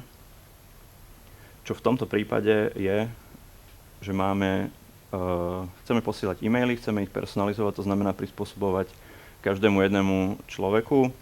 To si vyžaduje to, aby sme o každom adresátovi vedeli niečo viac ako len e-mailovú adresu. A na to použijeme práve Spark, aby sme získali dáta, ktoré máme o každom zákazníkovi, zostavili si nejaký jeho profil a na základe toho mu poslali e-mail. Keďže som dostal povolenie, tak vám ukážem konkrétny príklad. Je to napríklad newsletter s ponukami so zľavami, zľavový portál. Ten newsletter má 3 sekcie a pričom takýchto sekcií môžeme nadefinovať 10, 12. Jedna zo sekcií je odporúčané, čo je vlastne výstup recommendation engineu. A cieľom je pre každého zákazníka vybrať tie sekcie, ktoré ho najviac zaujímajú, ku ktorým on inklinuje, ak na ne kliká, ak si kupuje z týchto kategórií vecí, tak bude mu ich ponúkať s väčšou prioritou také, ako tie, ktoré si pravdepodobne ani nevšíma alebo ho nezaujímajú. Takže cieľom je vybrať vhodné sekcie, nejaké, povedzme, že 3, pre každého zákazníka také, ktoré sú najpravdepodobnejšie, že si na ne klikne alebo že ho zaujímu k nákupu.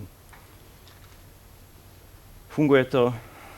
Ten vyberací algoritmus je vcelku jednoduchý, mám nejakú sadu sekcií 1 až 10 a mám nejakú sadu zákazníkov a na základe dát, ktoré si zozbieram pomocou Sparku, dám každej kombinácii zákazníka a sekcie hodnotu, nejakú číselnú na základe toho jeho klikanosti alebo aký nákup urobil z danej sekcie.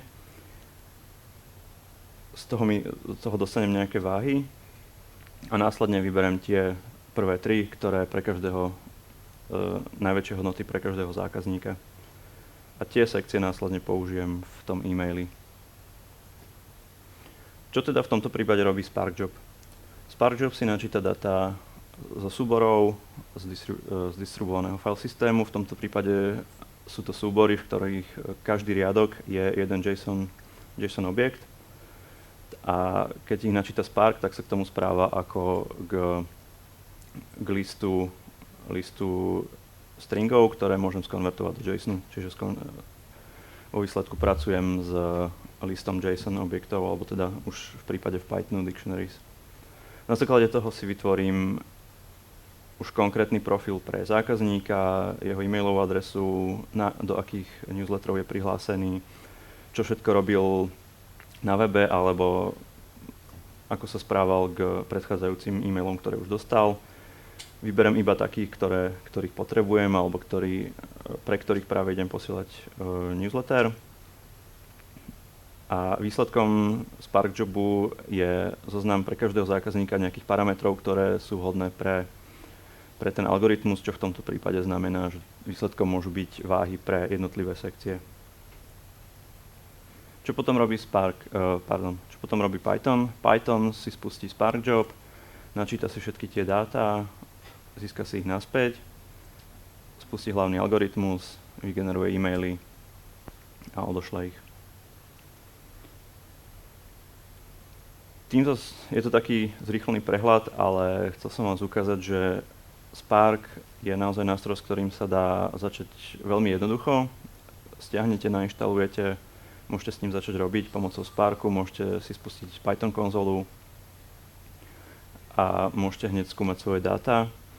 Zároveň už jednoduché programy, kde nadefinujete sériu jednoduchých operácií, už môžete aplikovať a keď povedzme máte nasadený ten Spark v klastri, tak môžete spracovať veľké množstva dát už len pár riadkami kódu a ďalej ich používať na široké účely, môžete si z nich kresliť grafy, môžete ich používať na machine learning. Spark umožňuje tieto dáta reprezentovať vo forme, ktoré môžete dávať SQL query, to znamená, môžete sa k tomu správať ako SQL databáze. A Spark sa stáva v podstate štandardom na nielen data science, ale aj spracovávanie dát väčšieho množstva, čo dnes už v podstate každá služba má veľké množstvo dát a všetci začínajú zisťovať, že z týchto dát môžu naozaj získať niečo viac ako len jednoduché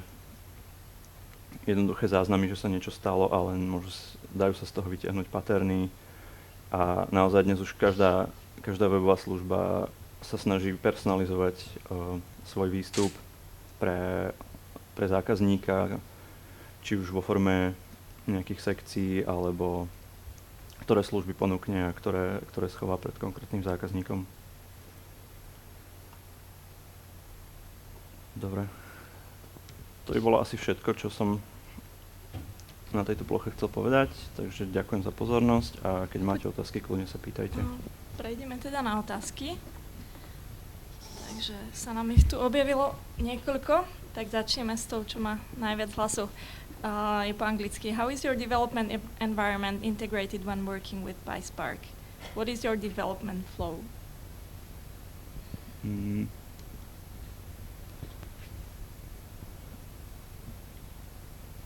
V podstate nejaké to programovacie prostredie, alebo ako sa robí s Pythonom alebo s PySparkom je podobné, alebo vlastne rovnaké ako nejaký Pythonovský projekt. To znamená, môžem používať všetky nástroje Pythonu, môžem si písať unit testy. V podstate okrem toho, že je dobré, ak to viem používať aj na nejakom väčšom serveri, ak si to chcem testovať na väčších množstvách dát, tak sa to veľmi nelíši od vyvíjania nejakej pythonovskej alebo djangovskej aplikácie. A aké výsledky sa vám zatiaľ podarilo dosiahnuť pri personalizovaní e-mailov? Výsledky bývajú aj dobré, aj zlé, ale postupne sa nám darí zlepšovať ten algoritmus a vlastne zlepšujeme to. Samotné výsledky, aj čo sa týka predajnosti pomocou tých newsletterov. Skúšali ste použiť pre ukladanie dát aj distribuované databázy, ako napríklad Cassandra? Ak áno, mohol by si ich porovnať s čítaním dát z Hadoop file system? Cassandru sme skúšali, tam bol hlavne problém v tom, že nestíhala Cassandra zapisovať všetky dáta, ktoré prichádzali, pretože ak do služby prichádzali neviem, tisíce alebo aj radovo viac eventov za sekundu, tak Cassandra to nestihala všetko zapisovať. Momentálny setup je taký, že všetky príjmané eventy idú do Kafky, kde si ich spracovávame svojím tempom, takže dá sa to jednoduchšie potom aj stíhať škálovať a potom vďaka distribúcii Mapr, vďaka Hadoopovej distribúcii Mapr vieme s tými súbormi pracovať ako s klasickým network file systémom, teda klasickými súbormi, nepotrebujeme k tomu nejaké knižnice na prácu s Hadoopovým file systémom. Ďalšia, používate v práci aj Spark Streaming pre analýzu v reálnom čase, alebo využívate len dávkové spracovanie ako náhradu za Hadoop? V súčasnosti používame iba dávkové spracovávanie na priebežnú analýzu tých dát alebo na nejaké okamžité vyhodnocovanie tých dát. Máme vlastnú databázu, ktorá vlastne je základ celej služby, takže Spark Streaming sme ešte nepotrebovali. Čo ťa zlákalo na data science? Vďaka čomu si sa začalo to zaujímať? Prirodzene to vyplynulo z toho, že som začal pracovať s väčšinostvom dát pomocou Elasticsearchu.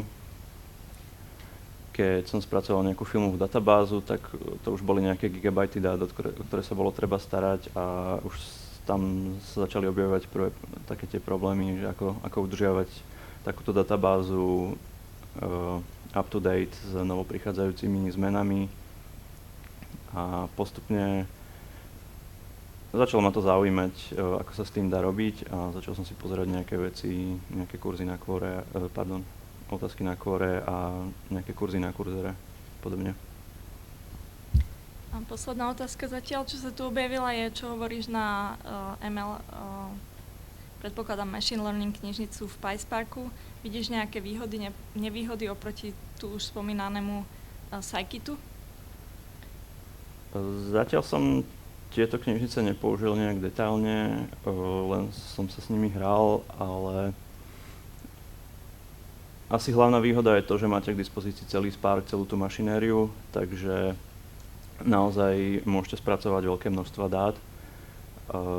Máte tam už zabezpečený vlastne celú tú škálovateľnosť a tieto veci a vďaka tomu, že je konektor Sparku, teda v Pythone, tak dá sa vytiahnuť dáta s pomocou Sparku alebo spracovať a môžete použiť scikit alebo pandas alebo nejaké ďalšie pythonovské knižnice, úplne prirodzene, natívne v tých jednotlivých metodách, ktoré spracovajú tie dáta. Dobre, to bola posledná otázka. Je ešte nejaká otázka tu v publiku? Ak nie, tak by som rada poďakovala Tomášovi a vás pozvala na poslednú prednášku tu v tejto miestnosti o 16:45. Takže ďakujeme, Tomáš. Ďakujem.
skripty po nich.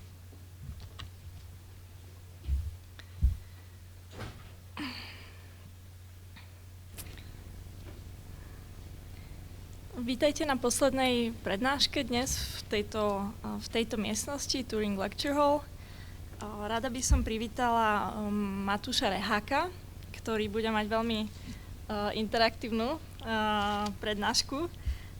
Matúš si robí PhD na fakulte, teda na Matfize, Fakulta matematiky, fyziky a informatiky na katedre experimentálnej fyziky a absolvoval výskumné pobyty v Anglicku aj v Nemecku. A teraz nám povie vlastne, akým spôsobom využíva Python na automatizované merania vo svojom obore. Takže privítajme prosím Matúša Reháka.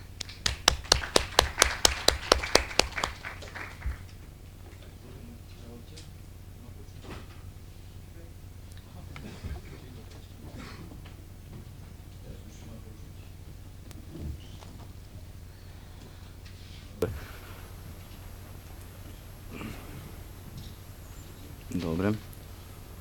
Takže už som bol predstavený. Moja prednáška sa volá vlastne Automatizácia meraní pomocou Pythonu, ale vlastne toto by malo byť o tom, že ako naučiť naše elektronické prístroje, čo máme v labáku, rozprávať po pythonovsky, alebo vlastne rozumieť Pythonu. Hej.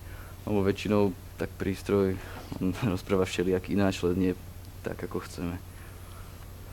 Dobre, tak na začiatku by som ukázal, že hej, že je to možné, tu už myslím, že aj bola tu otázka, že či je takéto niečo možné, že používať Python na ovládanie elektronických prístrojov. No, tak hneď tu mám jedno demo nachystané, dúfam, že som to tam vpredu všetko dobre nachystal. Keď nie, tak uvidíme, že čo...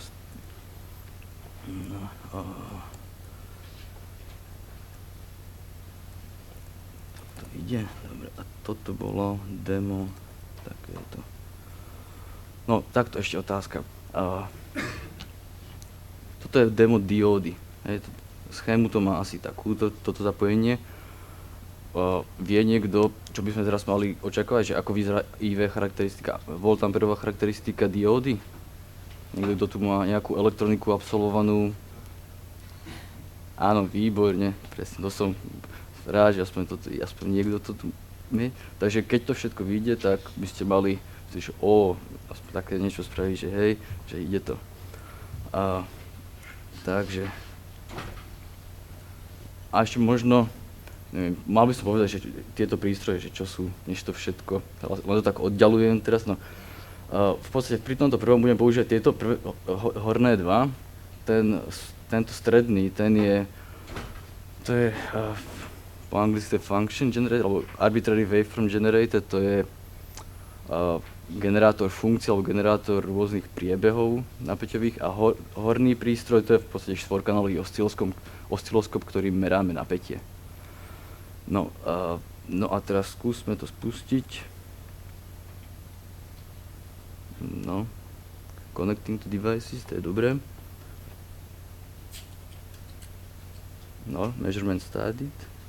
Done plotting, no, dobre.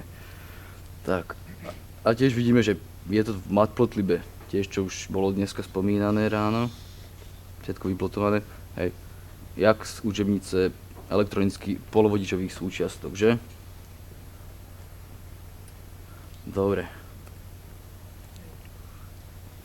A môžeme ďalej pokračovať. Aby to nebolo všetko, skúsime ešte kondenzátor odmerať. Z chvíľku strpenia.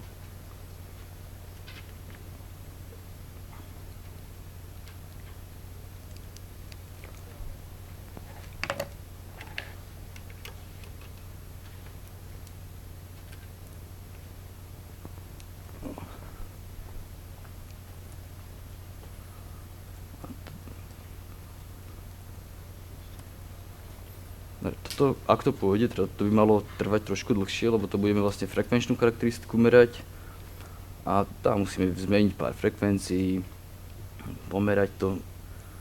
No až to budeme tam vidieť tie vykreslené body a hej, už to máme. No a tá zelená krivka, čo teraz vidíme, vlastne to, v tom skripte sme namerané do body nafitovali nejakou krivkou podľa teórie, že jak to má byť a tiež vidíme, že pekne to všetko sedí tak, jak má.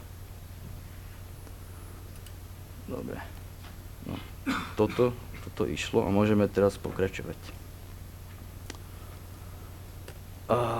Takže, keby sme chceli vlastne si napísať taký skript, čo som teraz ukázal, neukázal som teraz skript, ale iba som ich pustil, ale že taký z týchto skriptov jeden napísať. No prvé, tak potrebujeme mať vlastne počítač, čo mám vlastne tu, a potom ten môj prístroj. Ďalším krokom je rozhranie medzi nimi. Ako vidíte, tu idú všelijaké káble medzi nimi. Každý kábel je vlastne prepojenie medzi môjim laptopom a jedným z tých prístrojov. No a takéto rozhrania môžu byť viaceré. Napríklad, keď začneme od tých najstarších RS-232 alebo GPI bez tých novších, môžeme Ethernetom ovládať alebo pripojiť prístroje. Poznáme PXI systémy, ktoré trošku ináč to robia. No, keď už máme počítač s prístrojom prepojený, tak potom musíme byť schopní posielať mu nejaké informácie, nejaké dáta. Takže ja chcem teraz z počítača poslať do môjho prístroja takéto bajty, nejakú jednotku. A to vlastne bude znamenať pre tento prístroj, že povedzme, že má zablikať nejakou ledkou alebo zmeniť nejaké nastavenie frekvencie. Potom tiež musíme byť schopní aj, keď nám ten prístroj posiela naspäť dáta, rozumieť im. A na to je dôležité mať takýto prekladový slovník. Povedzme, že keď pošlem prístroju jednotku, tak on zabliká ledkou. Ak mu pošlem trojku, to je pre neho vlastne znamenie, že sa ho pýtam, že aké napätie on zmeral a teraz on mi odpovie. A teraz ja musím byť zase schopný rozumieť mu, že keď on mi poslal 0, tak to znamená, že nameral 0 V. Ak mi pošle 255, to znamená, že nameral 5 V. Dobre. Takže, a teraz poďme k tomu, skúsme si prejsť celú tú cestu od kúpenia prístroja až k tomu jeho spojazním, k tomu napísaniu toho skriptu. No, tak predstavme si, že sme kúpili prístroj, rozbalíme krabicu, celý šťastný a prvé, čo tam nájdeme, chvála Bohu, prístroj, hej. Okrem neho tam bude nejaký napájací kábel, komunikačný kábel a manuál. Tak samozrejme ten prístroj to je vlastne to najdôležitejšie, čo tam chceme, ale hneď druhé najdôležitejšie je manuál. Káblov sa nám vála po labáku kopy, takže to nepotrebujeme. Takže ten manuál. No a keď už tu máme tie manuály, tak mne nedá nespomenúť tento komiks XKCD. To strašne veľakrát som sa už stretol s týmto a vedel som sa úplne s tým stotožniť, že keď som dostal prístroj, otvorím 3000-stranový manuál a začína to how to read this manual. No a presne, že to viacej to vytvára problémy, než pomáha. Ale tak dalo sa s tým naučiť žiť. No, takže poďme k tomu manuálu naspäť. No, teraz otvoríme manuál, nalistujeme časť programovací manuál. No, prvá možnosť, čo tam môžeme nájsť, je taký prekladový slovník, čo som ukázal na slajde predtým. Áno, je to tam vidieť. Toto je príklad, že presne z tohto prístroja, čo je tu na spodu. A to je vlastne pattern generator, to je nejaký generátor pulzov, tak sa to dá povedať, čo si ukážeme. Potom druhá možnosť, že tam nájdeme SCPI, čo sa vždycky veľmi poteším. To napríklad používa tento prístroj v strede, ten generátor priebehov. No a SCPI to je vlastne Standard Commands for Programmable Interfaces, čo je vlastne istý štandard, aký by mali spĺňať prístroje, keď ich chceme ovládať. Ono je to dobré hlavne na to, že keď už to je štandard a toto je napríklad prístroj od Agilantu, čo je teraz vlastne už Keysight, ale to je jedno. Hopla. To som nechcel. A tu sme. Od Agilentu. Kúpil by som iný napríklad od Tektronixu. A on tiež by podporoval SCPI. Ja by som vo svojich skriptoch nemusel vôbec nič meniť. Nastavil by som jednému aj druhému prístroju tú istú IP adresu a všetky skripty by fungovali takisto, jak doteraz. No a tretia možnosť, čo môžeme nájsť, to je vlastne pre tento štvorkanálový oscilloskop hore, to, že nájdeme vlastne C a P k nejakej shared library, ktorú nám poskytne výrobca. Toto, akože potešíme sa, hej, že už ten prekladový slovník za nás vyriešil výrobca, no ale my sme radšej videli pythonovský skript, že? Ale akože na toto má riešenie tiež Python a vieme si s tým poradiť. No a ešte chcem dodať, že aj keď už výrobcovia sú vlastne zvyknutí na to dávať ľuďom tieto C API, alebo ešte dajme tomu MATLABovské, LabVIEW, tak už to začína aj to, že tí zákazníci proste tlačia na tých výrobcov a že chcú od nich aj Python, lebo proste radi používajú Python a chcú vlastne ovládať tie prístroje v Pythone. Vlastne ja teraz aj spolupracujem s jednou firmou, kde pre ich produkty vyvíjame v podstate taký wrapper, ktorý wrapuje tú ich shared library, ktorou ovládajú tých prístroje. Dobre, tak teraz začníme. Teraz by sme mohli začať postupne s týmito možnosťami, že ak nájdeme prekladový slovník v tom manuáli. No tak ako som povedal, že to je pre tento pattern generátor a ten máme vlastne prepojený sériovým portom. Hej. Alebo komunikujeme cez sériový port. By sme si tu ukázali také demo, len tam musím niečo najprv nastaviť. A spustíme ho.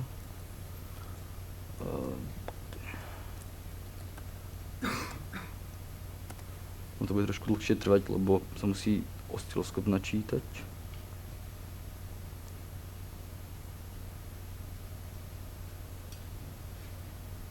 No a neviem, či to bude vidieť dobre.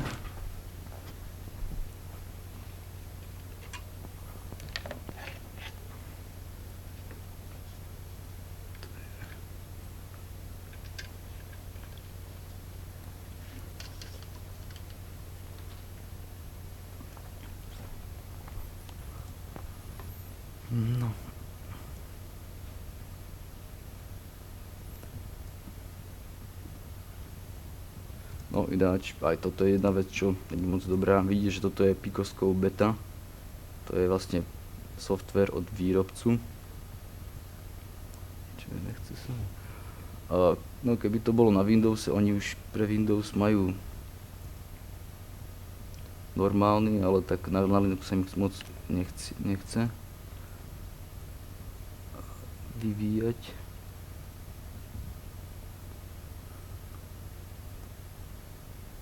No len toto by som chcel nejak zmenšiť, ale moc sa mi to nedarí.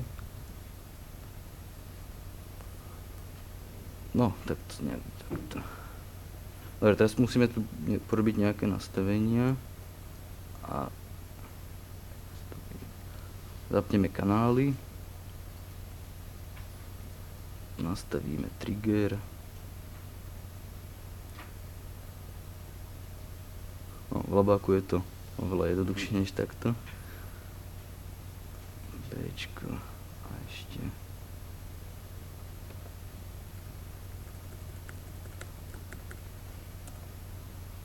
No, je to tam vidieť. Dobre, toto vlastne, táto modrá krivka, to nám generuje tento pulzný generátor. A tu už sme si použili. No a teraz môžeme si ukázať, že chceli by sme napríklad zmeniť ten pattern, čo on generuje. Máme tu takýto, môžeme to napríklad spraviť takto. Chceli by sme napríklad, aby tam bol iba jeden ten pík, jeden ten puls. Hej? Takže spravíme to takto. Alebo by sme chceli dva. Aj to sa dá spraviť. Alebo sa mi nepáči, že ako sú veľké, môžeme zmeniť amplitúdu. Máme 0,3. Hej, dá sa to ovládať. Dúfam, že som vás presvedčil. Dobre, toto teraz vypneme. No, dobre, teraz... No ale teraz chcem si vlastne ukázať, že není to len tak, že ak som napísal set amplitude, set pattern, ono za tým niečo je. No, ale dá sa to veľmi ľahko spraviť. Tu je tak vlastne kúsok kódu, že ako by sme vedeli poslať nejaký príkaz tomu prístroju a podľa toho našeho prekladového slovníka. No, importneme si ten seriál, inicializujeme si device a už jedným príkazom pošleme bajty, ktoré potrebujeme. Ak potrebujeme čítať, tiež môžeme len device read. Ja som dal, že toto je error, to je len kvôli tomu, že keby som tento skript je akože normálne spúšťateľný, že takto ako je napísaný, by sa dal spustiť, alebo že by niečo spravil na tom prístroji. Device read by vyhodil error kvôli tomu, že tá funkcia predtým sa nepýta o styl toho prístroja vôbec nič. Takže on by čakal, dokiaľ by mu neskončil timeout. Dobre, a na konci treba vlastne prístroj zatvoriť. Dobre, a teraz ideme na druhé demo. Že ak sme našli v manuáli SCPI príkazy. No to je vlastne príklad tohto funkčného generátora funkcií.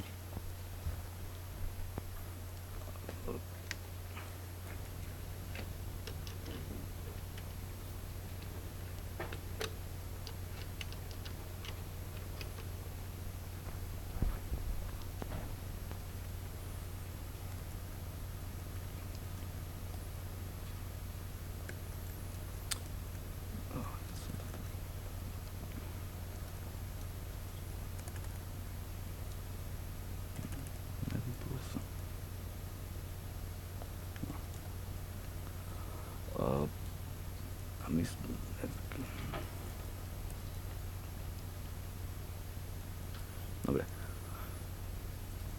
Ja som tu vlastne dal, že socket. Koľký z vás už importli si do Pythonu socket? Je tu niekto taký, kto to používal? No, dobre. Takže, aby ste vedeli, a kto už sa skúšal pripojiť cez socket na Google, ako prvú vec, asi tiež je najlepšia testovací server. Dobre, tak tu si to môžeme vyskúšať, že to naozaj funguje. Až najprv len. No, neviem, jak mi funguje dobre Wi-Fi, tak skúsme. To je vlastne tento kód, hej. A to je... No, asi nepôjde. Aj skúsme. Ešte raz.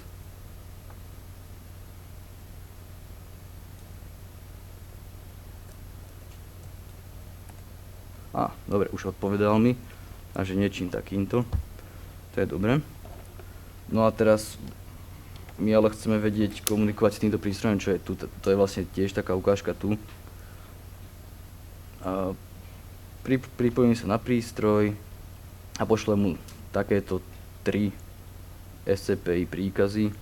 Jedno reset, druhé nastaví nejaký priebeh a tretí je to, čo aj uvidíme, že vlastne sa nám identifikuje. Def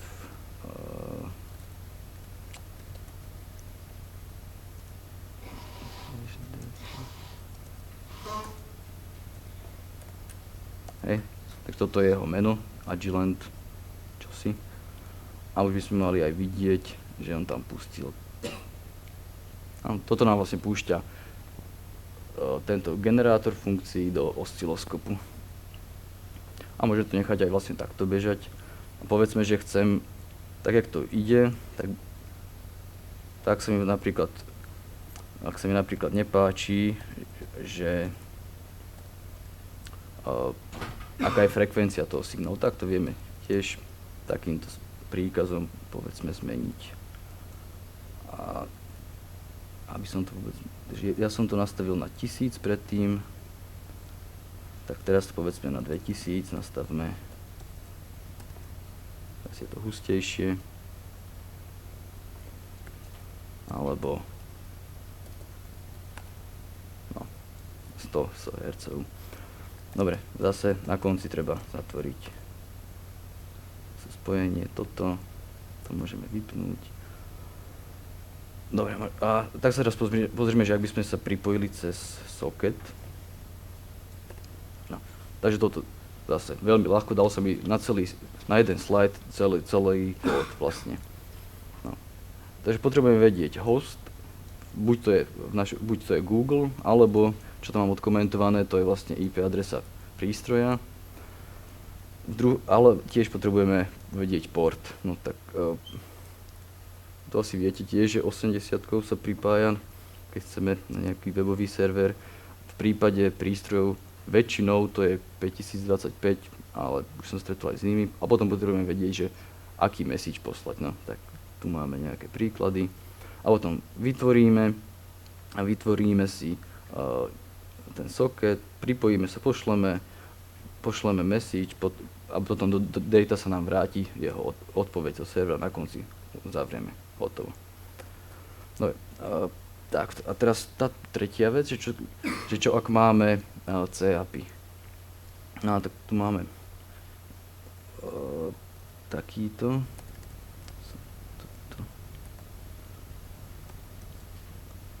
A toto bolo demo PyCon. No a toto je taký jednoduchší skript. Tam to moc to neviem. Len vlastne sa opýtame tiež tohto prístroja, toho osciloskopu, nech nám pošle info o ňom. Hej.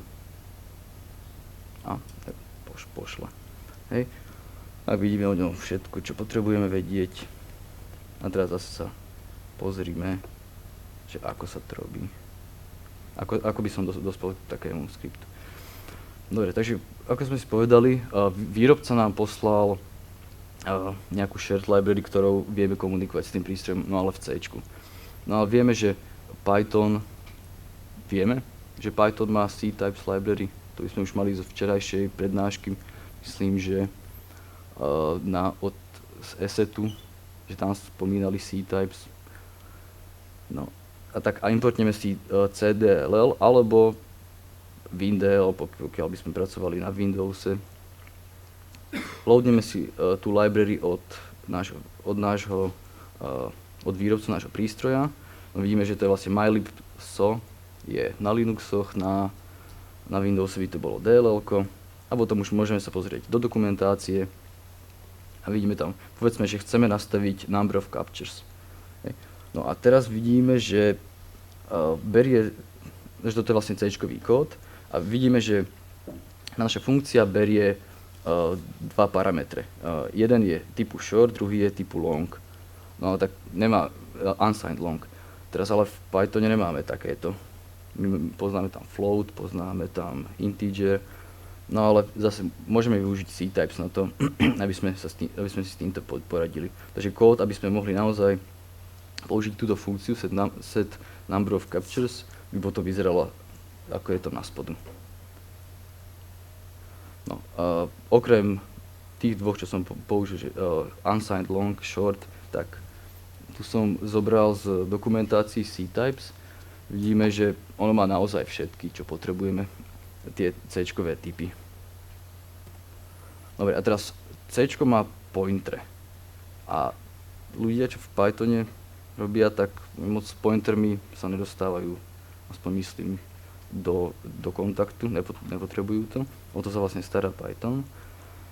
No ale pokiaľ by sme mali takú funkciu, ako vidíme tu vpravo hore, berieme tam ako handle a serial, nie je to tam ako funkcia, ale iba referencia na ne.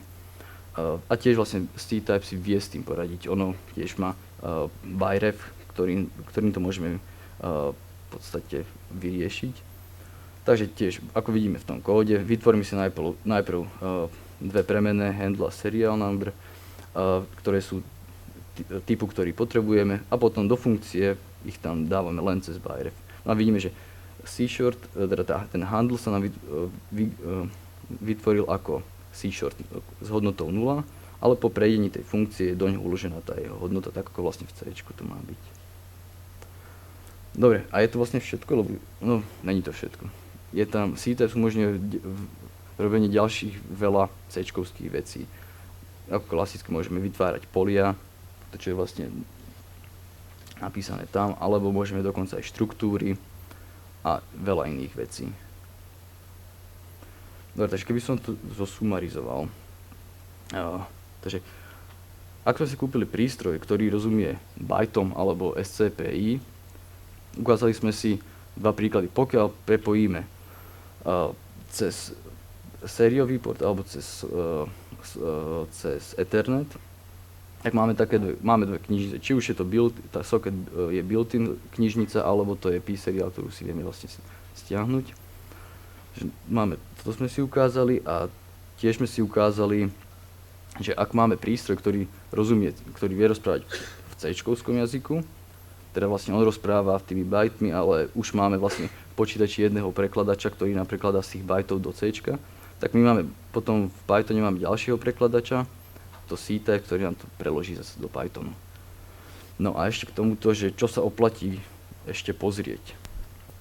No tak to je vlastne knižnica PyVisa, ktorá nám vlastne veľa vecí, čo som tu ukazoval, ona má v sebe, že nemusíme sa starať o to, že ako vytvoriť prepojenie cez sériový port, alebo cez Ethernet, cez GPIB, veľa vecí on vyrieši za nás, alebo ak by sme už zobrali tak, že máme labák a chceme už nielen, že zmerať niečo, alebo nech nám zabliká tam dióda, ale chceme naozaj nejaké meranie robiť, tak je vytvorený taký framework, ktorý sa volá QT-Lab. No a tento vlastne umožňuje nám ukladanie dát a prácu do peknej formy, potom samozrejme plotovanie už počas merania a veľa ďalších vecí. Dobre, a ešte nakoniec že som chcel, že že tu sú vlastne inštitúcie, že kde som sa vlastne stretol s Pythonom, alebo kde som aj meral s Pythonom, kde som písal pythonovský kód na ovládanie prístrojov, tak v hore vľavo to máme Komenského univerzitu, kde som doktorandom, potom máme ďalší labák na fyzikálnom ústave Sauky, ale ešte som tiež nejaký čas strávil v Nemecku na IPHT Viene. A tam vidíte dole môjho kolegu, ako pracuje v labáku na Sauke. V týchto labákoch všetko bolo powered by Python. Dobre, a ešte na konci, mám tu takú ukážku, čo sa dá spraviť s takýmto funkčným generátorom a s Pythonom.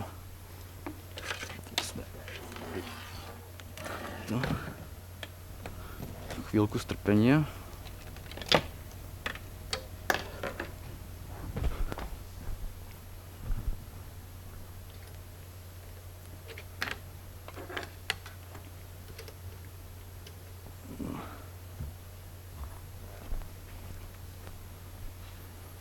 No dúfajme, že to pôjde.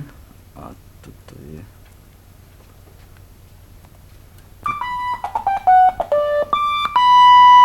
Že poznáme, nie? A žiadna zvuková karta pri tomto nebola použitá. Čiste všetko Python a vlastne prístroj. A tým by som chcel poďakovať.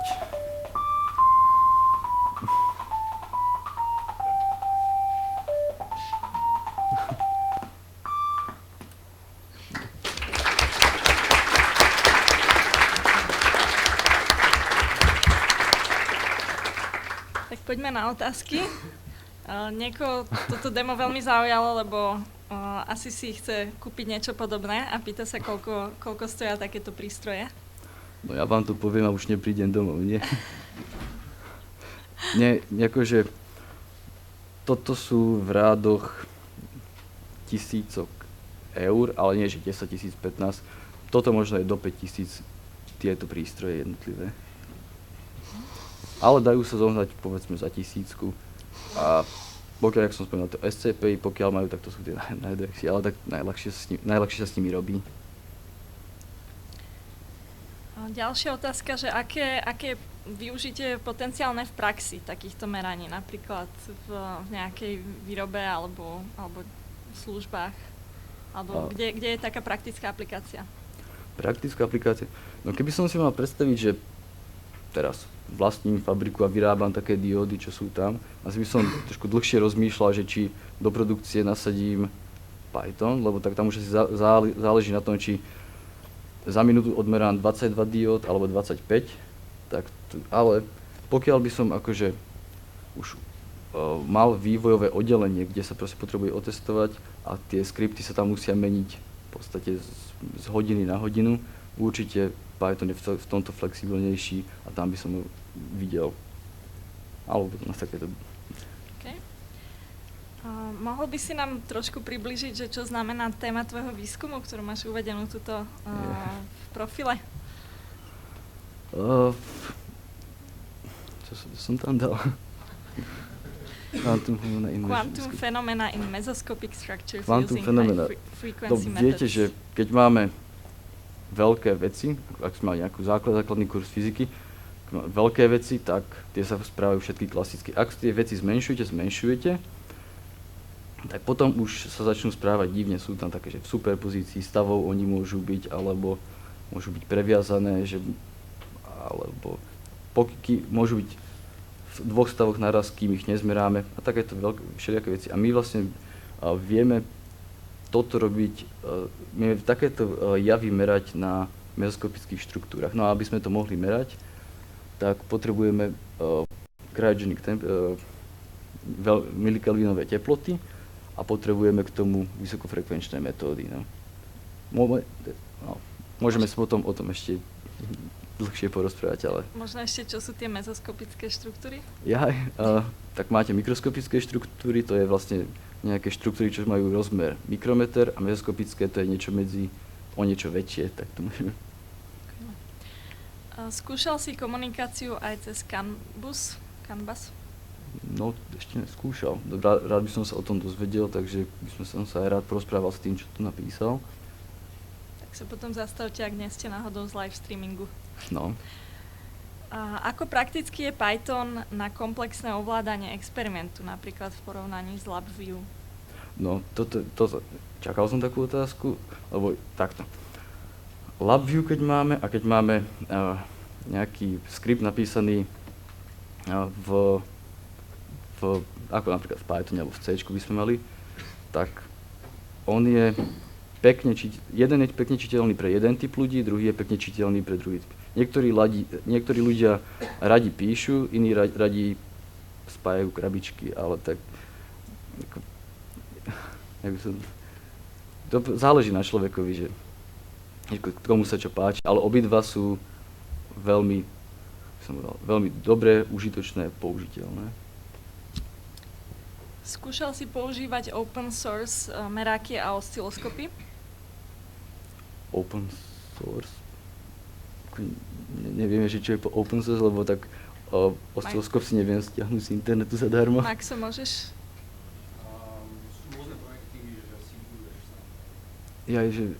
Že si vybudujem sám. No to som ešte neskúšal, to by sa mňa tiež zaujímalo. Hej. Zatiaľ si ešte neskladal svoje osciloskopy. Skladal som iné veci, ale ešte osciloskopy nie. Celkom dobrý biznis. Nestáva sa, že Python nestihne prečítať odpoveď prístroja pri komunikácii cez RS-232 a PySerial? Že nestihne? No skôr sa mi stalo také, že keď máme dlhý kábel natiahnutý, že sa nejak nepríde, ale nie, že nemám s tým zatiaľ problémy. Neby nestíhal. Dobre, ešte nejaké otázky tu z publika? Keď nie, tak... Ja som si to ešte nachystal, že keby náhodou neboli... Otázka sám na seba. Otázka sám na seba. Že či je, toto som asi odpovedal. Že či môžem ešte zahrať nejakú pesničku na tom generátore, že môžem, ale akože keď mi poviete, že aké sú noty, ja to ešte rýchlo viem naťukať a môžeme pustiť. No. No a poslednú, že prečo robím túto prednášku, keď mám o mesiac odozdať dizertačku, keď ešte nemám napísanú. No. Som chcel ukončiť, že lebo mňa v tom baví robiť. No tak. Tak držíme palce. Ďakujem. Pri odozdávaní. Ešte predtým, než uzavriem, tak vás chcem veľmi srdečne pozvať potom na tie Lightning Talks, čo budú o celých 11 minút vo vedľajšej miestnosti. A chcem veľmi pekne poďakovať Matúšovi Rehákovi za jeho prednášku a rozlúčiť sa s týmto stageom dnes. Čaute.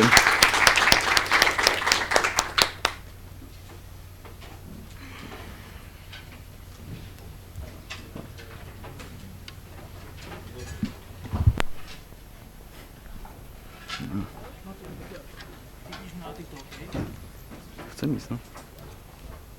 Jasne, že to zvariť.